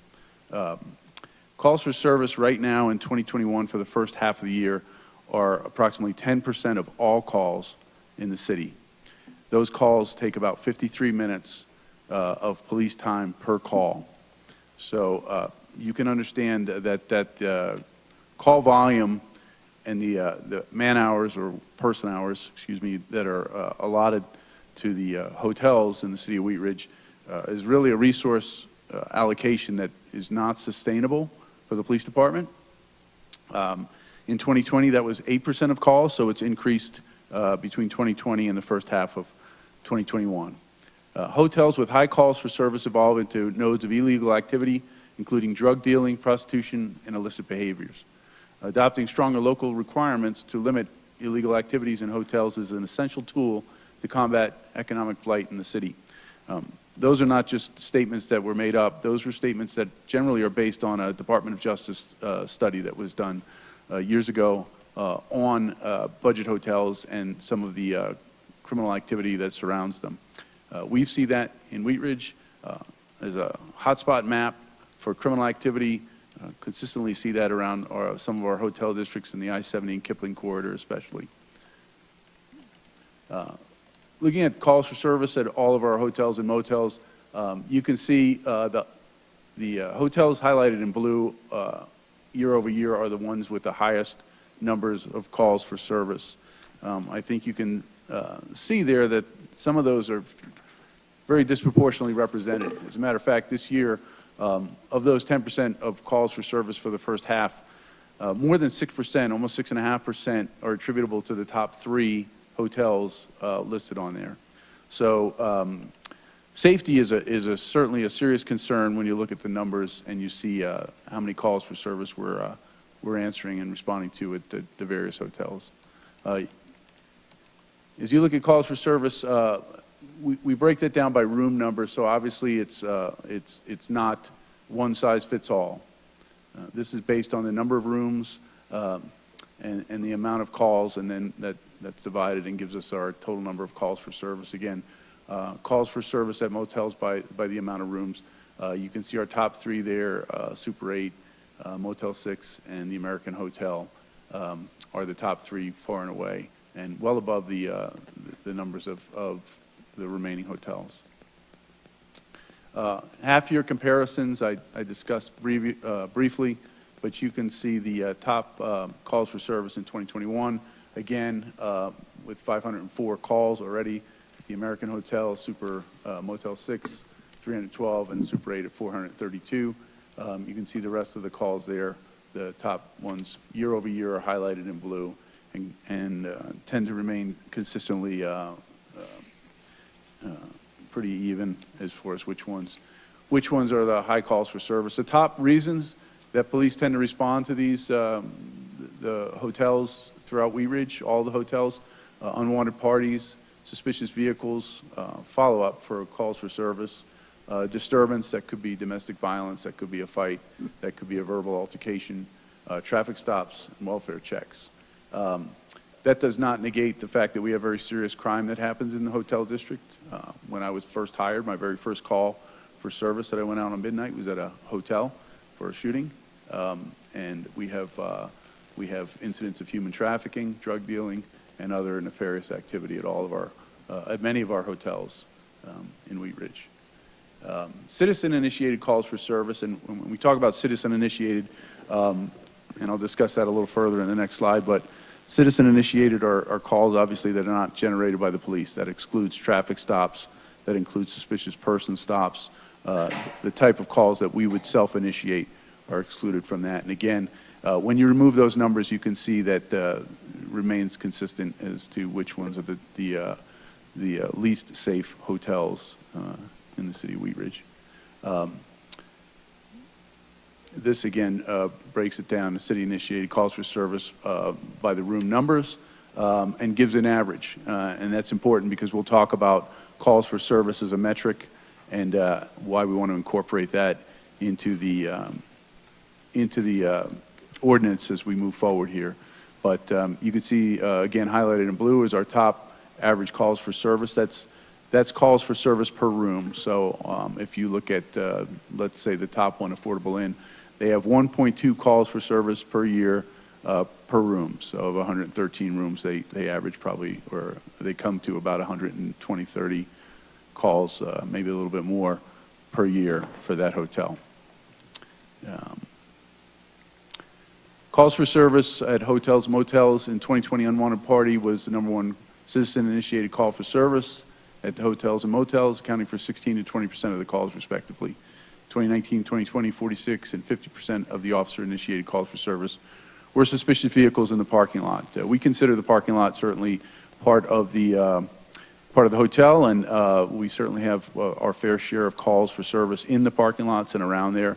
That's not our exclusive province. We look to partner with hotels, and we look to create relationships so that they can be better stewards of their property. But we do tend to find a lot of illicit activity in the parking lots and surrounding hotels. In 2019, patrol officers spent an average of 53 minutes and 19 seconds on each citizen-initiated call for service at the hotel and motels. In 2020, this average was just 6 seconds longer. So consistently, we're spending 53 or so minutes on every call for service, and those hours add up if you look at the sum totals for our calls for service. So before I turn it over, the police part, the safety part of this was modeled somewhat after Lakewood, but it really all goes back to that Department of Justice report I talked about. They talk about some of the studies that they did in conjunction with California State University, and how that did in fact reduce overall criminality and produce safety in the hotels. That's our goal, is to produce safety, produce a safe environment, but we can't do that by ourselves. We're looking for a good relationship. To this point, we haven't seen the proper relationship, so we're looking to codify that, and we're looking for hope or for help through the council to get that done. With that being said, I think I'll turn it over to Ken. Is it you next? It is. Thanks, Chief. Where do we aim this little guy? Like that? I'm going to go over the next few slides, which kind of cover the existing regulatory framework for hotels and motels, kind of cover the main aspects of our proposed licensing framework, and then talk specifically about some of the framework that we're proposing to allow extended stay lodging to be provided for in the city. So hotels and motels for transient occupancy are allowed in C1, C2, and IE zone districts with what's called a special use permit, which is an administrative approval that under certain circumstances can trigger city council review as well. That's been the case for many years that they've been allowed in that manner. Transient occupancy, while not specifically defined in the code historically, has long been interpreted to be for stays of less than 30 days. That was codified as part of the 2020 adoption of the short-term rental ordinance, as part of that ordinance, but also applies to the definition of hotels that uses that language, transient occupancy.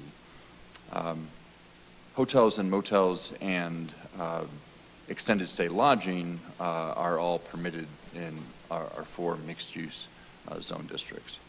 So that's the current framework. The general framework for hotel licensing requirements is covered in the next two slides. And so you can see the different requirements that we're proposing to be included in the licensing regime. The first one is really the big new one, and the chief obviously covered the data that we have for some of our existing hotels with higher rates of calls for service, but that's probably the biggest new standard. The other ones are really largely just kind of formalization of things that we either already encourage or already require. So number 2, participation in the city's certified crime-free hotel motel program. That's not currently required, but it's certainly encouraged when we interact with our hotels, mostly through the police department. The meeting all corrective actions in response to the hotel motel inspection program. Again, that's already required on an annual basis. Council will recall that we do inspect all of our hotel properties and essentially all the rooms on an annual basis. That's a collaborative process with the building official, with the police officers, the code enforcement officers, and typically the fire districts as well. 3 more requirements. Compliance with the city's landscape inspection program. That's a program that we've had in place for a couple of years. We put it on hold during COVID, but we enforce approved landscape plans throughout the city. So that, again, that's really a requirement that's already in place, but we thought it important to reference here as part of the licensing requirement. Same with number 5, compliance with the city's adopted international building and property codes. Those are some of the codes compliance that we look at during that annual inspection program, but formalizing that as part of an absolute requirement as part of this licensing program. And then finally, this establish and maintain an approved security plan is probably in that category of something that the police department, in working with hotels and motels, currently encourages, but now we're requiring it as part of this licensing requirement.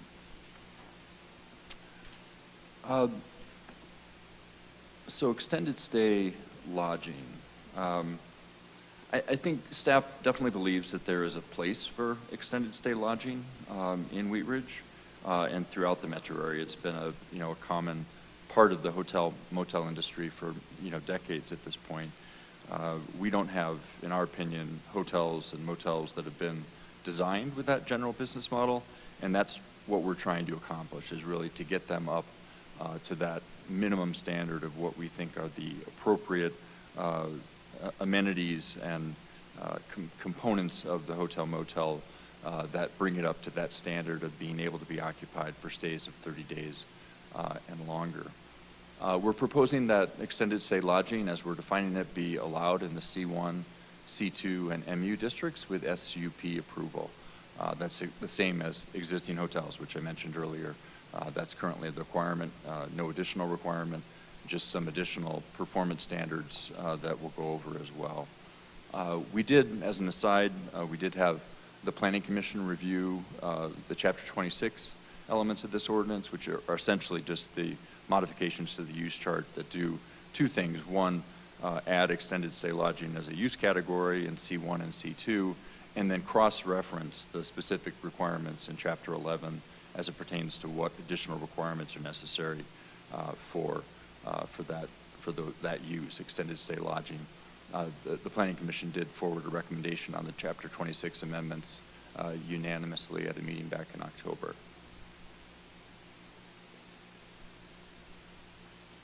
So we believe that really the extended stay lodging provisions that we're proposing, it really provides a path forward to legalize extended stay lodging operations, whether those be existing or new ones proposed in the future. We believe it's consistent with industry standards, and it's important to note that if we don't make this provision, if we don't make these provisions and add this to the use chart, they become non-conforming for stays of 30 days or longer, which means they would not be allowed.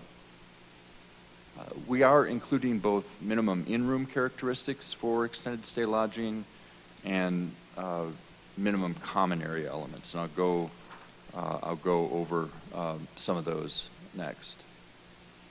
So the in-room characteristics, a minimum unit size proposed at 300 square feet, a minimum living room size proposed at 120 square feet, a defined bedroom space, so separate sleeping quarters, kitchen and cooking facilities, a maximum 2 persons allowed to occupy each dedicated bedroom, proper storage of personal possessions. That really gets at not storing longer-term types of possessions on balconies, and that really gets back to, as Patrick mentioned, a kind of a community image matter, and housekeeping must be available. In terms of common area requirements, 24-hour desk staffing is proposed. Again, no storage of personal possessions in common area elements like interior hallways, universal wireless internet available, and laundry facilities available. We think these are components that are necessary components for anyone really to reasonably be able to effectively occupy a housing unit, if you will, for stays of longer than 30 days. So in addition to those basic requirements, we also believe that there are other industry standard characteristics that are typical, and we're proposing that a minimum of 4 of these 5 requirements are met for any extended stay lodging facility. So a business center, a relatively nominal size for that. Again, a relatively small fitness center is an option. Swimming pool is an option. Several of our existing hotel properties already meet that requirement as well. Meeting areas or conference rooms, and we don't put a square footage to that. It just is something that would need to be provided. And some sort of on-site restaurant or food option is the last requirement. So 4 of those 5 are required to be met. And with that, I'll turn it over to Patrick to talk about implementation. Thank you, Ken and Chief. So just wrapping up here, Council, talking about moving forward, if Council chooses to adopt this evening, the current implementation schedule, which is just proposed. These dates could change if Council so chooses.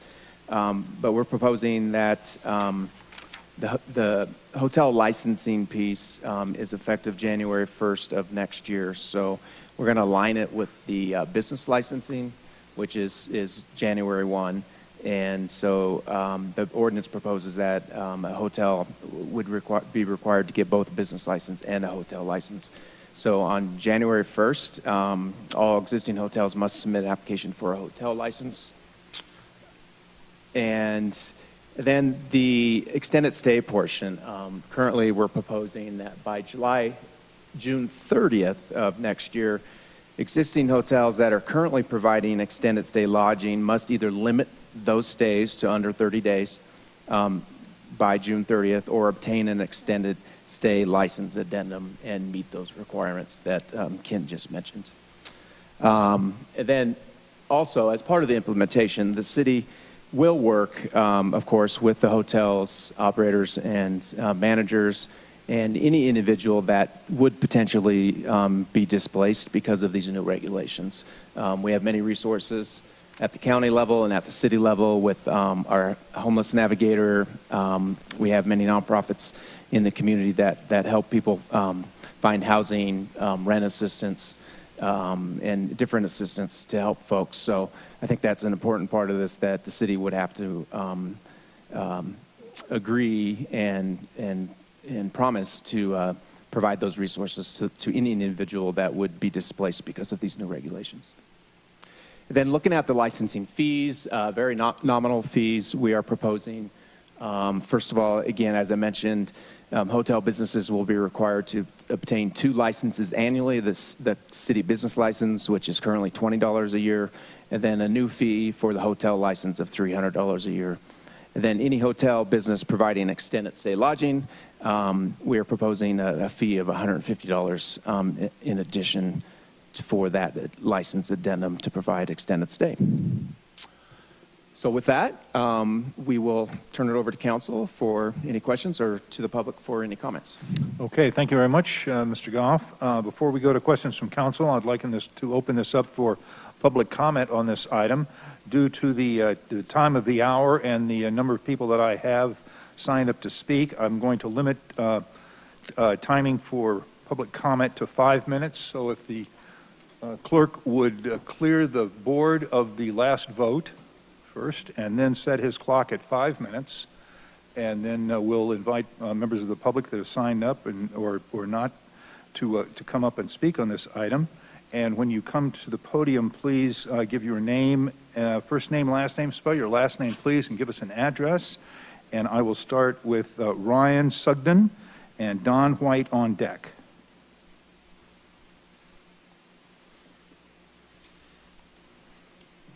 Good evening. Thank you, Mayor. Still good evening. Almost good morning. My name is Ryan Sugden, S-U-G-D-E-N. My office address is 1144 15th Street in Denver. I am an attorney representing the American Motel. Thank you very much for the opportunity to speak to you today. I want to begin by thanking the staff, thanking the council members that we've spoken with about this ordinance. Already, our feedback has been heard and changes have been discussed, and we've seen some changes in the ordinance between the version that we saw in August and the version that we see here today. That's appreciated. Nevertheless, we have very serious concerns about the ordinance that is currently before you. I want to touch on 3 of them very briefly. The first portion of the ordinance that is very concerning to us is the calls for service ratio. Fundamentally underlying the entire purpose for a calls for service ratio is a belief, an assumption that the hotel motel owners and their management are allowing conduct to occur that is giving rise to calls for service. And if only that threat of losing their license existed, that conduct would no longer occur. But the calls for service, the conduct that gives rise to the calls for service, go far beyond the issues that a hotel or motel owner or its management can control. Mental health issues, substance abuse, homelessness. This ordinance doesn't address those. It only addresses in isolation the hotel and the motel's management. And it throws them in the deep end of the pool and says, start to swim. Figure out these problems. Figure out how to solve mental health crises. Figure out how to solve people with substance abuse issues. It uses the calls for service rate as the sword of Damocles hanging over their head, saying, if you don't figure out how to solve these massive issues, you will lose your ability to do business in Wheat Ridge, period, full stop. This has very serious problems, some of which are obvious. Others might not be. The first one is it puts the staff at risk. You're now putting staff in the position of, do I call the police on this issue? How many calls have we had so far this year? We're in November. Are we close to our number? Should we stop calling police? What's a hotel manager to do if there are trespassers on the property? And let's talk about American Motel. It has a large parking lot. And the chief just indicated the parking lot's considered part of the property. If there's a call there, it counts against their talent. You'll hear from the ownership and the management of American Motel about the issues they face day in and day out of individuals. They're not guests. They're not welcome. They're trespassing. They're afflicted with substance abuse addiction and other problems. What are the hotel and motel management to do? I heard Mr. Goff indicate, or one of the staff members indicate that with compliance with the provisions of the ordinance, we believe we'll see calls for service drop. We all hope that's true as well. But if that is the case, we do not need a calls for service rate as a threat of losing your business license. Let's see if compliance with the provisions of the ordinance do bring those calls down. We don't need to have that threat hanging over the top. The other issue I want to raise is that these hotel and motel owners are not lawfully allowed to discriminate against an individual who comes to their door, acts appropriately, obviously doing nothing illegal, has money, has an ID, and is not on the do not rent list.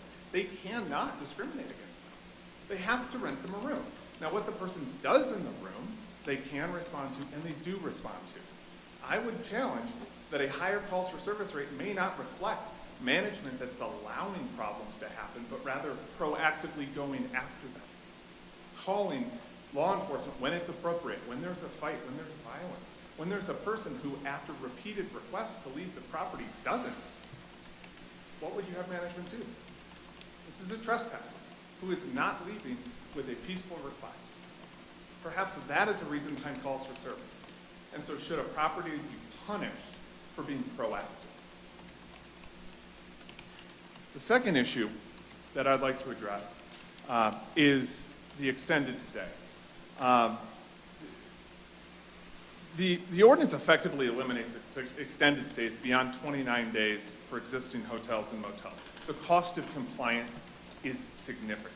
Millions of dollars. It's highly unlikely, if not absolutely impossible, for any property in existence to comply with it. The first question I would challenge the council to ask themselves is, what has been proposed in the ordinance is the industry standard. The industry standard for whom?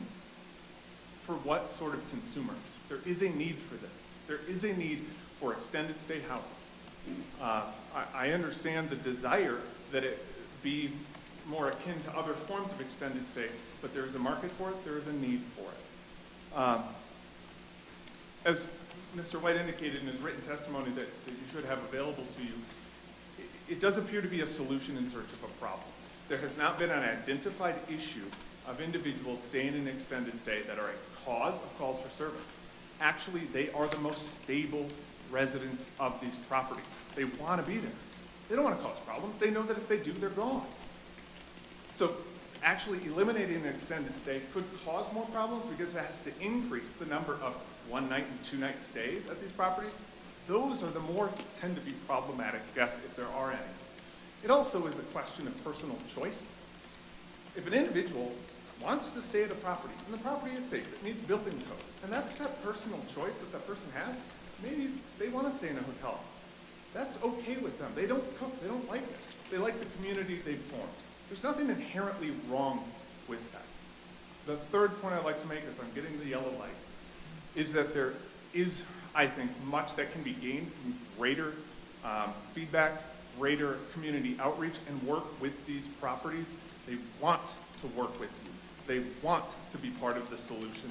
And I think there's a lot that can be gained from having a further and broader conversation before passing an ordinance that could threaten the ability of motels and hotels to do business in the city, because the last thing anybody wants is properties to be completely dark. That is not going to help with calls for service. Thank you. Thank you. I have Don White at the podium and Denise Mays on deck. Good evening. My name is Don White.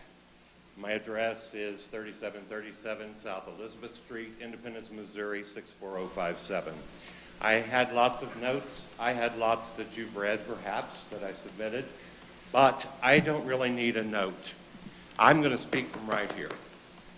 We've been there for 33 years. 1988, I remember it well. 17 rooms that Sandy probably remembers better than I do, our manager who was there in 1988. 17 rooms were rented. Obviously, there was a reason 17 rooms were rented. They didn't have a client base for the rooms that they had. They had staff that had nothing to do. We've been there ever since, and we are on the front lines. And everything I've heard tonight, I'm not angry. I'm sorry, probably, or disappointed that I didn't take the opportunity in here one of these times. I guess monthly I could have come and taken 3 minutes of your time to say, come help me, or come help her. She's been there for 33 plus years fighting what we fight over there. Come take a look at what I face today. I got to that property, got off the plane, was told I had 2 meetings coming up, and I got there and I counted them. I have a video of it if you'd like to see it. I have a video of what we fight every day, 24 hours a day, ourselves, physically. I got there, 13 people, I could count them, 13 people piled around our place. We didn't invite them. They're not our guests. One so drugged out, so out of her mind, that I don't even have words to describe. But I could show you the video because I just started videoing, and she was too pitiful to know that I was videoing her. Too pitiful. And guess what we did? Did we call the police today? No. Why? because we're going to face you tonight, because our numbers are going to go up, because we fight these people ourselves. Let me tell you about the last time I was here, and was kind enough to get to meet with our counselor and the mayor pro tem here at this building. Came in here, I got back to that property.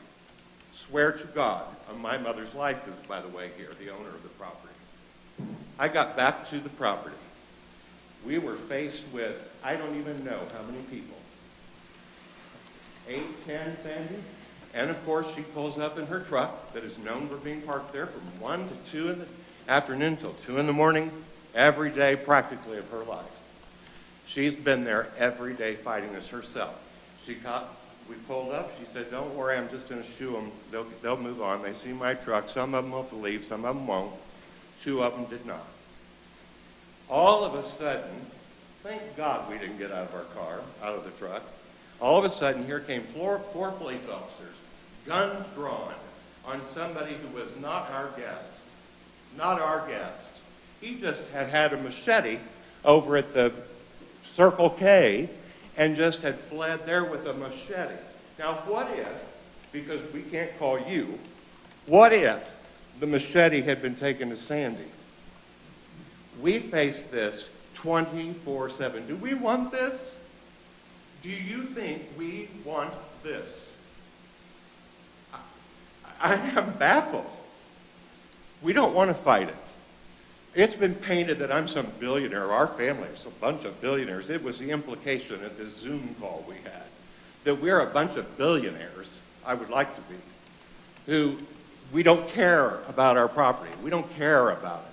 I'm on the phone with Sandy, I don't even know how many times a week, calling me at 1 o'clock in the morning, because I answer this phone 24/7, because we take care of people. Because I was raised with a paintbrush in my hand at 13, because we believe that there are people that need our help. And you all can bury your heads in the sand, but this exists. This is a problem. Drugs, homelessness, crime, it's here. Why don't you come at a round table instead of an intimidating forum like this? Why don't you come and sit down with me or my family or Adrian, who comes here from our properties in Kansas City almost monthly and spends a week to 7, 10, whatever days working on this place. Or how about you come over and look at the $600,000 we spent on the place the last 2 years? Or the fact that we spend 5 to 7, 8% every year on our property when it's typical to spend 5%. We've been painted out as somebody, we don't spend any money on it. Let me show you our great boiler room. It's beautiful. Or the 2 new elevators. Or how about the paint job? Or how about the new sidewalk? Or how about all the concrete that got replaced? I mean, let's work together. I'm sorry I didn't come ask for help. I'm sorry we just kept our head down and we kept on plowing through trying to do it. And I know I sound angry, but this is our life. We have 4 properties.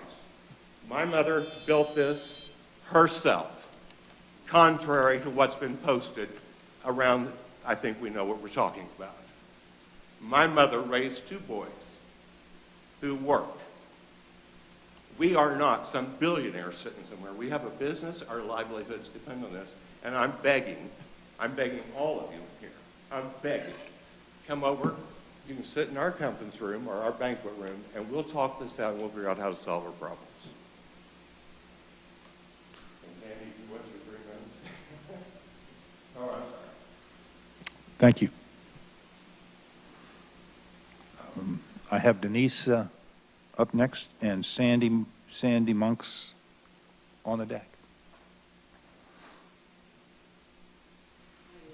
Appear to be quite a bit shorter than Mr. White.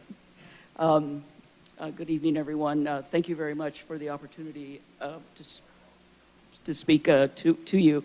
My name is Denise Maes. The last name is Maes. I am with Maes Solutions, and I'm here on behalf of the American Motel. I also did earlier submit a letter to all of council members on behalf of 9 to 5 Colorado, Interfaith Alliance of Colorado, the Colorado Coalition for the Homeless, and Violence-Free Colorado. Together, we oppose this ordinance. And we oppose it on several grounds, but I'm going to focus primarily on 2. First is we do take issue with the calls for service. And I know that some of this will be redundant, but because I think it's really important, it's worth repeating. The metric is inconsistent with promoting community policing, which is if you see something, say something. And it also, I fear, runs contrary to some racial justice principles. The calls for service metric penalizes hotels and motels that contact the Wheat Ridge Police Department for assistance. It discourages partnerships between businesses and law enforcement and presents hotel and motel operators with really terrible choices.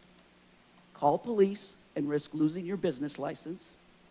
Handle the problem yourself, or simply ignore it and hope it goes away.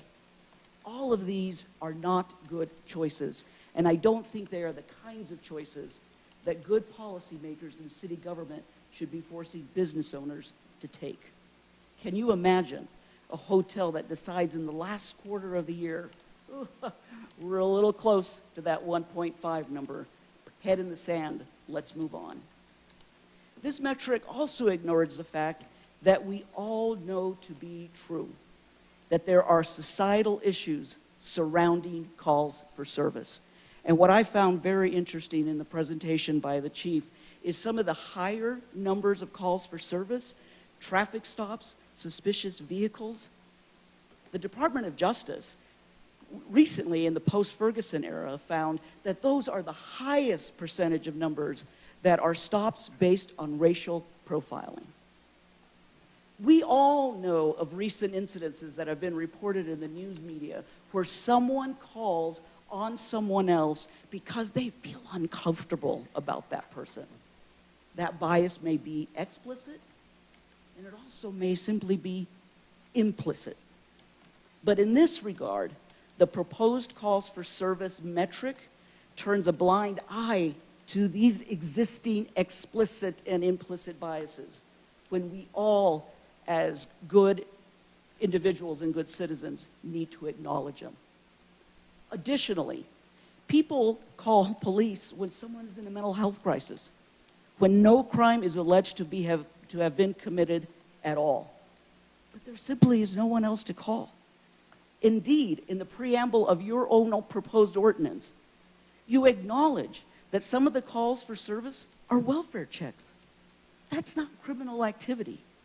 Calls for such service, they should be penalized. Frankly, I think they should be rewarded. Second argument, or second concern with the ordinance, is the application to extended stay hotels. These provisions are simply too onerous, and we worry that the intent may be to eliminate extended stay hotel options completely. And if that's not the intent, that may happen nonetheless. The hurdles are enormous and expensive. You saw the list. That ought not be the role of government. It seeks to govern with a stick in this regard, and a big one, without much time to comply. And perhaps a carrot would go further. I will add also that we've seen no data that extended stay residents are the result of criminal activity, and you've heard that already.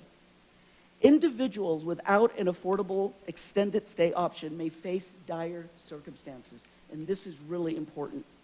This is certainly the case for people experiencing homelessness, folks seeking refuge from a dangerous home environment, and then you also have other reasons for extended stay options, which are temporary care workers at construction sites or working on other long-term projects.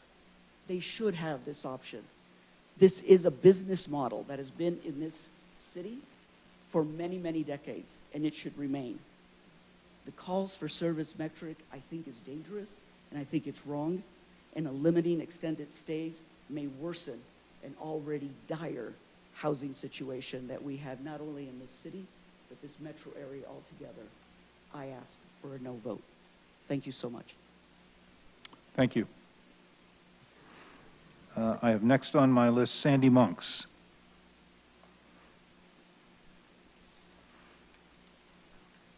My name is Sandy Monks, M-O-N-K-S. My business address is 10101 I-70 Service Road North in Wheat Ridge. I'm the manager of the property. I have to tell you, there's so much talk about the owners wanting to make money. They'll make a lot more money from daily rentals than they will extended stays. So they're not after the money. They're not after the money. They'll make more money if they're being rented daily, okay? We have a lot of people there that are, not a lot, but I mean, we have people that are retired from the sheriff's department. One gentleman lives there. He's been there 19 years. I don't think he has a police record, okay? It's a real concern. I will need help addressing those people with those lodging, okay? Because they are not criminals. It's the people out in the parking lot. Do we call the police? I don't know anymore. I don't know anymore. And I respect the police. I work with the police. I would love to hear them deny that. I'm there for the police. I really, really am. But I don't know anymore when to call them. I don't know. You should see the things I deal with that you don't even hear about. It's the people in the area. It's changed. I had the privilege of having a lot of travelers in this summer from Nebraska and places. They made comments. This area's changed. They notice I've been there, and they say, we saw you 3 years ago. This area has really changed. I don't think that's a compliment, and I'm not trying to find fault. I love the improvements that we were just making. But I don't know when to call the police anymore. I try not to bother them. I see how busy they are. But it gets to the point where you're like, safety, children. I'm going to call you. There's kids. I don't know what else to say. I'll need a contact person to deliver the parts of this ordinance. It's out of my league of experience. And I'm pretty experienced. Anybody have any questions for me? I'm as honest as they get. I don't do anything to promote that business. I don't know about the other properties. I've reached out and tried to contact a couple of them. I don't know what they do. I know what I do. I know what I do every day. And I don't go home at 3 o'clock on Friday and nobody hears from me till Monday afternoon. I'm there because I like it. I enjoy people. I enjoy working with every level of people. I don't know what else to say. I'm done. I guess I didn't need 3 minutes. Thank you. Thank you. That's all of the speakers that I have signed up to speak tonight. Is there anyone here who hasn't signed who would like to speak? You may come to the podium now.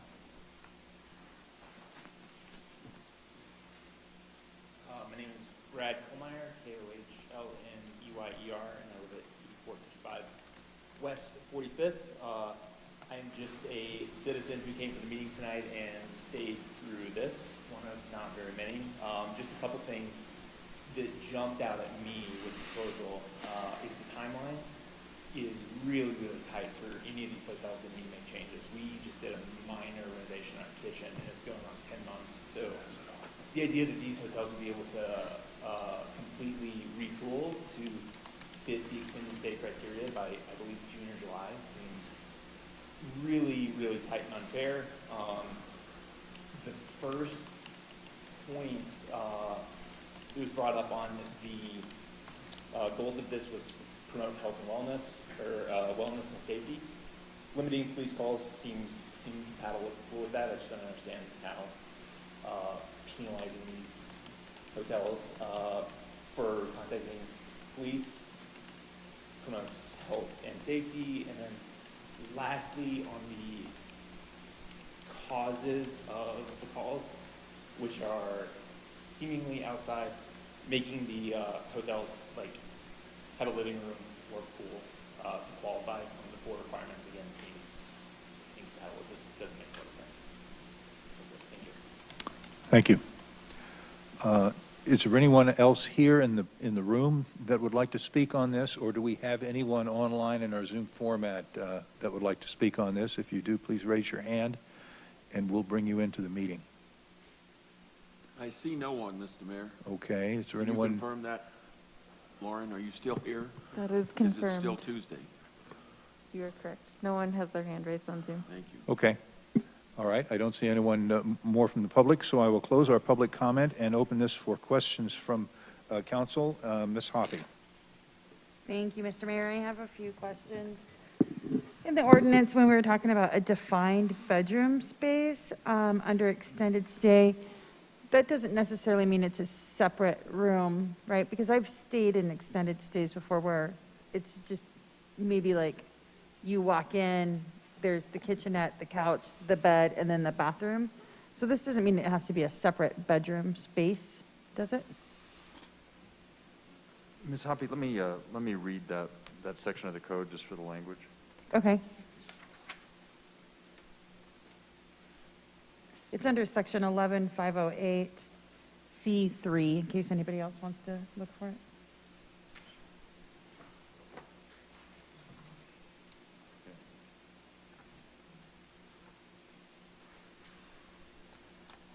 I think you're probably correct that there's room for some interpretation in the language there of something less than an actual doored bedroom, provided there's separate spaces for living and for sleeping. So what we're saying is that that a room as I described would fit as a defined bedroom space, the bed being not by the kitchen, basically? Correct. Yeah, the intent, this is very similar to many ordinances across the country for extended stay. It's not, as Mr. Johnstone mentioned, it's not necessarily a separate room with a door. It's just a space. So that's maybe has a half wall that's in front of the bed or something, so that, yeah, it's not your typical short-term stay motel where you walk in and the beds are there. Okay, thank you. So I was looking on the process, and there are 3 phases to become licensed with the motel licensing. And I'm just wondering, how long will it take to get through to phase 3? How long do we think that would take? This is the crime-free hotel motel. The crime-free hotel program. motel. There's 3 Yeah. phases to that, yes. I'm sorry. So yes, you're correct. There's 3. There's training. Phase 2 is SEPTED, which is really the time constraint. So the training is not, it's a 4-hour block of training, really intended to highlight the staff to issues around human trafficking, around clandestine drug operations, suspicious behavior, the check-in process, how to properly register folks and make sure that you have proper identification and those sort of things. There's a 4-hour training block that is required, which isn't too much. Really, the time, I think, is spent on the SEPTED, the crime prevention through environmental design, depending on how intensive that is. So that's different for different hotels. Many of our hotels right now already have achieved good SEPTED. That would be fencing, proper fencing, that would be surveillance, that would be proper lighting, that would be, a full-time monitoring of the lobby and those type of things. Now, depends on how much work needs to be done, I guess, is really the detail there. I'm not a construction person, but, I'm suggesting that if you knew what you wanted to accomplish and we worked on it together, if you had somebody lined up, you could get it done in a couple months, 2 months, 3 months at the most. And then phase 3 is just, congratulations, you've completed all this? Or? It's posting of certificates and that sort of thing to demonstrate to the public that you are a participant in this and that you take crime seriously. Great, thank you. And then for those properties that are not built, that were not built to suit as extended stay, but we'll have to do a rehab into extended stay and choose to do that, because to be clear, we're not telling any of these businesses what business model they have to do. They can do 29 days or less, or they can do extended stay. But so those properties that have chosen to move towards extended stay, the June 30th date, does that mean the construction needs to be complete? Or does that mean that they have to have a construction plan moving forward? And what would those how would those plans get phased in? Yeah, the ordinance isn't real clear on this, and this is something maybe we could, if council would support an amendment, yes, maybe that date, June 30th, is too soon. I'd be supportive of pushing that out. But the way the ordinance reads is existing hotels shall have until June 30th 2022 to limit the duration of guest stays to less than 30 days if they choose not to move towards the, or stay with the extended stay model, unless the hotel has applied for and received an extended stay addendum. So it's not real clear. I don't think that's real clear unless, Ken, you can follow up with me on this. Yeah, what's the addendum? What's that? Like, does the addendum then say, so because it's unless they apply for and receive an addendum, does that mean, that means that's where we start the construction timeline, or? To receive the addendum, you have to have those amenities in place. Okay. So, yeah. That's right. So yep. it would mean June 30, 2022. 2022. Certainly, you could choose to apply and limit the duration of your guest stays after June 30th to just to 29 days, while you were continuing to do work. It's just that you wouldn't be able to then allow longer stays until the work had been completed and you'd applied for and received the addendum.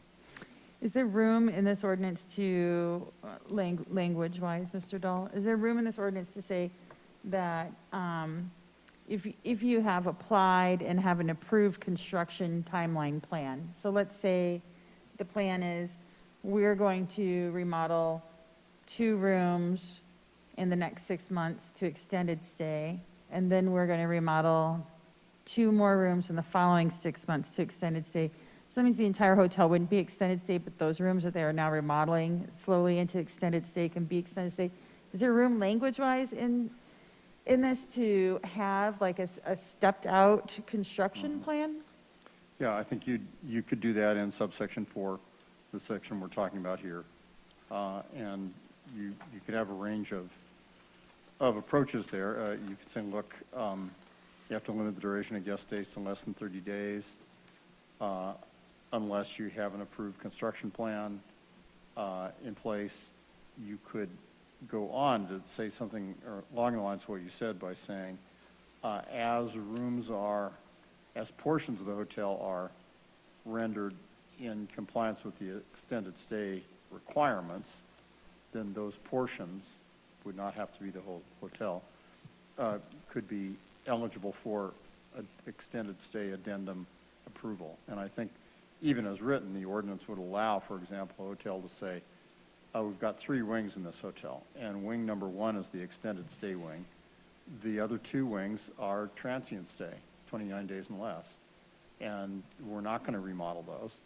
An extended stay addendum would be available to that hotel for wing number 1. What you're suggesting perhaps is cutting that down a little finer and saying even within wing number 1, if the first 3 rooms are constructed acceptably for extended stay requirements, then an extended stay addendum could be issued for rooms 1 through 4 in wing number 1, and be possible to provide the licensing scheme for that. Thank you. I just have one last question. Well, I have several, but I'll let somebody else ask some questions. I'll share. Ali will share the mic. The calls for service rate, as I'm reading this, that doesn't start in January. Is that correct? It starts in 2023, but I just want to make sure I'm reading that correctly. When does the calls for service rate start to affect the business, like the availability to get a business license? They can apply for a business license, or they would be required to apply for a business license on January 1st of next year. And then they have 12 months to get to the 1.5 ratio. So in essence, it does start tracking, though. Like they get their license in January, and then the calls for service do start tracking that. So January 2021, they get their license. Calls for service start tracking in 2021. In 2022, they go to get their license. The calls from service from 2021 then are reviewed to get a 2022 license. Is that how that works? They'll be eligible to apply for a hotel license on January 1st of 2022. And then the police department will start monitoring calls for service starting then on a monthly basis. and then they have by the end of the year to get to the 1.5.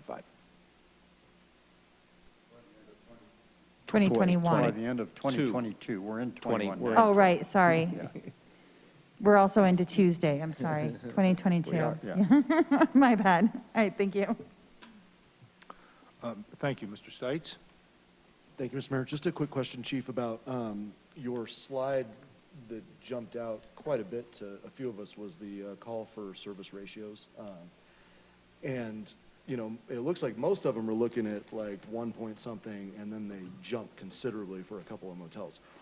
What's the commonality between the hotels, motels that are in the ones and the ones that are highlighted at the 3, 4, 6 range? So I would say that what we see from some of the hotels, and I'll use the Howard Johnson as an example that, again, predates my employment here, but that was a more of a problem hotel that changed the practices to align with some of the things that we've outlined here, specifically check-in process and positive identification. And they were able to make significant changes to some of their business process and business model, and they came in pretty much into alignment almost immediately after they changed that. What we tend to see is difficulty with some of the models that we encounter at some of the high number calls for service hotels. In other words, we don't have the same level of engagement from staff at check-in. We don't have the same level of security around the properties, and we struggle with some of the business practices that go on cash as opposed to credit cards and other business practices. So those ones specifically stand out for that reason. Kind of the outlier is the Affordable Inn. They still have that model, but they have a very hands-on staff that really engages differently with the clientele. So those ones, I think their business model is different. And what we do find, and what was found in the DOJ study, was that generally, and it doesn't prove out here with Motel 6 or Super 8, but generally chain hotels, because they have corporate offices, have a standard that they all have to comply with and to meet, and they're inspected more frequently. The ones that are independently owned by the DOJ study were the ones that had the highest rates of calls for service. So maybe in the American Hotel, that's more of, indicative of that. So we can't say that the study is a perfect comparison for the city of Wheat Ridge, but we do see a lot of commonalities in those and those problems that were identified in the study. When we go into the 2022 and we start looking at those calls for service, will that be broken down at all as far as guests versus guests, or guests of guests versus people walking through the parking lot with a machete who were robbing the gas station next door? I mean, is that going to be broken down, or when the manager calls for somebody who's trespassing on their, does that count as a call?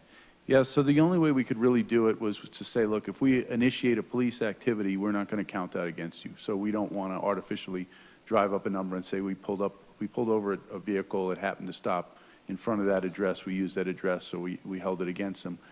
It's simply calls for service, and that bore out pretty well in the study. I think they used a city in Washington, the state of Washington, for the study that the DOJ did, and said the businesses didn't stop calling. They were successfully partnered with the police, and what they found was they were able to reduce calls for service. So it would be very hard for us to pull out individual types of calls and say, okay, these people called, these people didn't. As a generality, and I don't have the specific numbers, we don't get a ton of calls from management at a lot of these hotels. What we get is a lot of calls from the customers. That's by far and away the majority of calls we get. So we're getting them internally. People are calling and saying, I hear a dispute next door, or I see somebody that's laid out in the hallway, or there's a fight. Those kind of things, and we get the vast majority from the individuals staying there, and obviously we get a ton of citizen complaints from some of our hotels. They call us and say, I'm at the hotel, I'm witnessing drug dealing. I'm at the hotel, and there's a woman knocking on my door soliciting me. I'm at the hotel and this is happening. So we get, those are the majority of our complaints. So the staff doesn't necessarily need to feel uncomfortable because it's the customers doing most of the reporting. Thank you. Yeah, I would say that if it was, we do merge the calls, so if the staff and the customer calls, it's not going to be two different calls, it's one. So if they're all calling about the same thing, they merge them at Jefferson Communications anyway, so. Ms. Nosler-Beck? Thanks. A couple of things. I just wanted to clarify in the presentation, there's, in section 508, then D2, a minimum of 4 of the following common area amenities for extended stay. There's just a part that was left out in the presentation that says as part of the review process for extended stay, the treasurer may determine that one or more of the foregoing amenities in this subsection is not required. Just, I think that's kind of an important component to make clear that that is subjective to the age and location and size of the hotel property moving forward. So I just wanted to point that out. And then I wanted to see if it might be possible, I think a lot of really great points were brought up, both in some of the comments that were submitted and also to those who hung in there past midnight tonight, about the calls for service and using that as a metric. I also received some phone calls today actually about that being a subjective measure. And because it is subjective and we're all counting on this to work, hopefully, I'm wondering if there's a way for us to add into this a review process for us to see if this is an effective measure. And I think also with that, because we're making a significant investment into some homeless navigation centers, I'd like to see if, those two things are working together as we move forward. So if I can just make a couple quick comments on that. We currently, based on Senate Bill 2217, we track demographics. We're required to under the law. So we know how many people we contact from different communities. One of the things we added on additionally that I had jot format on when officers fill it out after every stop was whether they believed they were encountering or knew they were encountering a person experiencing homelessness as well. So we track those things to understand who we're dealing with. We know that our numbers in the city of Wheat Ridge match the metropolitan area when it comes to the I-70 and Kipling corridor as far as demographics and stops. So when we talk about equity and we talk about, is this disproportionately affecting one type of person, we know those numbers. We have those numbers and we can monitor those numbers. And let me just add that, it's our intention to get everybody to succeed, not to fail anybody. So we want to work with everybody who's involved in this, not just the American who's here, but every other hotel. We would give them, a monthly report on how they're doing and suggestions for how we can improve, how we think we might improve the number of calls for service. Now that metric's worked in Lakewood. We looked all across the country. We looked in Jefferson Parish in Louisiana that uses it. There's several cities in North Carolina. They've all used it fairly successfully, and they haven't seen this, sort of end of the year, I'm not calling the police. They were actually able to come in compliance fairly easily once they decided to fully commit to, to a relationship with the police department. So that's, that's kind of what the goal is there, is to be on the same page and to make sure that the security aspect of these hotels, that we're providing security for people at all levels of income who stay at there. We don't discriminate when we provide security based on, whether you live in an estate or whether you're staying at the American. So we want to make sure we're providing safe environments wherever people are. And we hear consistently that we're not providing a safe environment. We're not the sole proprietors of safety, though.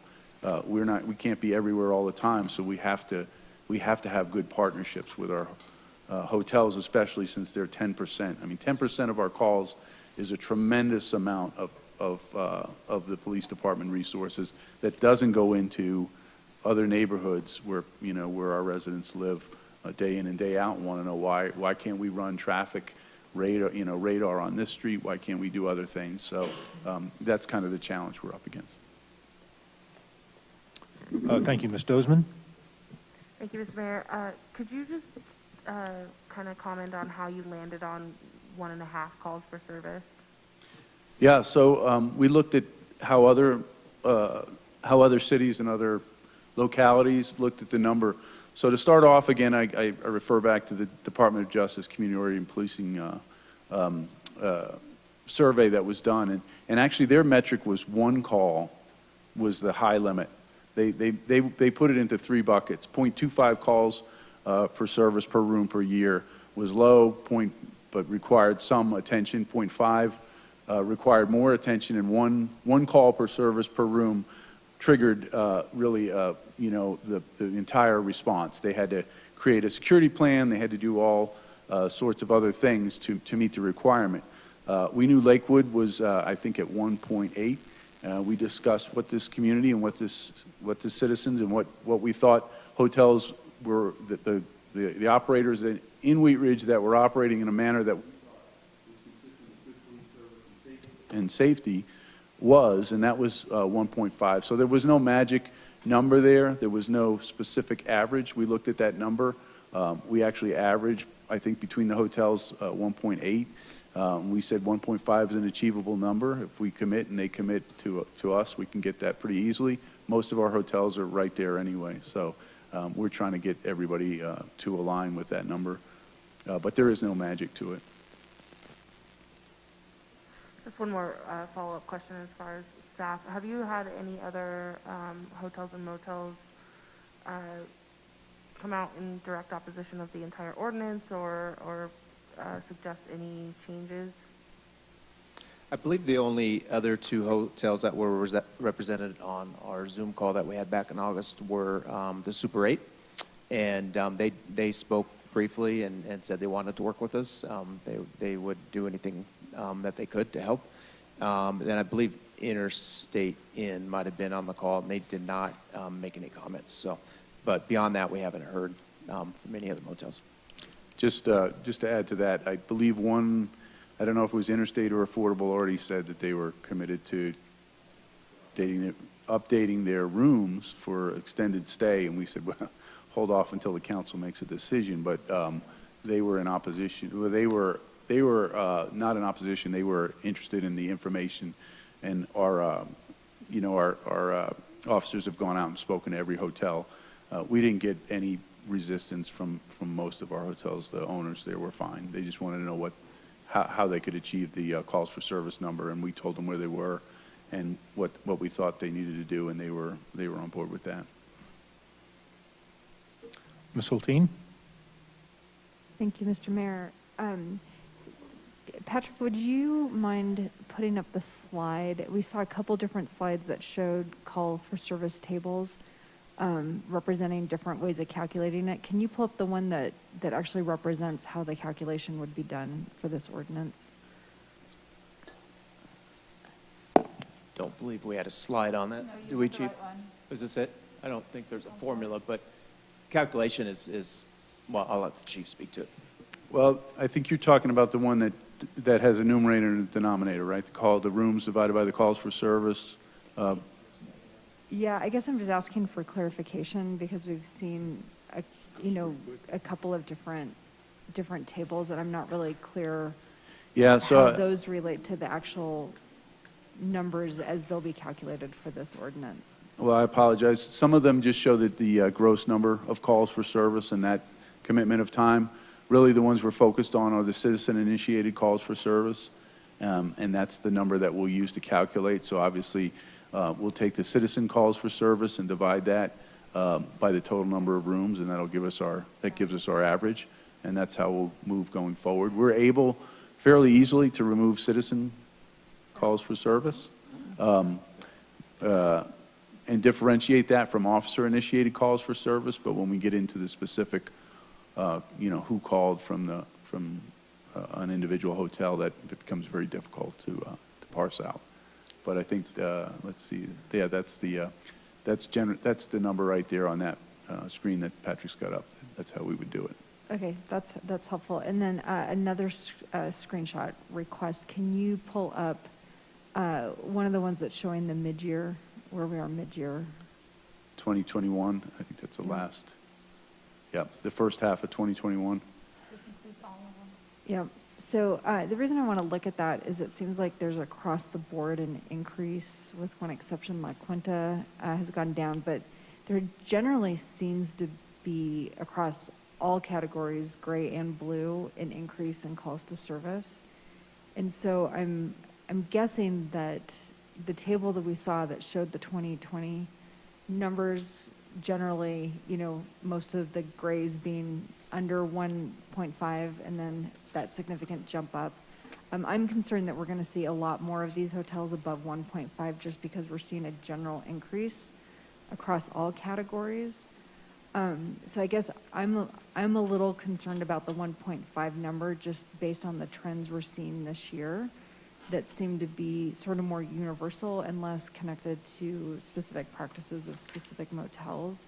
Is that something you guys have taken into consideration about what the trends are this year and how that might impact the projections that we're working off of? Yeah, during the COVID era, we've seen a jump in property crime.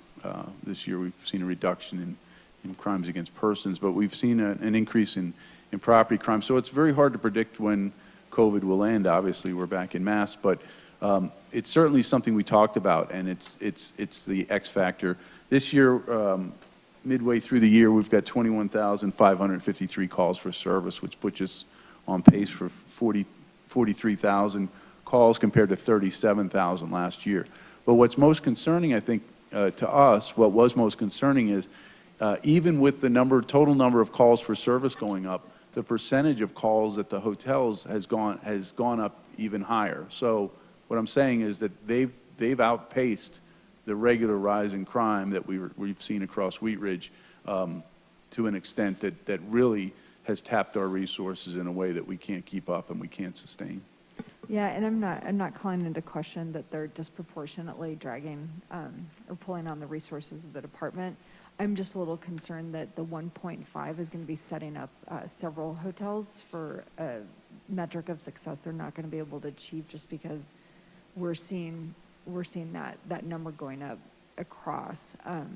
So I guess I am open to considering moving that number up just a little bit, just because, I mean, I want this to be successful. I want every one of these hotels to be licensed and to be serving, you know, different aspects of our community. And I'm just really worried 1.5 is not going to get us there, just based on the trends we're seeing this year. Yeah, from my perspective, I'll let Patrick comment, but I don't think, you know, 1.5 was the be-all, end-all of this. The goal was participation in what we wanted. I think what we're concerned with is once COVID is over and we go back to a more normal state of affairs, what are we going to be left with? And if that's next month or if that's 2 years, we don't know. So I'm not opposed to, you know, if you see fit to increase that number slightly. I don't want to speak for Patrick or Jerry, but I think that was something we discussed as a possibility. Patrick? Correct. I think this number was really a place to start. Even though we are at the public hearing point now, you have that opportunity to change it. And I don't think we're against that at all. So like you said, we really want all of our motels to be successful, and we're not trying to shut anybody down, but this has been a goal of City Council for quite some time. And I've been with the city for 20 years, and I know previous 2 police chiefs before Mr. Murtha was dealing with these same issues. So it's not, you can't just say that this is the current issues of today or the cause of these problems, because this has been going on for quite a few years. Yeah, thank you. And I recognize that. I'm just being sensitive to what the numbers in this graph are telling us. So when we get to after the motion, I will be bringing that forward. Thank you. Thank you. Any additional, Ms. Nosler-Beck? Thanks. I'm just going back. I think it's because it's very late or very early, but I don't think I actually got an answer to my question about revisiting the, and I think this actually kind of ties into what Councilmember Hulteen was saying. I think that through this process, we all know we're trying to work towards the same goal. And like Councilmember Hulteen said, trying to set businesses up for success and also serve the community with some of these housing options. So anyway, I appreciated your explanation, Chief Murtha, and that's why I think I didn't follow up and say, can we add in an opportunity to come back and revisit the number for calls of service? Well, it sounds like there may be an amendment to that anyway this evening, so I don't know if that will suffice, or if you want to put additional language in that this ordinance or this requirement comes back to City Council in 6 months. I think that's possible.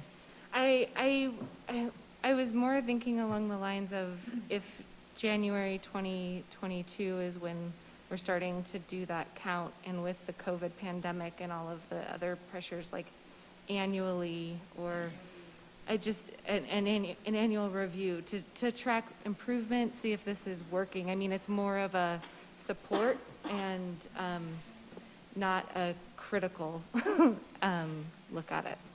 Yeah, and I think Chief Murtha did address that we will work with the motels on a monthly basis and try to help them and engage their call for service on a monthly basis and provide them with some resources and suggestions on how they can get that down. So it won't be just you get your license in January and we'll see you December 31st, and if you don't have 1.5, you're shut down. Right, and I'm sorry, I guess that what the clarification that I need to make is that for council to review it, not Oh, for. okay. The actual ratio number, the 1.5. Yeah, to see that it's a number that is the right.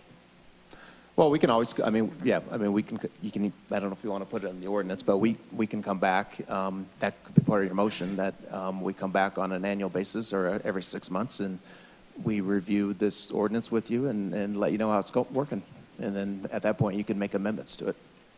As I often do, while you're talking about amendments, I make notes that I'm ready come action time. And one of the notes I did make, Councilor Nasserbeck, is to think about if you were to do that, where would you put it? I think you'd probably put it in the implementation schedule section 509, and you could add, and when we get to amendment time, we can probably do one at a time, but you could add some language that says annually commencing on a given date. The council shall conduct a review of the implementation of this article and consider any amendments deemed appropriate in response to that review.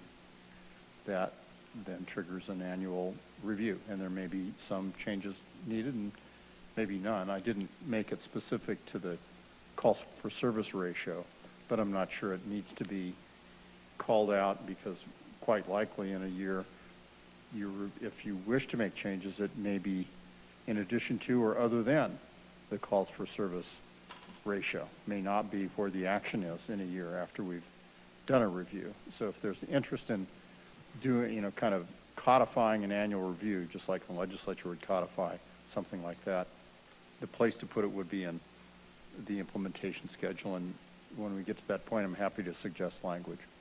Okay, I would appreciate that, and I do like that it gives us the opportunity to be dynamic in this ordinance, so that it's working with other initiatives that we're trying to implement to solve this issue more holistically. Thank you. Thank you. Do we have any further questions for council before I close the public hearing and ask for a motion, and then we can debate the motion and have amendments? Okay? So I'm going to close the public hearing, and Ms. Dozeman, a motion is in order. I move to approve Council Bill number 18-2021, an ordinance amending Chapter 11 of the Wheat Ridge Code of Laws by the addition of a new Article 14 entitled Hotel Licenses and in connection therewith, adding reference to extended stay lodging in Chapter 26 use schedules, and that it take effect 15 days after final publication. Second. We have a motion and a second by Mr. Urban. Is there discussion on the motion? Ms. Hoppy? Thank you, Mr. Mayor. I'd like to make the following amendments to the motion.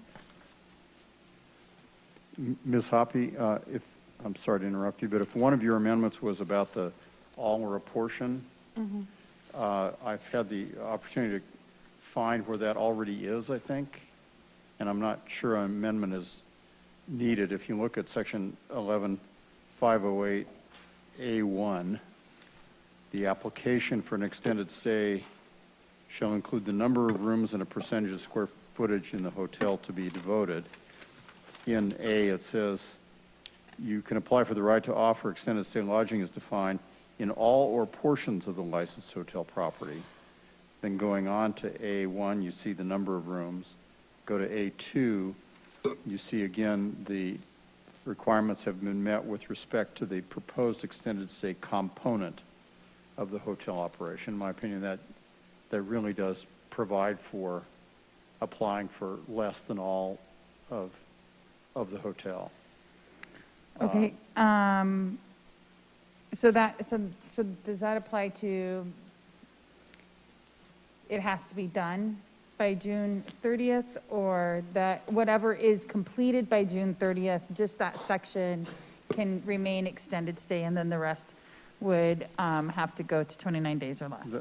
That's correct. And as you continue to add extended stay rooms, for lack of a better way of saying it, you could, I think from a permitting standpoint, you'd have to go back to the treasurer to amend your extended stay addendum to add 3 more rooms or whatever, but that's, I think, a process that is permitted in the ordinance. It may be that does affect the amount and nature of common area requirements. I notice in section 508, it'd be D2, right after the list of things.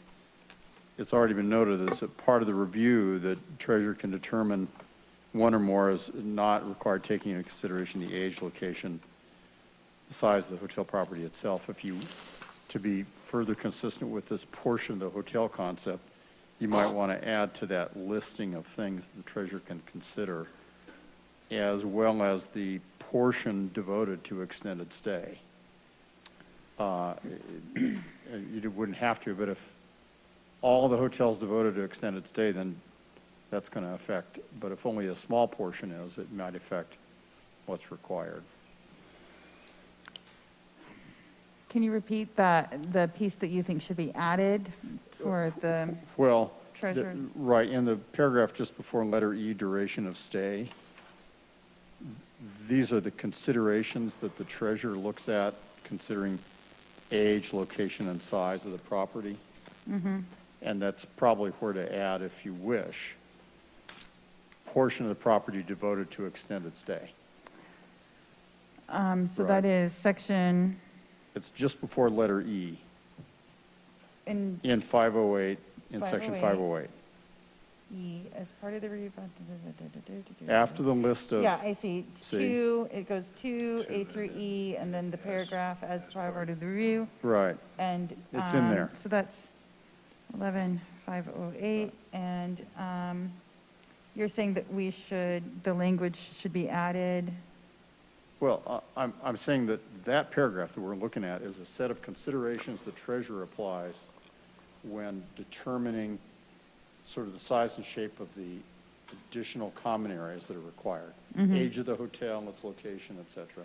A consideration probably for the treasurer can also be the proportion of the hotel devoted to extended stay. Okay. And all that does is recognizes that earlier in the ordinance, a hotel owner could apply for only a portion. It might be a very small portion. Okay. But it's a subjective standard, but I do think it's appropriate for the treasurer to apply it where you have just a small portion of the hotel. Does that mean, what does that mean for common areas? Yep, gotcha. Yeah. Thank you. Yeah, sorry to slow you down. That's okay? Yep. I would like to propose the following amendment to the motion. Section 11508D2 currently reads a minimum of 4 of the following common area amenities, and I would like to change that from 4 of the 5 to 3 of the 5. Section. Oh, sorry. Oh, I was going to put it all in one. Should I go separately? Okay. Section 11, dash 5095, add a number, oh, sorry, there's not a 5 yet. Section 11 dash 509, add a 5. Council shall conduct a review every 18 months. Second. I don't, okay. And then the, Was that-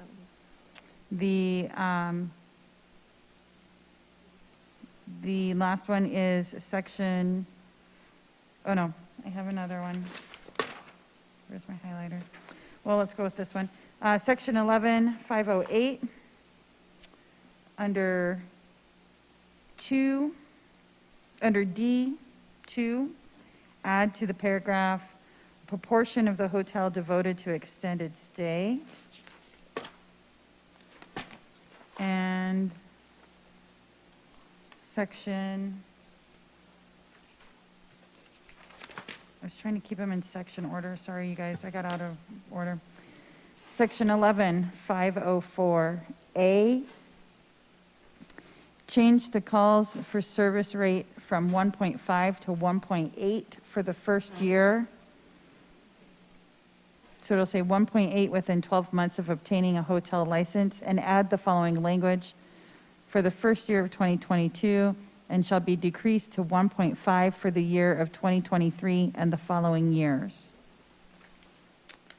And section, this is my last one, 11509-4, change existing hotels shall have until September 30th, 2022 to limit the duration of guests and so on. So change from June 30th to September 30th. That's the end of my amendment. Second. Okay, there is an amendment and a second by Mr. Stites. Is there discussion on the amendment? And Mr. Dahl, you've recorded the Yes, I details have. of the I've been amendment. And I will making get that furious language notes. Okay, to good. the, I have all the changes. Mr. Urban? I think that these amendments show willingness to monitor and keep track of this licensing program. And I think that's a good first step, and that's exactly what we need. We need to take action. We've been delinquent on this issue for far too long, and this is a great first step. Okay. Additional, Ms. Hulteen? Thank you. I agree. I think I had very similar notes here. The only thing I want to just call out is on the reducing the calls for service in 2023 back down to 1.5. If we're adding the clause that says that we would be reviewing this every 18 months, it seems to me that reviewing that number would fall naturally in that. And so I would prefer we strike the defaulting back at 2023 and include that in the 18-month review.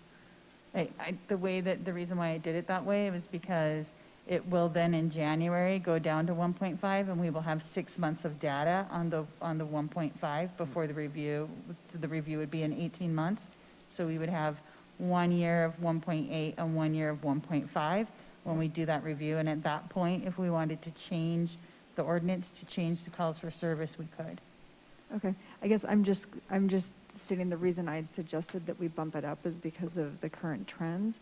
And if, we citywide or within, across these hotels are experiencing the similar thing, I mean, we're assuming that the condition's going to change. And I requested this because we're seeing a universal issue here that we don't know for certain is going to change by then. So I'm going to still propose that we don't automatically default it in January 2023 and rather include in our review in 18 months if that 1.8 number is appropriate given what we're seeing in the trends in crime across the city.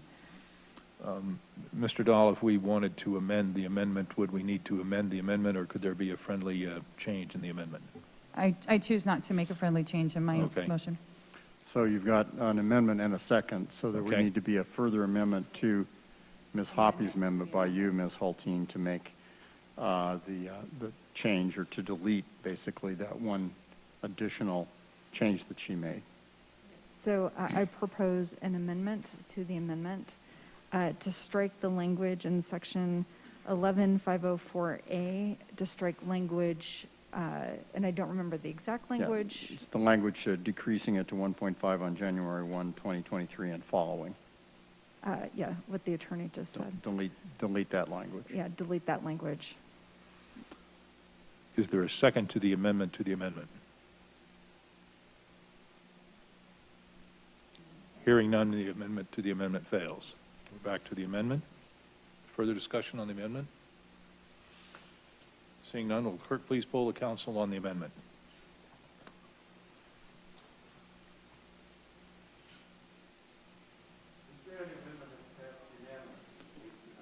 Thank you. Then we will move back to the main motion. There's discussion still on the main motion, as amended. Okay, Mr. Urban? Thank you. And I'll just say as a overarching issue, it's been said before, but the issue that we see in front of us has to be dealt with. And this isn't perfect, but I think this is a great first start. I appreciate the business owners coming to speak with us today. I think that this environment is only intimidating to those who haven't been here before.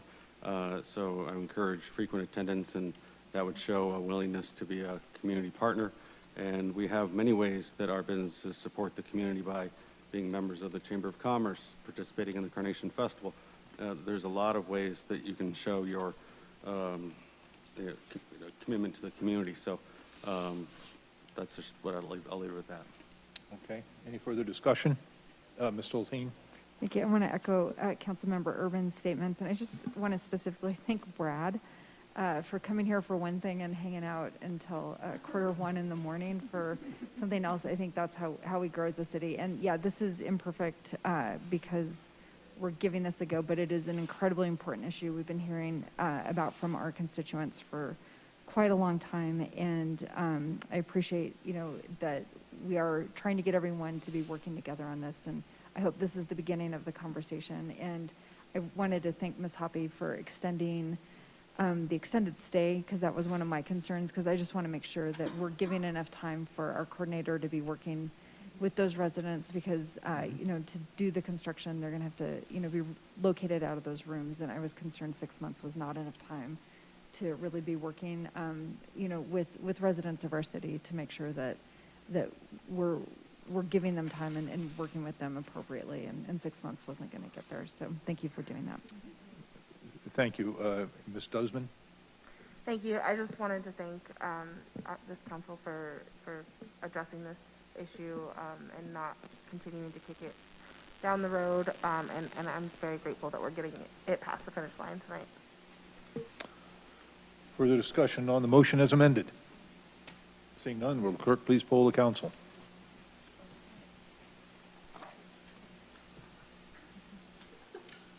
Mr. Mayor, the amended motion has passed unanimously. Okay, thank you very much. We will move to agenda item number 4. And Ms. Hulteen, would you please introduce this item? Thank you, Mr. Mayor. I feel like I'm shouting at this point in the night.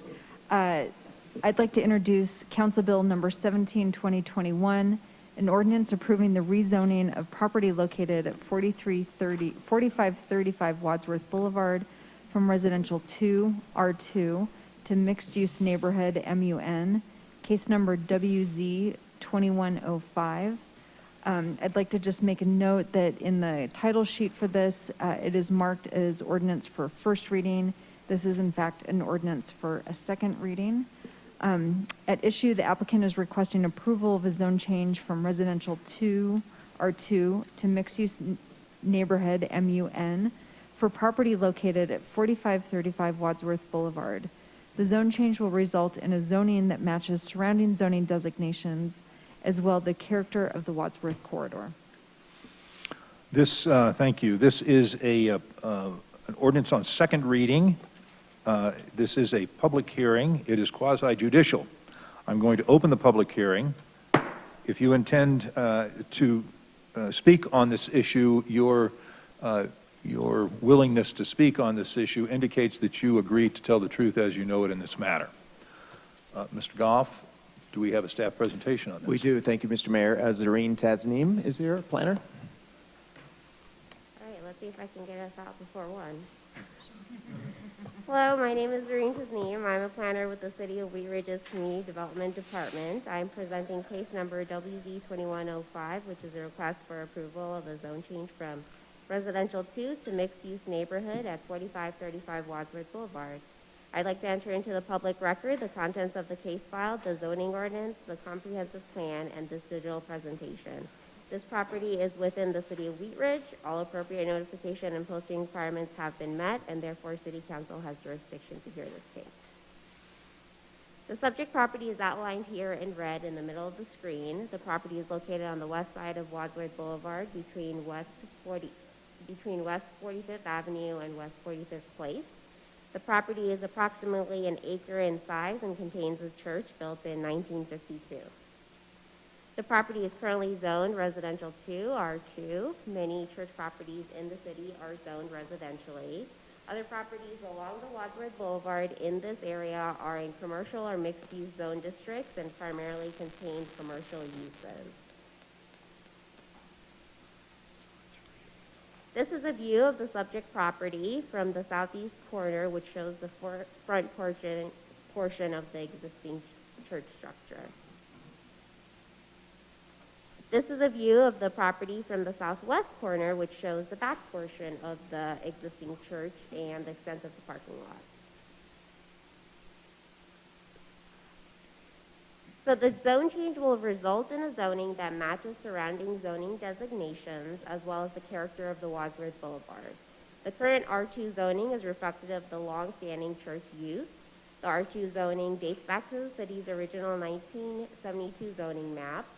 The R2 district allows only single-family homes, duplexes, churches, and schools. Aside from home occupations, commercial uses are prohibited. The MUN zoning allows residential uses, commercial uses, or a mix of the two. The MUN zone district is complementary to the context of the corridor and the surrounding zoning and land uses.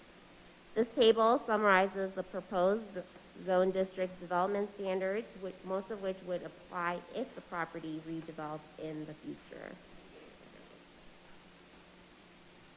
As a request of the zone change process, a neighborhood meeting was held on July 28, 2021 in a virtual Zoom meeting setting due to COVID-19 regulations. 3 people attended the meeting, and the notes from the meeting are included in the Planning Commission staff report. Since Wheat Ridge is not a full-service city, we sent the application on referral to outside agencies as well as completed an internal review. We did not receive concerns or objections from outside agencies. Planning Commission recommended approval at a public hearing on September 16th. Before the hearing, the property was posted for 15 days and letters were sent out to property owners within a 600-foot radius.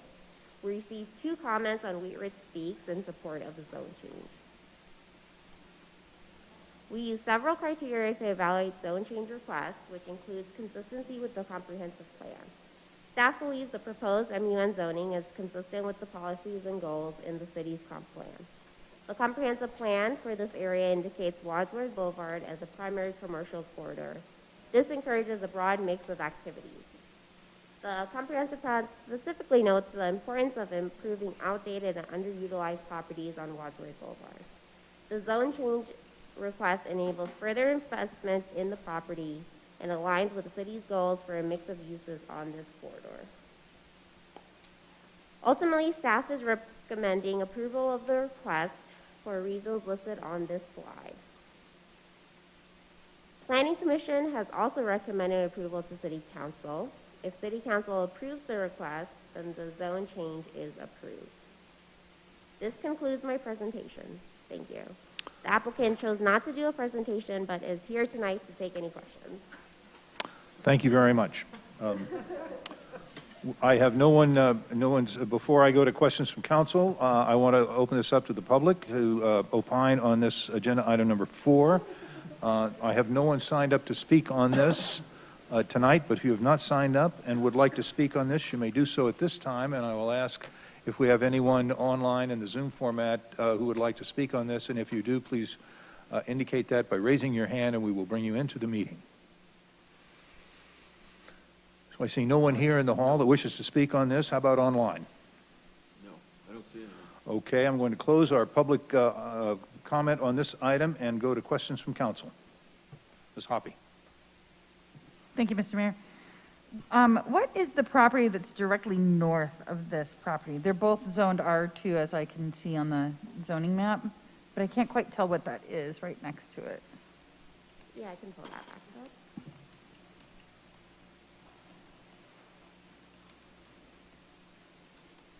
So the property directly to the north is also zoned R2 and does contain a single-family residence on the site. Okay.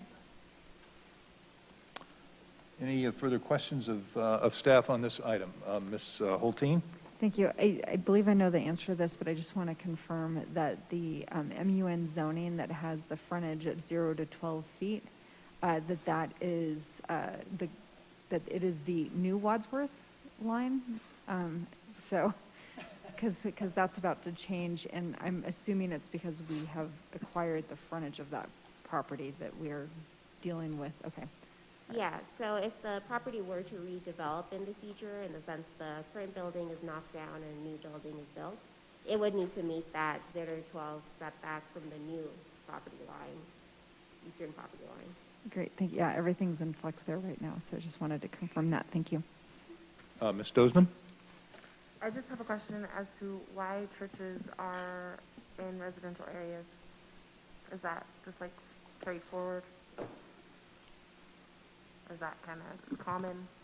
We see it quite often. I mean, churches are often adjacent to neighborhoods, similar to schools. Many of our institutional uses are either permitted or special uses, schools and churches in residential zone districts. A lot of this zoning was inherited from the county, but it is in fact sort of permitted in this pattern. Yeah. Any further questions from council before I close the public hearing and ask for a motion? Seeing none, I'm going to close the public hearing, and Ms. Holteen, a motion is in order. Gosh, I almost forgot that's me. It's getting so late. All right, let's see here. Where are we? I move to approve Council Bill number 17, 2021, an ordinance approving the rezoning of property located at 4535 Wadsworth Boulevard from residential 2R2 to mixed-use neighborhood MUN on second reading, and that it takes effect 15 days after final publication for the following reasons. The Planning Commission has recommended approval of the rezoning after conducting a proper public hearing. The proposed rezoning has been reviewed by the Community Development Department, which has forwarded its recommendation of approval. And the proposed rezoning has been found to comply with the criteria for review in Section 26603 of the Code of Laws. Second. We have a motion and a second by Mr. Urban. Is there discussion on the motion? Seeing none, will the clerk please poll the council?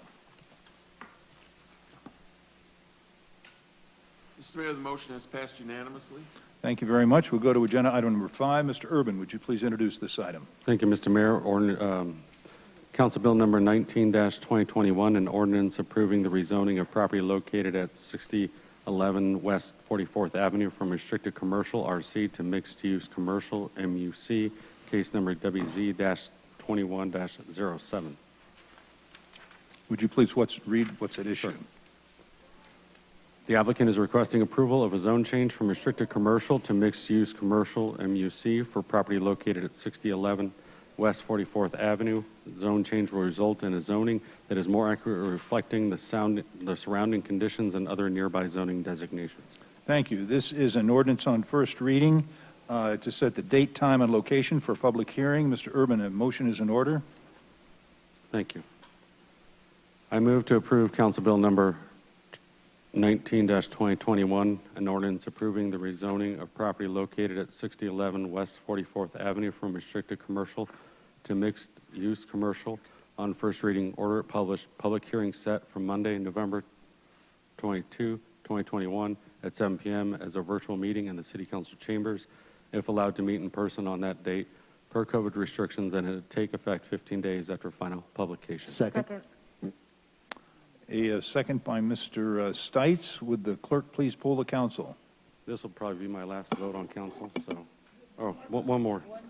Oh, all right. You're not done yet? Real close.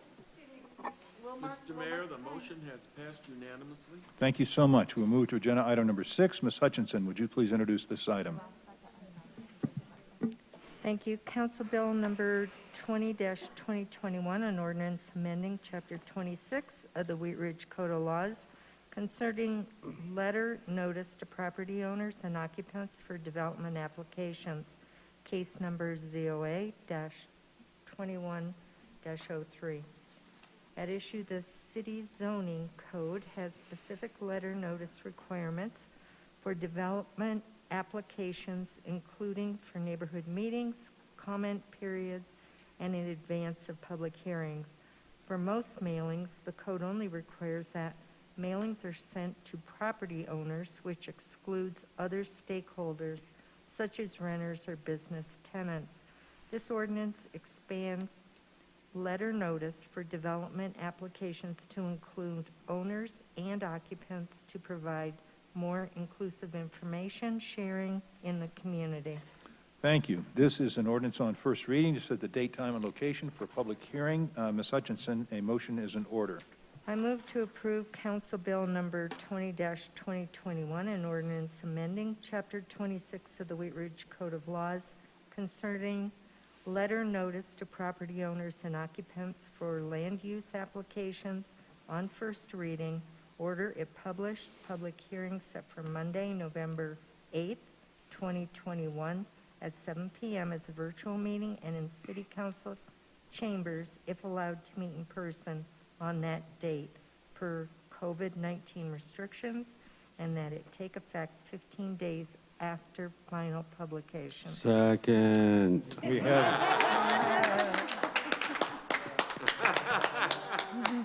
We have a motion and a second on agenda item number 6. Will the clerk please poll the council? There you go. All right.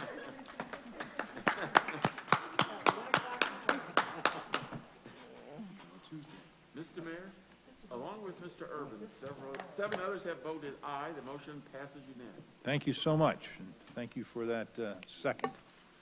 That concludes our numbered items on our agenda. We will go to city managers' matters. Let's see, I have a list here. I have nothing. Okay, very good. We'll go to city managers' matters. Or city attorneys' matters, pardon me, Mr. Goff. Nothing tonight, thank you. Okay, thank you so much. We'll go to elected officials' matters. I will raise your hand if you have a matter that you would like to do. Mr. Clerk? It is too late to mail your ballot. Put it in a drop box. Thank you, Mr. Mayor. Okay, thank you. Ms. Nosler-Beck? I just want to say congratulations to Zach Urban for being an incredible city council member. I have learned so much from you, and you tell me so many things by just looking at me like that. And so I'm really gonna miss learning from you and getting that look like, what in the world are you doing right now? Oh, wow. Anyway, I just, I really have appreciated serving on council with you, and thanks for all that you do for our community. And that's where I'm going to leave it. Thank you. Ms. Hutchinson? I just want to say best of luck to you, Zach. You lucky dog. I mean, I can take letters if you want me to send them to people on the outside, if that helps. Ms. Dozman? Thank you, Mr. Mayor. I just wanted to thank Local Works for a wonderful trunk or treat event. My kids and I really enjoyed it. And right before that, we participated in Lutheran's Fall Fest, running a booth, and that was also really fun. So we had some great Halloween events going on in our community, so I just wanted to say I appreciate that. And then also, of course, fond farewell to you, Zach Urban. I will miss you as well, and thank you so much for your support all through the last 4 years of me serving on council and also serving the community, not only in the capacity as a council member, but a community member that is very dedicated to Wheat Ridge. So thank you. Thank you. Ms. Weaver. Thanks, Zach. I wrote him a thank you note already. Good. Ms. Hulteen? I will make this as quick as I can. We had a really fantastic Regenerate Wheat Ridge meeting this last Wednesday. I want to thank Lauren McLack for attending. We brought together local landowners and growers interested in growing more produce and cut flowers and apple trees in our community. It was a really fruitful discussion, and we've got the second round coming up in November, but we're doing great things with that grant, and it's really tapping into something that's already existing in our community, which is a desire to use our land for really productive community uses. So that was really fantastic, and I just want to say, Zach, I've really only known District 2 with you at the helm, so it'll be a little different, and hopefully we can continue serving the district without you. So thanks for your service. Thank you. Mr. Stites. Thank you, Mr. Mayor. I also enjoyed Trunk or Treat on Saturday. It was a very good experience. Local Works did a fantastic job, and thank you to all the businesses and residents who came out and supported that. Also, thank you to everybody tonight who stayed for a very long time, our residents who came and gave public comments and gave their thoughts on the Lutheran plan and on the other topics tonight. And finally, as a former constituent of yours, Zach, and somebody who's known you for quite a while, I've enjoyed serving with you, and I appreciate it. I've learned a lot from you over the last 8 years, and I'm really going to miss you. Thank you. Thank you. Thank you. Ms. Hoppy? Thank you, Mr. Mayor. You know, one of the reasons why this meeting was so long was because I wanted to be sure that Zach's voice could be at the table for some of these conversations that we were having specifically tonight. And I appreciate everybody hanging in there. One of the things that I'm going to miss the most about working with you, Zach, is that while I'm reading different legal contracts and I might get caught up on something and then I'll reread it and I'll be like, I think that's okay, but I know Zach will catch it if it's not. So now I've got my work cut out for me for the future, but I do appreciate you helping me coast along for the last 6 years on that part. So thank you so much for everything, and you're a really great leader on this dais. I'm really going to miss you. Thank you very much. Mr. Urban. Thank you, Mr. Mayor. There's been 72 of us that have sat at this dais as council members, and I'm beyond grateful to be one of those, and it truly is an honor. And so to be up here with you, Valerie, with you, Leah, with you, Rachel, with you, Corey, with you, Bud, with you, Janice, with you, Amanda, with you, Judy, it's been amazing, and I really appreciate it. I know we haven't always agreed, and I know that I've pissed you off at one time or another, and that's part of the way things work, but I hope we can move forward and work together to make Wheat Ridge the best place that it can be. And I couldn't have asked for a better last meeting that lasted 2 days. And I want to thank you, Jerry and Patrick and Lauren and Ken and Chief, for everything that you've done and put up with as far as like, what did he just ask? So I really appreciate all your hard work and all of the thought that goes into your jobs. And I'll be the first to admit it. When I came in, I thought I knew everything, and I didn't think you knew anything. And I'm pretty sure you knew that I thought that way. So I believe that I've learned so much from you guys. So I appreciate your time and effort and your patience with me. Thank you. Well, I want to, I attended the Regenerate Wheat Ridge closing summer festival, or the Great Hurrah, Saturday or so ago, and had a great time, great afternoon, great to see everybody, and great programs going on. I want to thank the folks that came in tonight to talk, to tell council and their fellow citizens what they thought about what's going on in our city. It's that kind of dialogue that makes us a richer and a more prosperous and a great place to be. And I want to close with a thank you to my friend and colleague, Zach. I sat with you on city council a number of years ago, and you've been a true leader in our community. You've been a strong voice for things that you felt about, and you've been a great listener and a great collaborator, and I want to thank you. And I look forward to your journalism career brightening up, and to see some more of you in public service, because we need it. So if there's no more business to come before the council, we'll stand adjourned. Thank you.